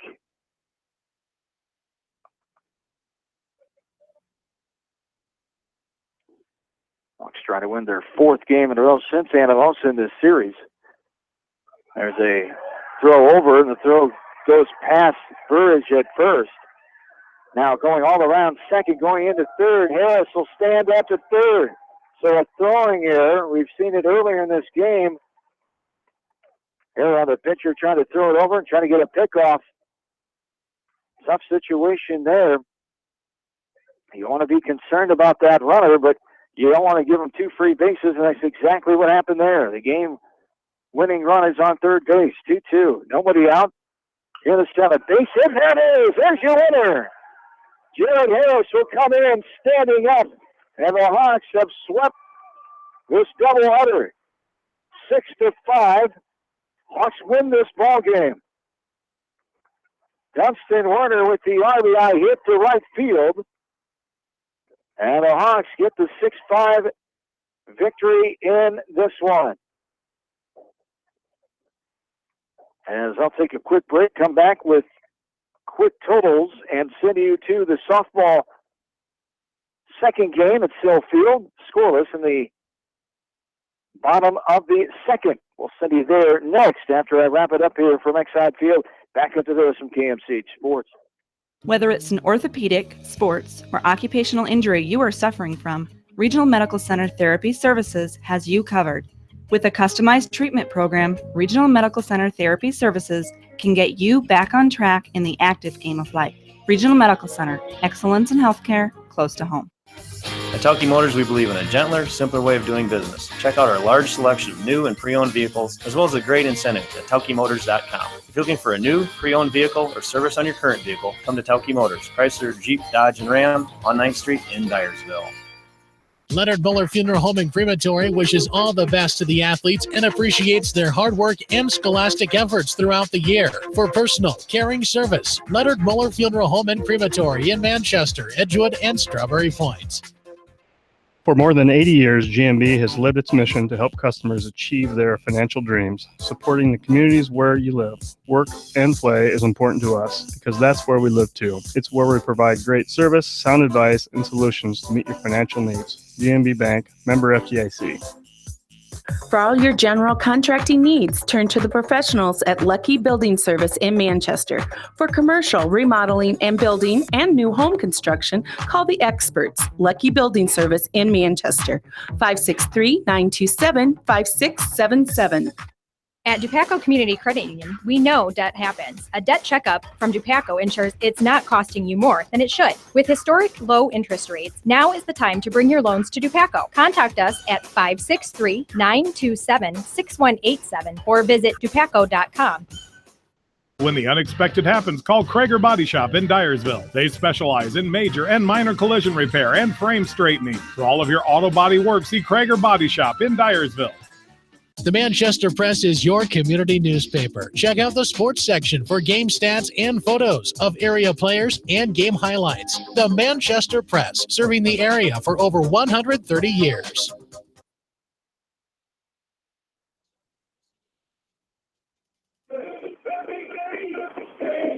Back into Exide Field one final time here tonight.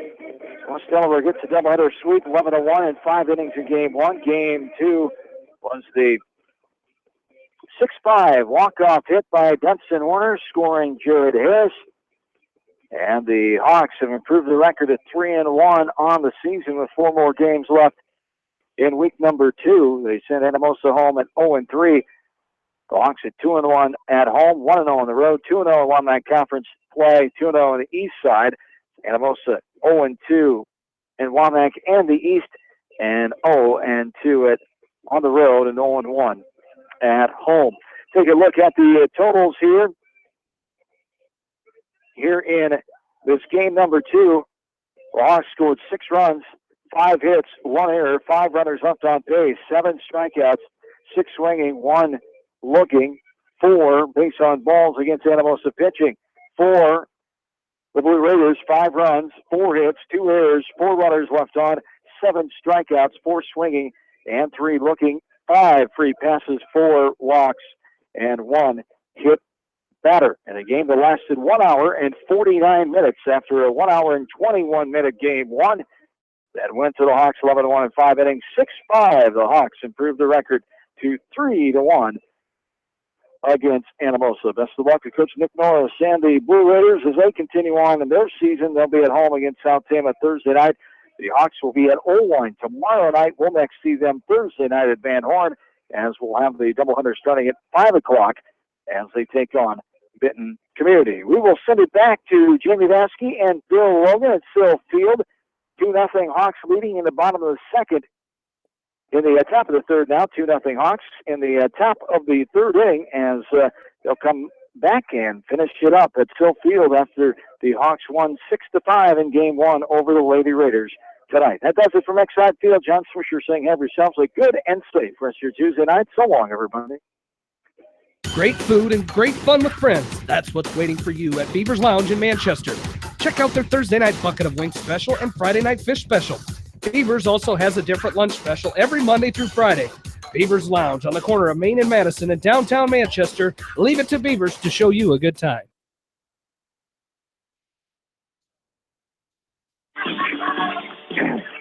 And thank you very much, John Swisher. Great game over there at Exide Field tonight. So the Hawks currently with 2 walk-off hits in tonight's ball game. Jamie Vasky, Bill Logan back with you from Sill Field. Hawks lead 2-0 here in the top of the third inning, as the Hawks just scoring in the bottom half of the second, as it was Peyton Lindauer reaching on a single, 2 back-to-back singles by Peyton Lindauer and Claire Demmer, and then a 2 RBI double by Taya Demmer brought both of them home. And the Hawks lead at 2-0 as a leadoff single here for Anamosa in the top of the third. Sophie Wilt with a single, and now a 2-0 count on Casey Ginn, the designated player, as she stands in here 2-0, nobody out. Top of the third inning, Hawks leading 2-0. Macy Kleitch in the circle for the Hawks this game. A quick throw to first by Georgian, and on that throw to first, Sophie Wilt will take second base. That is a stolen base. That is a stolen base by Wilt, as she didn't take off until Georgian threw to first. So heads up base running there by Sophie Wilt, has herself in scoring position here with nobody out in the top of the third. I think she planned that because the pitch before it, I looked down there and I thought, geez, we would have picked her off had we thrown it. She did the same thing again this time, knowing the fact you throw it down. She just immediately took off and then beat the throw. So good hustle by Sophie Wilt. As 3-1 is ball 3 now on Casey Ginn. As Macy Kleitch pitching for the Hawks. She is the designated player in this game. As she is pitching, Taya Demmer at first base, Heidi Yankovic at second, Claire Demmer at short, Peyton Lindauer over at third base as the 3-1 is taken for ball 4. So a no-out walk here. So the first 2 runners aboard here for the Lady Raiders. In the outfield, left to right, Tyra Vasky, Kaiten Mangold, and Allie Martin surround the outfield for the Hawks. Is digging in here for the Lady Raiders is going to be the leadoff batter, Ellie Tallman, as she reached on a walk her first time, stole second, and was stranded there. As I believe we're going to have a courtesy runner, or it's got to be a pinch runner. It's got to be a pinch runner for the designated runner. And we'll see who Coach King will put out there. Who ran for the first game, is playing this game, so it's going to have to be a different girl. Delaney Frater, who ran for in game 1. Delaney's playing left field here in game 2, so And I think she's got to stay. Now we're going to... Number 16. Number 16, she played in game 1. That is Grace Lubin. She is actually the designated, who again is the designated player for. So she will go in and run at first base. So runners on first and second here. And it is Ellie Tolman. The leadoff batter stands in and looks at this pitch for a called strike one. 0-1 the count here. Again, Hawks leading 2-0, top of inning number 3. It's Anamosa with their first hit of this ball game in this inning, and that was a leadoff single by Sophie Will. The 0-1 is low for ball 1, 1-1 the count. Again, the Hawks victorious in game 1, 5-4. 6-5. 6-5. I was right the first time. Yep. 6-5. Never doubt yourself, Jamie. I know. Except when you're Cup fan. As Tallman will bunt this one foul, the count will be 1-2. Seriously read that. So the count will go to 1-2. Again, Allie Martin with a big hit, a walk-off hit, as 3 runners came around to score on the 2 RBI double by Allie Martin to win that game for the Hawks, as the courtesy runner, pinch runner, Ava Wynn, came around to score. Ground ball to short, throw over to third by Demmer, and she gets her girl as Wilt is retired on the 6-5 put out there for out number 1. As it will be Grace Lubin moving up to second base, and Tallman reaches on a fielder's choice. So 1 away here for the Lady Raiders, and that's going to bring up Alexa Jess. That's a heads-up play, too, because I'm not sure if she throws over to first base and gets her out on that one. And play right in front of her, and a little play by Lindauer to come back and cover third and get that leadoff runner. So great play by the Hawks infield. She didn't get the ball out of her glove right away, so great play by Demmer. Heads up as the first pitch to Alexa Jess is taken, swung on and missed, strike 1, as Alexa Jess struck out her last time up. They did bat out of order their first time up. She struck out. Now she shows bunt and attempts at it here. The runners will both move up 60 feet as nobody home over at third base, as Demmer didn't make it over to third in time, so the runners will advance. And it's an 0-2 count on Alexa Jess. If they were both on the move, like it was a hit and run type of thing, bunt and run, so they were both moving. Ground ball. They got a runner in a rundown, and nobody's there at third once again, and now runner at second is going to be safe as well, so nobody out on that play as everybody moves up 60 feet. Excuse me, not everybody, as they were on second and third, so everybody, they hold, and the runner, Jess, will reach first base on a fielder's choice, as they had the runner Lubin in a rundown, but she makes it back safely. And now the bases are loaded with 1 away here. Yeah, that's the second time today Hawks haven't been as crisp on that infield as what they should be. And it's early in the season. They'll work on things like that. I guarantee you that they'll talk about this one, if not tomorrow morning or tonight after the game, on the bus ride down to Tiffin tomorrow night to make sure that they take care of the fundamental things. Maddie Monk stands in and he watches his first pitch for a ball, 1-0 the count. Next pitch is driven out, foul to the right side, line drive gets out of play. As Kleitch, good heads up base running. She checked the runner back, or fielding. She checked the runner back to third, threw over to third, but again in that rundown, nobody home at third. So everybody reached base safely, and there's a Raider at every station. As the 1-1 count is swung on, hit to the right side. Yankovic up with it. She throws on to first, and the Hawks will record the second out of the inning. But on the play, Grace Lubin will come in to score on an RBI ground out by Maddie Monk. Yeah, kind of gave him that run there. That should have been the third out of the inning right there. But now Hawks need to come up with a big out here on the number 4 hitter, Volkanot. Runners at second and third. Ground ball to Lindauer. She throws on to first for out number 3. So the Raiders get 1. We go to the bottom of the third. Hawks leading 2-1. You're listening to Hawks Softball from KMCH Sports. Newhouse Construction and Concrete is proud to support all our area athletes. Give Phil a call at 927-5178 for your commercial, ag, or residential projects, or visit newhouseconstruction.com. Newhouse Construction and Concrete turns design into reality. Our local sports teams build strong programs by mastering the fundamentals of the game. Our F&M Bank team has also built a strong foundation on mastering the fundamentals in banking, where a handshake goes a long way. You are provided clear-cut solutions to your financial questions, where you are greeted by name. This is the F&M Personal Touch. F&M Bank, the right choice. Member FDIC. At Georgian Auto in Manchester, their approach to auto repairs is simple. Fix it right and get you back on the road. From tires to transmissions, they fix it all. Georgian Auto in Manchester, where complete automotive service and repair is their complete focus.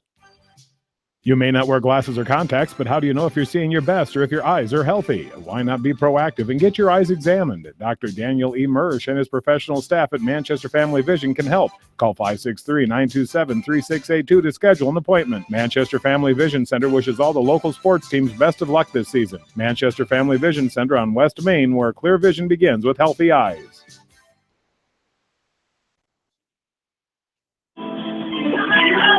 Along with in-studio producer Ashley Bramey, back in the studios of Mix 94.7 KMCH. Jamie Vasky, Bill Logan back with you here at Sill Field. Bottom of the third inning. West Delaware leading Anamosa 2-1 in the first pitch to Heidi Yankovic, the number 2 hitter for the Hawks, is high for a ball, 1-0.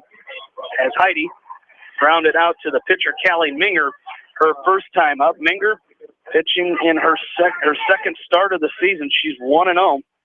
And she was through 7 innings her first time out and had 2 strikeouts as she brings the 1-0 to Yankovic. That's low ball 2, so 2-0 the count on Yankovic.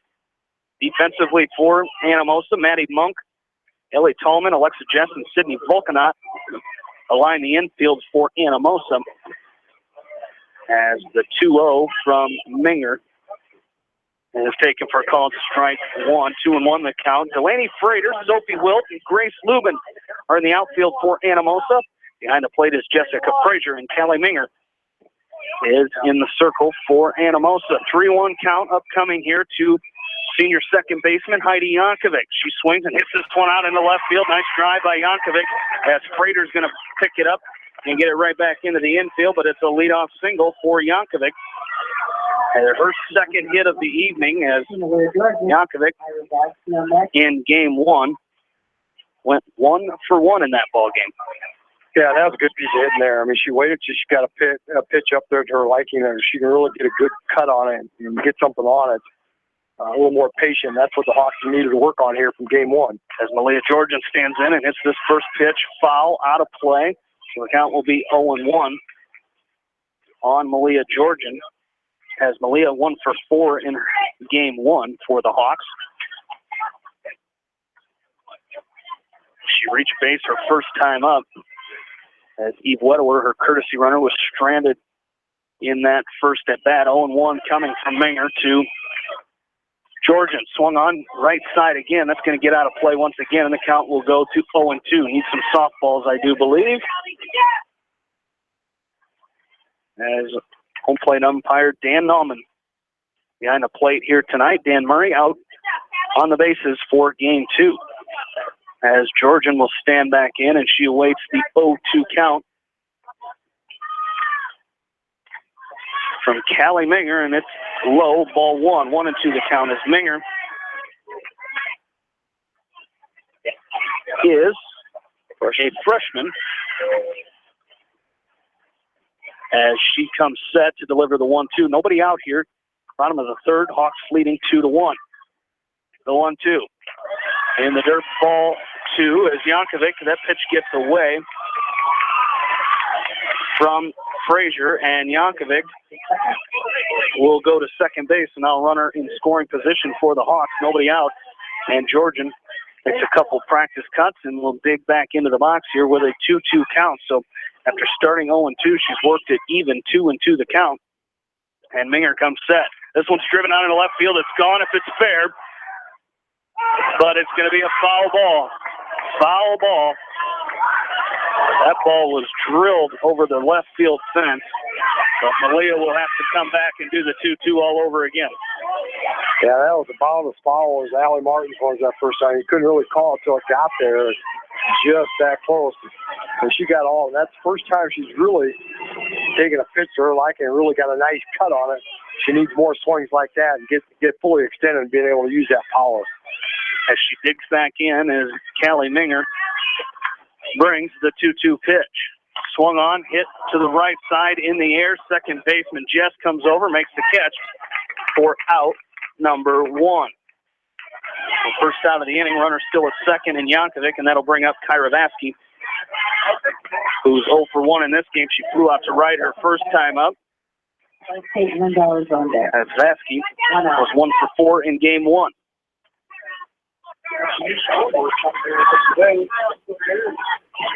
As she digs into the right-handed batter's box and awaits the first pitch from Callie Minger. And this is going to be inside, ball 1. 1-0 the count on Vasky. Big clutch hit here. Just kind of get that run back because it just gave up in the top half of this inning and get that momentum back over in that third base dugout. The 1-0 is low, ball 2, so 2-0 the count. So hitter's pitch coming up here for Vasky. Let's see if she takes advantage of it here with the runner Yankovic out at second. Don't want to squander those leadoff hits or leadoff base runners. 2-0 swung on and missed by Vasky, and the count is 2-1 now on the junior left fielder. Yankovic reached on a single, went to second on a wild pitch. And there's one out. It's going to be chopped to the left side. It gets as a tough play over there by Tolman. She throws to third, but not in time, as Yankovic will reach on a one-out single by Kyra Vasky. Yeah, that was just hit hard enough, high enough, got over the third baseman's head. The shortstop Tolman did a nice job of stopping it because she doesn't stop that. Got runner second scores. So she did a nice job keeping the ball in the infield and keeping the Hawk runners at first and third. But now you got runners at first and third. What kind of pressure you got to put on the defense? You got to put that runner first in motion.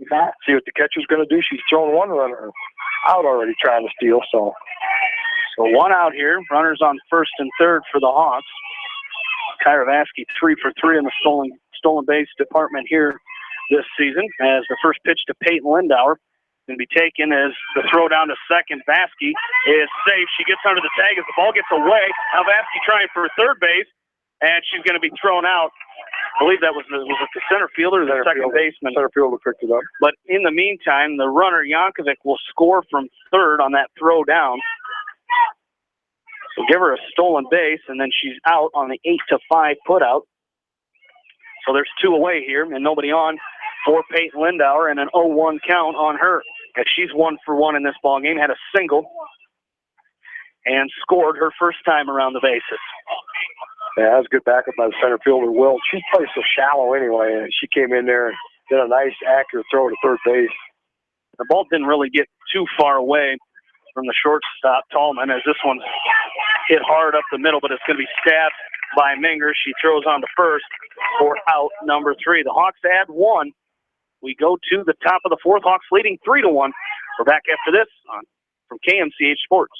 Why make 10 calls when you can make 1 call to Mormon Insurance, a member of People's Insurance in Manchester, and get the best quote from 10 different companies on your auto, home, and farm insurance? You can depend on Mormon Insurance for fast, friendly service and quality coverage. Call Kathy or Rachel today at 927-2263. Mormon Insurance, a member of People's Insurance in Manchester. Since 1995, Edgewood Feed Mill Construction has provided customers with a quality, pre-engineered building package for their swine facility needs. Edgewood Feed Mill Construction is a general contractor and will assist you with the construction of your livestock facility, start to finish. For more information on Edgewood Feed Mill Construction, contact Steve Harris at 563-920-7835. This is Fred Smock from Dunlap Motors in Independence with Chevy, Buick, and certified pre-owned Chevy, Buick, and GMC, and nearly 300 new and used cars and trucks in stock. We have big town inventory with small town service. Go to DunlapMotorsIndy.com.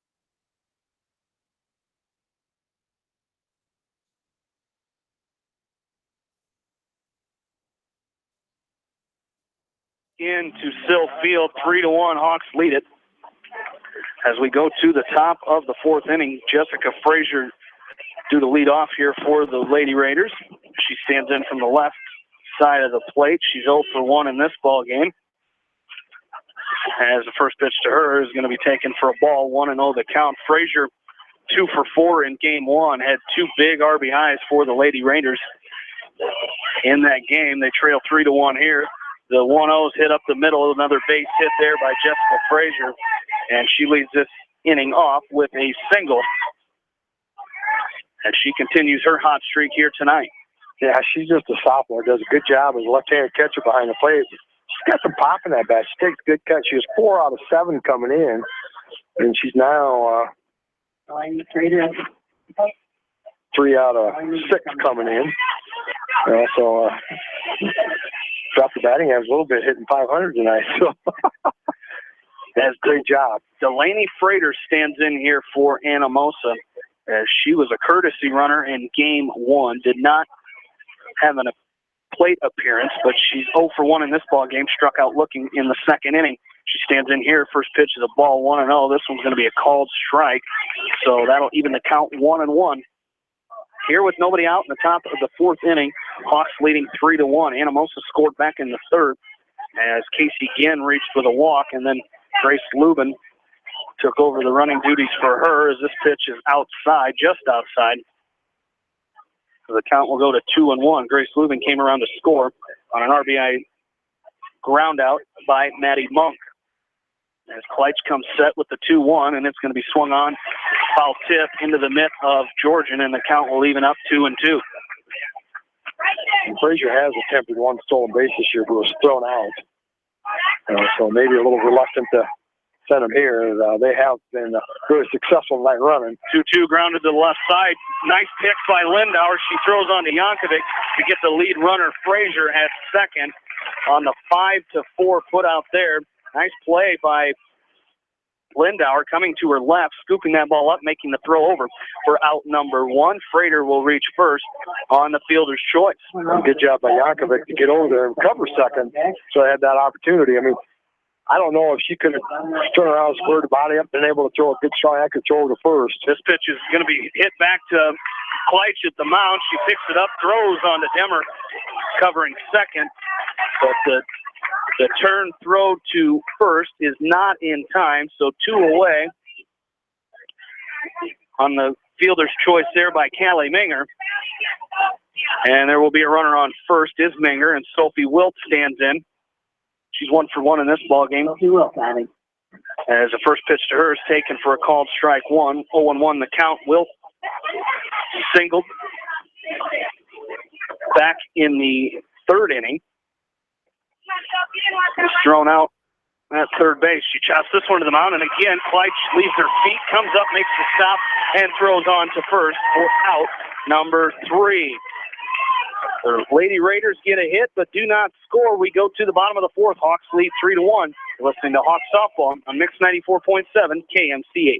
At Precision Collision, we are committed to providing you with high-quality auto body repair and paint refinishing. Our expertly trained technicians can repair all accidental damage and get you back on the road in no time. Come visit me, Jeff, for a free estimate. We are located along Highway 20 at the Delaware turnoff. Precision Collision. One call does it all. Quality guaranteed. When it comes to financial planning, most financial companies focus on your income. At Northwestern Mutual, we focus on your outcome. It takes the right financial partner who cares as much about your future as you do, building a financial plan to meet your life's priorities and helping you achieve the financial security you're after. Focus on your financial outcome with Northwestern Mutual. Contact me, Mitch Payton, or Matt Schulte today. You and Northwestern Mutual, stronger together.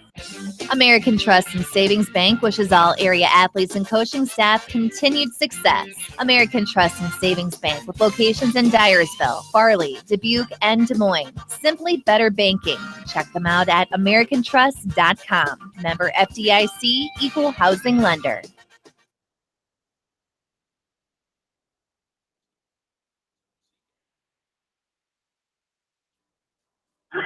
Back to Sill Field, bottom of the fourth. Claire Demmer to lead it off here for the Hawks in a 3-1 West Delaware lead over Anamosa, as the first pitch to Demmer is called. Strike 1, 0-1 the count, as Claire is 1 for 1 in this ball game. She singled in the second inning and came around to score on the 2 RBI double by Taya Demmer. Her cousin, Taya Demmer, as this pitch is swung on and missed.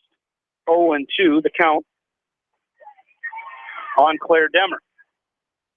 As in the first game, Claire Demmer 2 for 4 with an RBI, as this one's taken for a ball. 1-2 the count with nobody out here. Bottom of the fourth inning, leadoff batter is Claire Demmer. Macy Kleitsch on deck. Taya Demmer in the hole for the Hawks.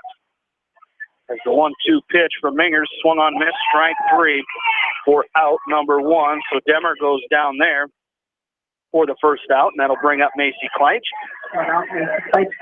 Good pitch there by Minger.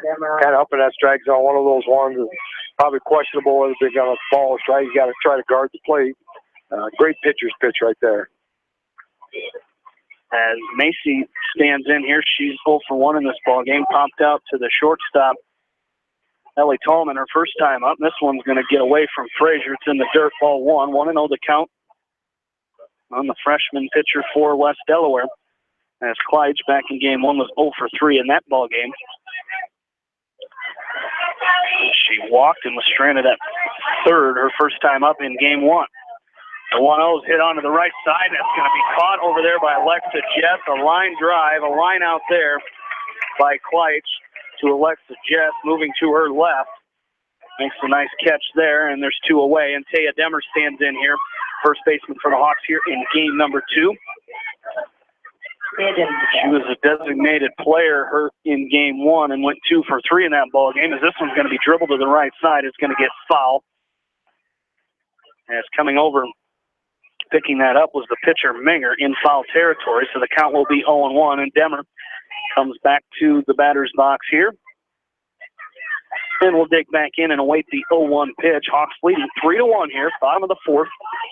Here in game number 2, Hawks victorious 6-5 in game 1. Demmer swings and hits this one out into center field.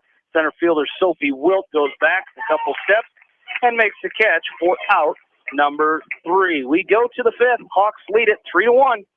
We're back after this from KMCH Sports. Sight and good vision is very easy to take for granted until it is taken away. Advanced Eye Care Associates of Eastern Iowa is here to help you. Advanced Eye Care Associates of Eastern Iowa is located at 105 East Butler Street in Manchester and at 1113 West 3rd Street in Benton. Your vision is our primary focus.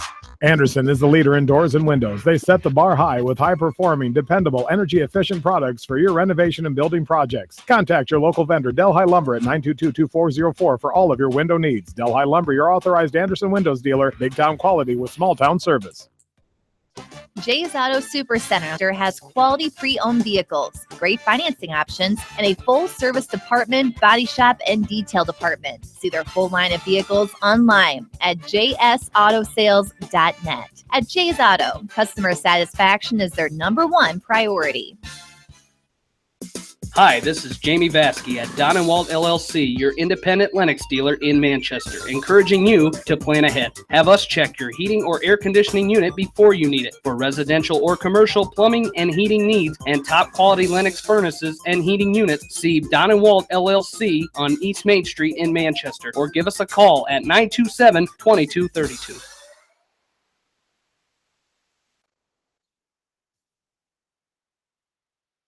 Back into Sill Field. Hawks lead it 3-1. We're here in the top of the 5th inning. Casey Ginn set to lead off for Anamosa. The first pitch to her is taken for a called strike 1. 0-1 the count. Casey Ginn walked in the 3rd inning.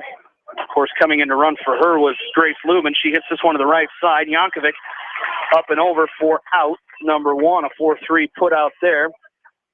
For out #1, Grace Lubin, as I was saying, came around to score the Anamosa Lady Raiders' first run of the ballgame. You know, that's big to get that leadoff here, especially number 9 batter out. Begin that order. You don't want to go up there with the top of your order with the runner on first already in a 3-1 contest. So huge out right off the bat. As Ellie Tallman stands in here, first pitch to her, swung on a miss for strike #1. This one's going to be chopped right side. This is going to be picked up by Taya Demmer. She takes it to first base herself for out #2. So 2 away here. As we're, talking about that first batter, this is just the 2nd inning that the Hawks have retired the first batter of the inning. As coming up here is Alexa Jess. As she stands in, her first pitch to her is taken for a called strike. 0-1 the count. Jess has struck out and grounded into a fielder's choice. Her 2 times up, and she awaits the 0-1. That's called strike 2. 0-2 the count. 2 well-placed pitches right there. To Alexa Jess, the sophomore second baseman for the Lady Raiders, and now Coach Doug King is going to come on to talk to his batter, I believe. Takes a slow stroll to near the batter's box and is going to have a word with Alexa Jess.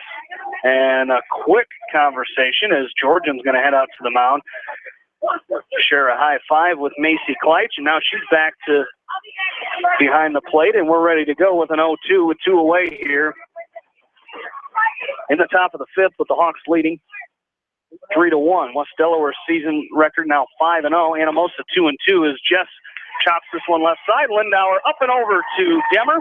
And just like that, the Hawks have a 1-2-3 inning. As we go to the bottom of the 5th, Hawks still lead at 3-1. You're listening to Hawks Softball on Eastern Iowa Sports Station, Mix 94.7 KMCH.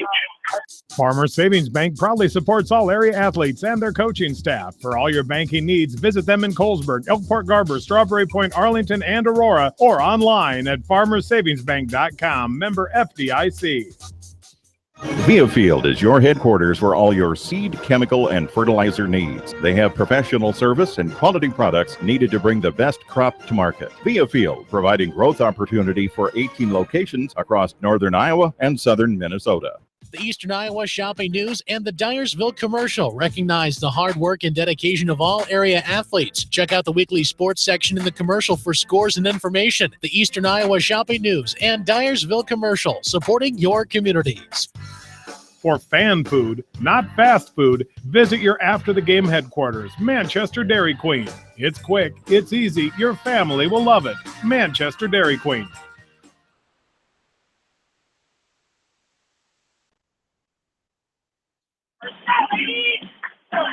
Back into Sill Field, Jamie Vaskey, Bill Logan back along with you. 9-1-2 due up for the Hawks here. Allie Martin set to lead it off, and the first pitch to Martin is swung on, fouled back out of play. And the count will be 0-1. Allie Martin walked her first time up and was stranded on the base pass. In game 1, Martin was 2 for 4 with 2 RBIs. Those 2 RBIs, the game winner for the Hawks in that game 1, as they came back and scored 3 runs in the bottom of the 7th inning to win that game 6-5. The 0-1 is taken low for a ball 1-1 the count as Martin digs back in and awaits the 1-1 here with a 3-1 lead for the Hawks here in the bottom of the 5th. This one off the outside corner, 2-1 the count. Speaking of 6-5, the West Delaware boys baseball team winning game 2 as they were tied going to the 7th inning, 5-5, and Dunstan Warner with a game-winning RBI to bring in Jared Harris, and the Hawks winning game 2, 6-5, after an 11-1 10-run rule in game number 1. The 2-1 to Allie Martin is high for ball 3, 3-1 the count. So the Hawk girls trying to complete the sweep of Anamosa here tonight as the boys sweeping Anamosa over at Exide Field. The girls winning here in game 1, trying to make it a clean sweep as Allie Martin awaits a 3-1 count from Callie Minger. That's outside, ball 4, so Martin is aboard here. Her second walk of this game, and she's at first base with a leadoff walk, and that'll bring up Caitlin Mangold, who stands in 0 for 2 in this game, and struck out twice after going 2 for 4 in game 1. Yeah, it'll be interesting. Infield's coming in for a slap hitter playing that defense, but the shortstop's got to play back to be able to cover second base. First game she had a hit when she hit it right where the shortstop's playing. Attempted at that one and didn't get it. So the count will be 0-1. Looks a little outside. Mangold reaching for it and coming up empty. 0-1 the count here on the Hawks senior center fielder. She digs back into that left-handed batter's box and awaits the 0-1. She gets this one. Nice placement is right over the third baseman's head. Shortstop Tolman comes over, but she can't get there in time with the speedy Mangold. And Caitlin is aboard with a nobody out single. And there's runners on first and second, and that'll bring up Heidi Yankovic, who stands in here 1 for 2 in this game with a run scored. That's a good little placement on a slap hit as a bunter there. third baseman's playing in so far. It doesn't take much to just try to pop it over her head. That's exactly what she did there for the base hit here.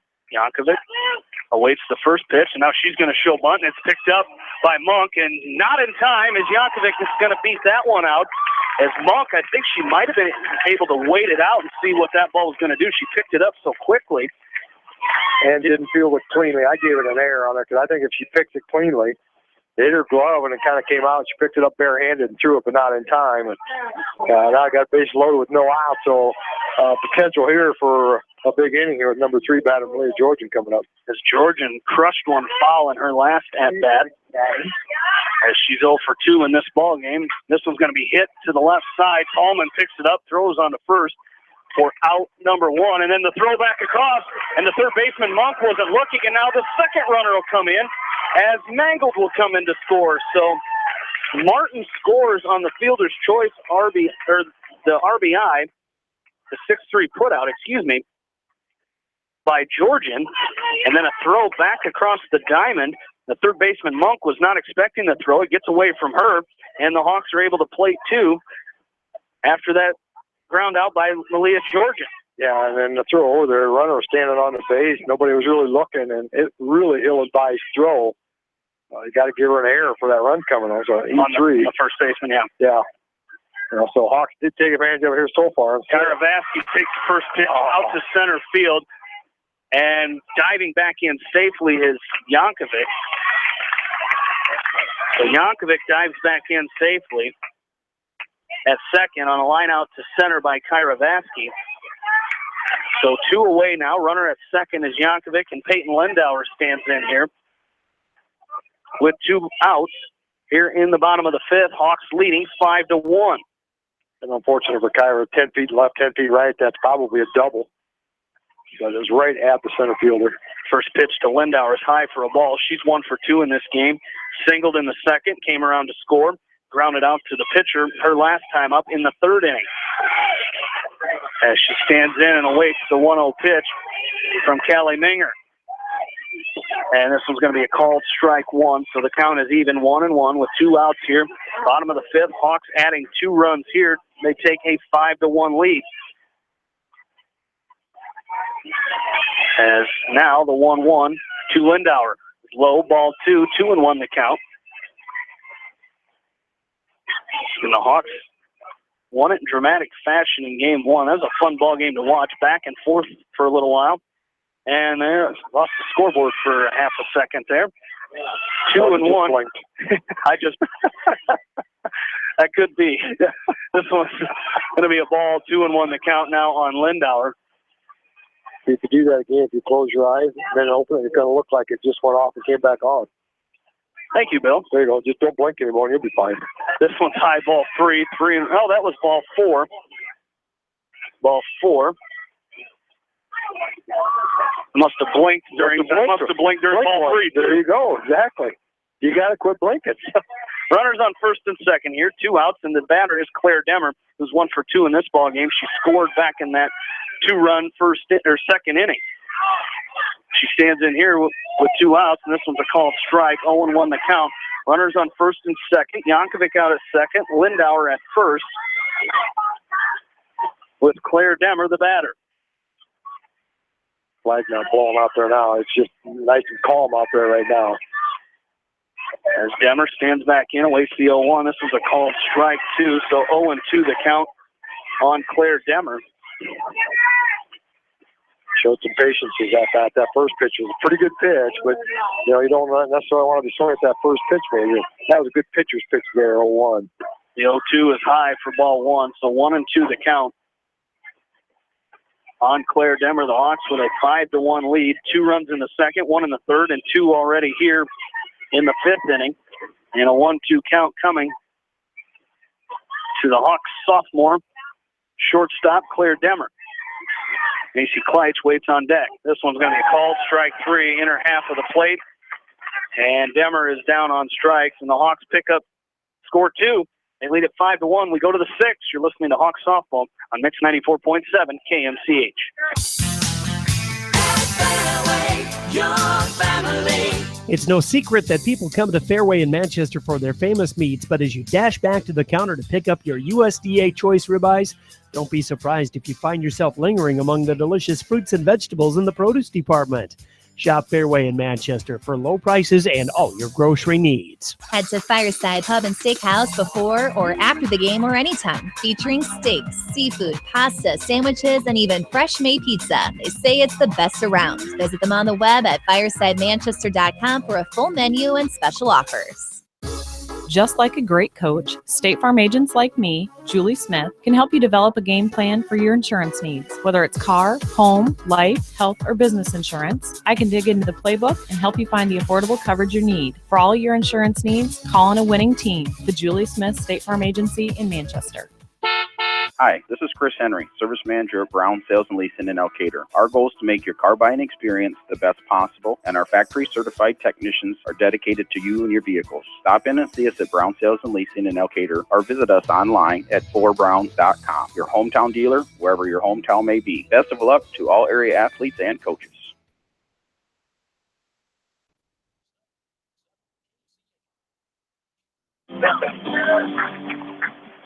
Back into Sill Field, along with in-studio producer Ashley Bramey, Jamie Maskey, Bill Logan back with you. We go to the sixth inning. Hawks leading 5-1. Due up for Anamosa is Maddie Monk. As Monk is 0 for 2 in this game, flew out to right her first time up, had an RBI ground out in inning number 3. The first pitch from Macy Kleitsch is swung on, hit out into right field. Allie Martin back, and she makes the catch for out number 1. So one pitch, one out. Nice fly out there. Nice job ranging back by Allie Martin. Yeah, she went to her right. A ball like that started slicing back a little bit to it, almost overran it, but good play out there. Get that leadoff runner out here in the top of the 6th. As Sydney Volkanot stands in here. Won't believe number 1.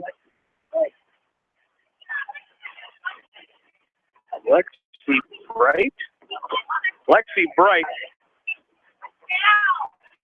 So that is a pinch hitter here. Lexi Bright stands in from the left side of the plate, and the first pitch to her is fouled out. Now a ball, 1-1 to count. Lexi Bright, number 1. This one's going to be called strike 2. So the count, 1 and 2 on Bright here with 1 away. In the top of the 6th inning, this one's going to be outside, ball 2. So 2 and 2 the count here on Bright. Get here in the 6th inning. As this one's fouled off to the screen. The count will hold at 2 and 2 with 1 away here in the top of the 6th inning. Hawks lead it 5-1. Victorious in game 1, 6-5. Get ready to make the trek down to Tiffin tomorrow with Bill Logan following close behind for a matchup doubleheader with Clear Creek and Amana. This one's outside, ball 3, 3 and 2 the count. Here with 1 away. This is your day off, so you can be down there for. I might actually beat them down there tomorrow just because. This one's going to be taken for a ball. So a 1-out walk here to Lexi Bright. And that's going to bring up Jessica Frazier, more catcher for Anamosa, as she's 1 for 2 in this game. Grounded out to Macy Kleitsch once and reached on a single. Her last time up in the 4th, stands in and takes the first pitch, called strike 1. The count will be 0-1 with the runner Lexi Bright down at first base, and the Hawks leading 5-1. As Kleitsch comes set to deliver the 0-1. Swung on, hit to the right side. Yankovic up with it. She can't come up with it. She bobbles it, and that'll be an error on the second baseman there. As Yankovic couldn't come up with that one, and there are runners on first and second. Yeah, she stayed back on it and just got, I think they might have. They call in her. Oh, they're going to bring in a Curtis, a pinch runner. She wasn't in the way or anything. And this is going to be Volkanot. Yeah, Heidi Yankovic just got caught on that in-between hop. Probably didn't charge it maybe quite as aggressively as she should and tried to short hop it. Just couldn't feel it closely. She was trying to look maybe to get to second base to get it out. And at that point, you just try to get it out somewhere. But now they got runners at first and second. So a re-entry out there for Sydney Volkanot as she takes her place back out at second base after she was pinch hit for by Lexi Bright. And the first pitch here to Delaney Frater is taken for a called strike. 0-1 the count on Frater. The 0-1 is called strike 2. 0-2 the count now. So quickly, Kleitsch has thrown 2 pitches and 2 strikes to Delaney Frater, and the count is 0-2 with 1 away here from the top of inning number 6. Runners on first and second. This one's fouled out of play, right side. And we'll do it again, 0-2. Hawks have a 5-1 lead here. Trying to run their season record to 6-0, and that'd be a heck of a homestand, Bill, as you go 6-0 at home to start the season. Well, in your first road games, going down to Clear Creek Manor, which is always a tough place to go down and play. I haven't done my homework yet to figure out our series over the last. Swung on and missed, strike 3. So Frater is done on strikes, and that's the second out of the inning. So with runners on first and second, 2 outs, Callie Minger, the pitcher, will come to bat. As she is a tough doubleheader tomorrow night. 0 for 2 in this game, and Clear Creek and Mano with that great tradition that they have down there. The first pitch to Minger is taken for a called strike. 0-1 the count. This inning especially, Kleitsch has done a tremendous job of holding that inside of the plate and not being able to give him much for pitches to be able to swing at. Chop to the left side. Demmer up with it on to first and throws it over the head of Taya Demmer at first. 1 run will score as Demmer will retrieve the ball there. As the runner, Volkanot, will score on that throwing error by Claire Demmer. So with 2 away here, Minger reaches on the air, and that'll bring up Sophie Wilt, the center fielder, as she stands in here 1 for 2 in this ball game.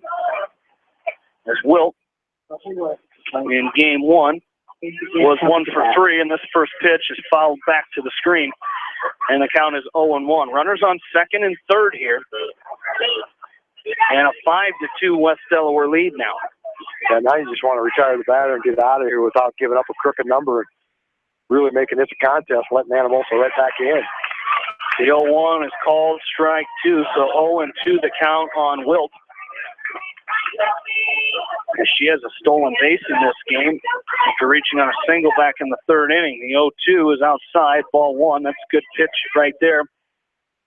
An 0-2 count, throwing it outside just off that outside corner. So 1-2 the count with 2 away here, top of the 6th inning. The 1-2 hit in the air out into center field. Mangle coming on. It's going to get in front of her. They're going to hold the runner at third, and that is going to be an RBI single. RBI single by Sophie Wilt, as the runner from third, Frazier, will come in to score, and Minger, runner out of second base, will move up to third base. As an RBI single there, as Wilt goes to second base. That was a great location on that pitch. That was just a good hit. You just knew it was going to fall right in there. But then as the throw comes in from the outfield, instead of throwing it all the way home, you got to be able to hit that cutoff. Keep that runner from going from first to second, getting themselves in scoring position. Casey Ginn stands in here, the designated player. She's 0 for 1 in this ball game. Walked and Grace Lubin came in as a runner and scored the first run of the game for Anamosa, as the first pitch to her was a strike. Now the 0-1 is taken outside for a ball. There's 2 balls. 2-0 the count on Casey Ginn. This one's going to be just off the outside corner. It'll be 3-0 now on Casey Ginn. With the top of the order waiting on deck in Ellie Tallman. 3-0 pitch. Called strike 1, 3-1. 2 away here. Top of the 6th, 5-3 West Delaware lead. As Casey Ginn stands in, and the 3-1 is taken for called strike 2. 3-2 the count. So a full count here with 2 away in the top of the 6th. Anamosa still threatening here with runners out at second and third. As Kleitsch comes set, swung on, chopped right side. Nice pick up by Taya Demmer as she steps on first for out number 3. So the Hawks give up 2 but avoid a big inning, and they lead it 5-3. As we go to the bottom of the 6th, you're listening to West Delaware Softball on Eastern Iowa Sports Station, Mix 94.7 KMCH. At Three Rivers, our customers come first. Your business is very important to us. Our goal is to provide you with the best products and service that you have come to expect from Three Rivers. Visit our website at threeriversfs.com or the location nearest you. Three Rivers, your partner in growth solutions. Citizen State Bank, your locally owned, community-minded, and customer-oriented bank, is here to serve you. Choose one of their 7 convenient locations in Winthrop, Monticello, Manchester, Ryan, Strawberry Point, Hopkinton, and New Vienna. Citizen State Bank, community banking with people you know, member FDIC.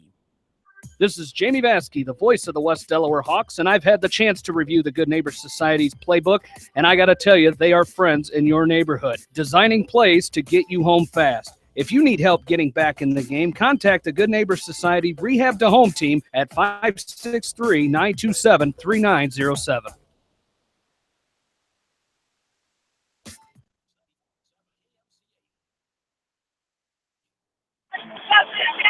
Back to Sill Field. Hawks lead 5-3. We go to the bottom of the 6th inning. Macy Kleitz due up for the Hawks. And she stands in here 0 for 2 in this ball game. And awaits the first pitch from Callie Minger. And it's going to be taken outside, ball 1. As Kleitz 0 for 2 in this game. She's 0 for 3 in game 1. Stands back in and will await the 1-0 pitch. Nobody out here, bottom of the 6th inning. As Kleitz awaits the 1-0. This one's going to be fouled back. Might land on top of us. Yeah, got behind us. As that will even the count 1-1. As Anamosa putting up 2 runs in the top of this inning, climbing back into this game. It's 5-3 as Kleitz will await the 1-1 from Callie Minger. This one's going to be right side. First baseman Volkanot is camped under it. She'll make a catch for out number 1, and that'll bring up Taya Demmer. Taya Demmer stands in here for the Hawks. As a sophomore first baseman here in game number 2. She was a designated player in game 1. She had a 2 RBI double her first time up, flew out to center. Her last time up in the 4th inning. Stands in, and the first pitch with 1 out is going to be drilled out into right center field. It's going to get past the right fielder, Lubin. Demmer is going to have her second double of this ball game as a 1-out double by Taya Demmer. And the Hawks have a runner in scoring position here with 1 away, and Allie Martin due up, who's reached base twice with 2 walks.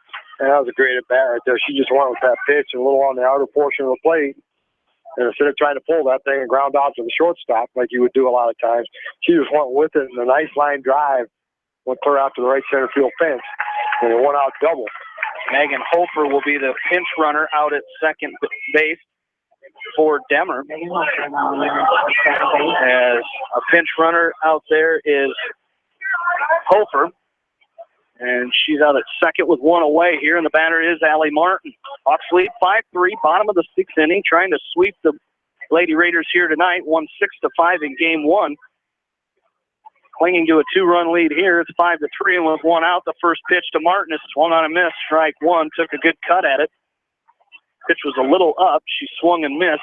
The count is 0-1. And she's been on base 5 out of 6 times tonight. You know, not all hits, but you get on there with a walk or an error or whatever, you just get yourself on base. That's a fantastic number for a 9-hitter. As this pitch is inside, ball 1, 1-1 the count as Allie Martin coming in, leading the team in on-base percentage as well with a .615 on-base percentage. That will definitely improve here tonight as she digs back in and will await the 1-1 pitch. Here with 1 away. And the runner out of second base is Megan Hofer. Swung on a miss, strike 2, so 1-2 the count on Martin. And we've seen when Allie Martin gets a hold of one, what she can do is she hit one foul that cleared the fence in left field back in game 1.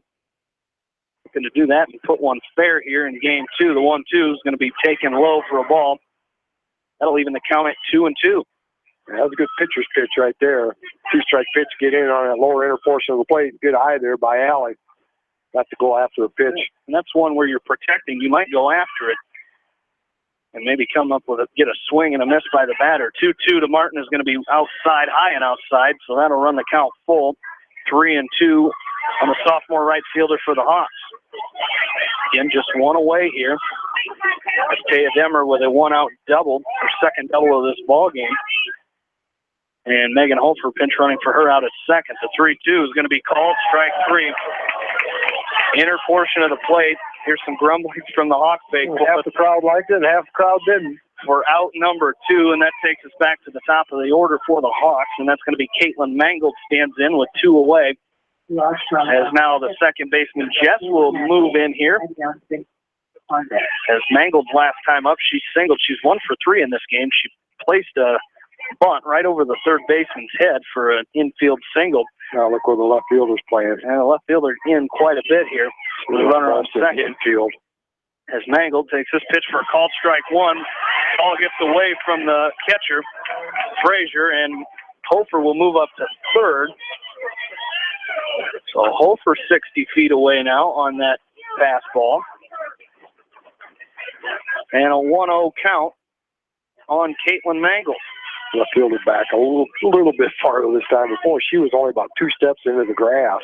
Well, the center of the field is open for Mangold now as the shortstop, Tallman, shading to the left side as she's covering third base on the pitch. And Mangold digs in and awaits the 1-0 from the left-handed batter's box, and the catcher setting up way outside, and Kett comes back and catches the outside corner of the plate to even the count at 1-1.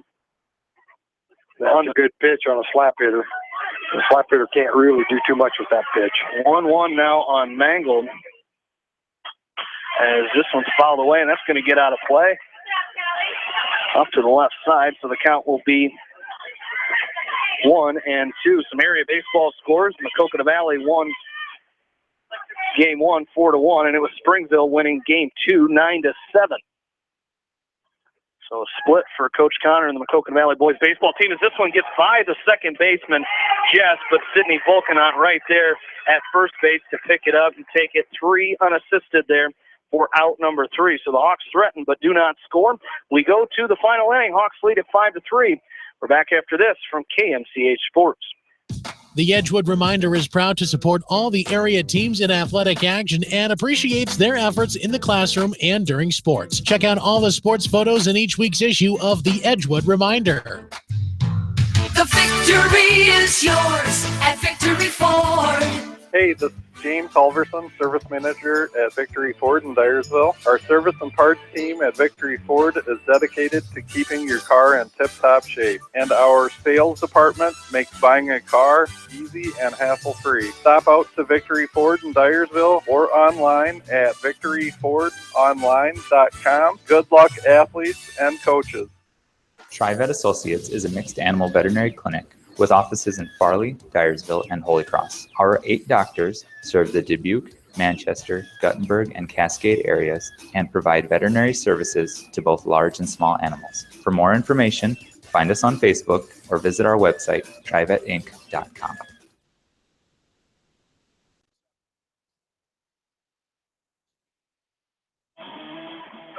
Back into Sill Field, Jamie Vasky, Bill Logan back with you. We go to the 7th inning. Hawks lead 5-3 over Anamosa as Anamosa, that's the top of their order, coming to the plate here, and that starts with Ellie Tallman, the shortstop for the Lady Raiders, and the first pitch to her is taken for a called strike 1, 0-1 the count. Tallman comes in here 0 for 2 in this game. She walked, had a stolen base and was stranded in the first, reached on a fielder's choice and stranded in the third. And grounded out to first her last time up in the 5th, and the 0-1 to her is taken for a ball, 1-1 the count. Ouch. Delaware's not there. It's there. Waterloo East against Cedar Rapids, Washington tonight, girls softball. East won both games. First game was 20-0.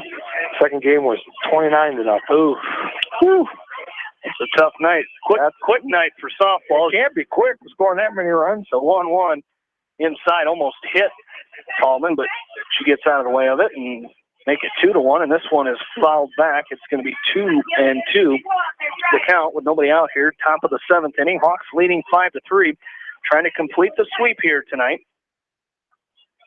For both the boys and the girls. This one's chopped right side. Demmer picks it up, takes it to first base herself for out number 1. So second time in a row that Tallman has grounded out to Taya Demmer, and that's going to bring up Alexa Jess as she stands in here 0 for 3 in this ball game. Struck out in the first, grounded into a fielder's choice in the third, and grounded to second. This one's going to be a base hit out into center field, right center field, as Mangold comes on. So a one-out hit for Alexa Jess. It's going to bring up the number 3 hitter, Maddie Monk. As Bill has to show me that the Cubs are trailing 2-1 in the second inning. Yep, and the Dodgers are winning. No, 9-4. 9-4, top of the ninth. That'll help you, though. It's the Cardinals. Oh, yeah, well, we'll try to help you out all we can. Cubs haven't won yet. As one out now, and Maddie Monk stands in here. That one since, 1962? She's 0 for 3. Year my dad was born. 0 for 1, 0-1 the count here on Maddie Monk. He's not as old as you, if that's what you're trying to add up. 0-2 the count now, a swing and a miss by Maddie Monk. Sorry, son. With one away. Here in the top of the 7th, Hawks lead at 5-3. Macy Kleitch's 0-2 is fouled away, and the count will remain 0-2. That was a nice 0-2 pitch in on the hands. Not really anything Monk could do much with. Good job of just spoiling it. See if Macy would make a little mistake here and get too much of the plate here on an 0-2 pitch. As Monk really crowning the plate here in this 0-2 as they go outside with this one. It's going to be 1-2. Nice pitcher's pitch there, trying to get a swing and a miss. Swing and a miss out of Monk, but she can't coax her into that one, and it's 1-2. The 1-2 is going to be good pitch. Low, maybe? 2-2 the count. Must have been. Could look good from here, but he's got a better view than we do. But that was a great pitch. It was a good pitch. 2-2 the count now on Maddie Monk. As the 2-2 from Kleitch is going to be fouled straight back as the runner Jess was moving on the pitch. And we'll come back and do it again. 2-2. We talked in the break. The Iowa baseball team playing Friday night at 7 o'clock in Houston. They'll take on the Cougars in a NCAA regional game after winning their first Big Ten title in program history. As this one's flied out to right field. I believe it's going to get foul, and it does. It stays in play, but a foul ball, and the count will remain 2-2. So congrats to Coach Heller and company. Got to watch the championship game. Well, a few of the games with a former Hawk. Zach McCool is in town this weekend. And I tell you what, when those Iowa baseball games start, they've got a group text message, and that thing is nonstop for the entire ball games, talking about the game at hand. 2-2 is going to be chopped to the right side. Demmer picks it up, takes it to first herself for out number 2, as the runner Jess will move to second on the play.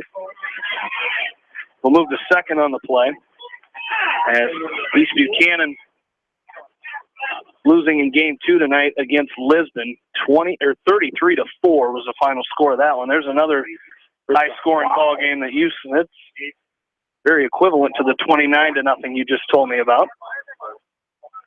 As I believe we're going to have a pinch hitter. Well, Lexi Bright came out and pinched it last time. She came out there, but then she went back to the dugout. And it's going to be Sydney Volkanot. She's going to hit for herself here, as she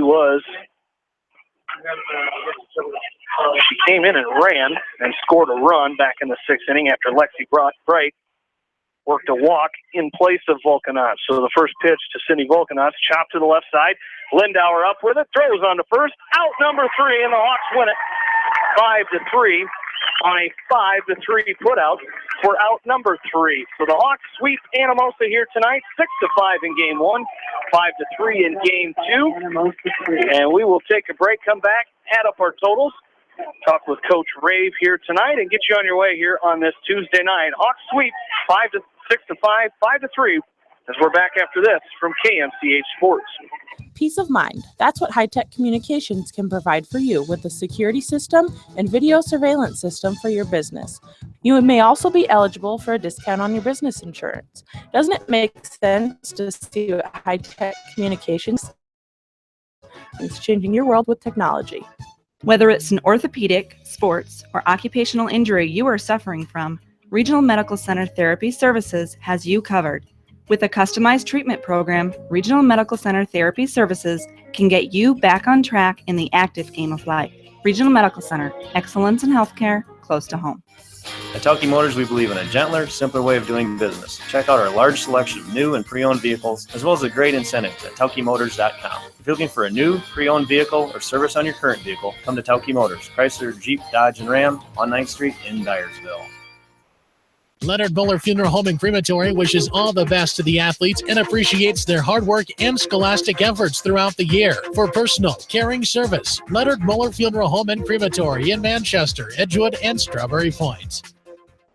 For more than 80 years, GMB has lived its mission to help customers achieve their financial dreams. Supporting the communities where you live, work, and play is important to us because that's where we live too. It's where we provide great service, sound advice, and solutions to meet your financial needs. GMB Bank, member FDIC. For all your general contracting needs, turn to the professionals at Lucky Building Service in Manchester. For commercial, remodeling, and building and new home construction, call the experts, Lucky Building Service in Manchester, 563-927-5677. At Dupaco Community Credit Union, we know debt happens. A debt checkup from Dupaco ensures it's not costing you more than it should. With historic low interest rates, now is the time to bring your loans to Dupaco. Contact us at 563-927-6187 or visit dupaco.com. When the unexpected happens, call Krager Body Shop in Dyersville. They specialize in major and minor collision repair and frame straightening. For all of your auto body work, see Krager Body Shop in Dyersville. The Manchester Press is your community newspaper. Check out the sports section for game stats and photos of area players and game highlights. The Manchester Press, serving the area for over 130 years.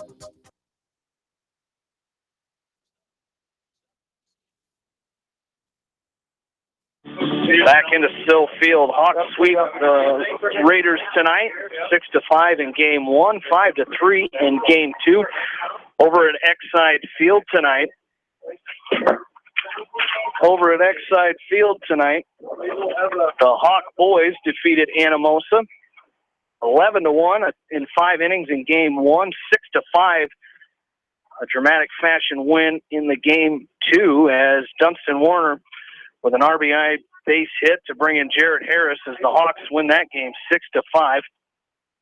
In the 7th inning, went to the 7th inning tied. So great night for West Delaware softball and baseball as we had dramatic fashion here in game one, as well as the Hawks were down 2 runs in the bottom of the 7th, came back and scored 3 to win that game. So a great night of ball. You and I talked in the break. The Hawks really didn't have their hitting shoes on tonight, but they did.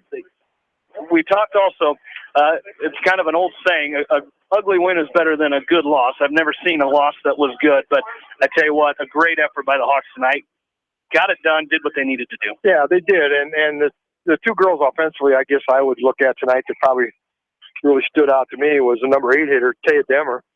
She was 2 for 3 in both games as out of the number 8 spot. That's impressive to me. And then Allie Martin on base 5 times tonight at number 9 spot, but coming up with the clutch game-winning hit in game one. So, some clutch hitting tonight towards the bottom of the lineup, and those are the types of things that you like to see. That that bottom part coming through times when you need them, when maybe the middle part not maybe doing as good as what we all know they can. Absolutely. Well, Coach Tiffany Rave joins us now, and Coach got a couple wins tonight. That first one was exciting. You went into the bottom of the 7th inning down 2 runs, but you got to like the effort of your team to come back, not panic, and just come back and get the win in that game one. Yeah, I mean, what a wild game it was. We were a little sluggish on defense, which unfortunately happens sometimes. But like you said, I'm very proud of how composed we stayed. They trusted each other. I didn't doubt that they wouldn't get it done, but in that 7th inning there, it was really nice to see the girls step up, find a way, get on base, and Allie come up with that big hit. Well, defensively, you talked about the errors early on in that game one that led to those 2 runs early. But I tell you what, your pitchers pitched outstanding in both games tonight. Emily in game 1, Macy in game 2. And even with all that going on behind them, they were able to settle down and get outs. And you got to be happy seeing that, especially early on in the season. I do. I think both pitchers worked well with Malia tonight. I think that combination of all of them together, they're finding a way to get it done. And like you just said, defensively, we're a little floppy at times tonight, but in big jams and big situations, they really stepped in there and found a way to get us out of it. And so I think they're handling themselves with composure. We're working through some things.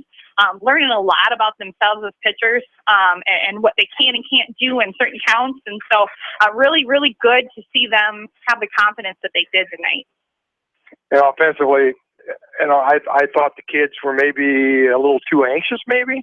They were swinging a lot of first pitch pitches, which, sometimes, if it's a great pitch, that might be as good a pitch as you get. But some of the first pitch pitches that they were swinging at, I don't think were maybe as good a pitch as maybe they should have selected type of stuff. So a little bit of pitch selection there. But, man, number 8 and 9 hitters, Taya and Allie tonight, boy, did they get it done for you. They really did. That's actually a good point that you bring up. Last week we kind of talked about that is, we have the tools to do the things. And now when we step up to the batter's box, what are we looking for? And what counts should we be taking, what types of swings? And so, a couple of girls making some adjustments. That's still something that I definitely want to see us continue to work on with those 0-0 counts and bases loaded, taking those really, really good swings. But like you said, Taya and Allie, outstanding. Both of them came in and they got some huge clutch hits for us. Really, really did their job in the 8-9 spot. Well, you mentioned last week early on you liked the fact that you had so many home games to start the season, especially with the younger girls you do have out there, getting used to that varsity atmosphere, getting the home crowd involved. And I tell you what, heck of a home trip, or home stand, I should say. 6-0, you got to be happy starting 6-0 at home. You definitely very happy with that. It kind of gets the nerves out. Whenever you play at home, there's a little bigger crowd. And so it was good for our two pitchers, especially, getting some experience out here going into the season. And then some of those younger kids as well that are new on the field, they're new in the lineup to really settle in here so that as we go on the road here tomorrow night and over the weekend that we can really play some good softball. And speaking of tomorrow night, heading to Tiffin to take on Clear Creek Amana, always a tradition-rich program, and a tough road trip to start your road trips. And I'm sure you'll have the girls ready to go. Yeah, we had a nice little talk there, and we definitely know that tomorrow night we got to come ready to play, and we're gonna have to clean that defense up a little bit. Go over a few things here in BP tomorrow, and I definitely think when we go to Clear Creek tomorrow night, they're going to be ready to go. So. Absolutely. Well, Coach, congratulations on the 2 wins here tonight, 6-0 on the season, and 2 Wamak East Division wins as well. So congrats, and thanks for joining us. Thanks, guys. That's West Delaware head coach Tiffany Rave here in the post game as we send her on her way and send them to Clear Creek Amana, as Bill will be joining them tomorrow as he'll be down there and Tiffin, bringing you both of those games tomorrow night. As Buddy Boy, we get some final stats for Game 2. Game 2 for the West Delaware Hawks. They scored 5 runs on 7 hits, 1 Blue Raider error. Hawks left 5 on base. Kelly Minger struck out 5. Hawks walked 3 and didn't hit anybody. And 2 hits in that game by Taya Demmer and a couple RBIs. So, the hitting star in Game 2 for me was Taya Demmer knocking in some big runs in that 8 spot. For the Anamosa Blue Raiders, 3 runs on 5 hits, 2 Hawk errors. They left 7 on base. And Macy Kleitz struck out 3, walked 3, and didn't hit anybody. And did a nice job of hitting her spots when she needed to. She worked herself into a couple problems, but then seemed like she could always come up with a big pitch to take advantage of a couple of errors that kind of had her going there a little bit. But pitched an outstanding game in Game 2. Well, you mentioned it. Tomorrow night's going to be a tough road trip down to Clear Creek Amana, always a tough softball against, and they're going to have to be ready to go. And of course, their first road trip of the season. I mean, they got lucky to where they don't have to go to school the next day. They got those the school day games out of the way, so should be a tough trip, and they're going to have to be ready to play ball tomorrow night. Well, they're just going to have to go down there and understand that, yeah, that's a tough place to play. You know what? They still have the bases at 60 feet. It's a little different diamond and whatnot, but just go down there. You're not playing tradition. You're playing the Clear Creek Amana, this team, and just go down there and play Hawk softball. Don't worry about all the things that didn't happen down there in the past. Just go down there and do what we do. Go down there and play a consistent game, a little more error-free, a little more heady defensively tonight than they did here, and the Hawks should be in great shape. Absolutely. Well, Buddy Boy, good luck down there tomorrow night, and I will be definitely listening to you, and hopefully the Cubs can finally start winning some games so I can text you good updates just to rub it in a little bit. Well, I can't tell you any good one. They're losing again tonight. Dodgers win again tonight, 9-4. So we beat the Cardinals to help you out here a little bit. Try to keep you tied for second place yet with an under 500 record now. So, well, here's the deal. I would not root for the Cardinals to beat your Dodgers because I don't want the division rivals to win, unlike you rooting for the Giants last week. So. Oh, yeah, Giants are so far underneath. They're going a few games, and they're still going to stay down there. and it's an odd year for them. Odd year. They're not going to win. They're not going to win. Well, we'll see you later, buddy. You betcha. Joining me tonight here for West Delaware softball as they are 2-0 on the night as they move to 6-0 on the season. Anamosa drops their record to 2-3. Coming up the rest of the week, we mentioned Bill will be in Tiffin tomorrow, starting at Delaware softball at Clear Creek, Amana. And then Thursday, John Swisher is going to pull out of his bag of color partners and have a game as West Delaware baseball doubleheader at Benton Community. Starting at 5 o'clock, a doubleheader for the West Delaware baseball team. That's going to do it for us here tonight from Sill Field. Want to thank the sponsors of high school softball here on KMCH. Without them, we would not be able to bring you this broadcast of West Delaware. We got baseball on the air tonight, West Delaware baseball and softball, so we want to thank them for all their support. Want to thank Ashley Bramey back at the studios at KMCH, switching back and forth from games tonight. Great job, Ashley. Always appreciate that. And want to most of all thank you, the listeners, for tuning in to our baseball, softball coverage here tonight. As that's going to do it. 4-0 for the West Delaware Hawks tonight as the baseball team wins 11-1 in 5 innings in Game 1, 6-5 in Game 2. The West Delaware Hawks winning here tonight on the softball field, 6-5 in Game 1 and 5-3 in Game number 2. You've been listening to high school softball here on Mix 94.7 KMCH. Have a good night, everybody.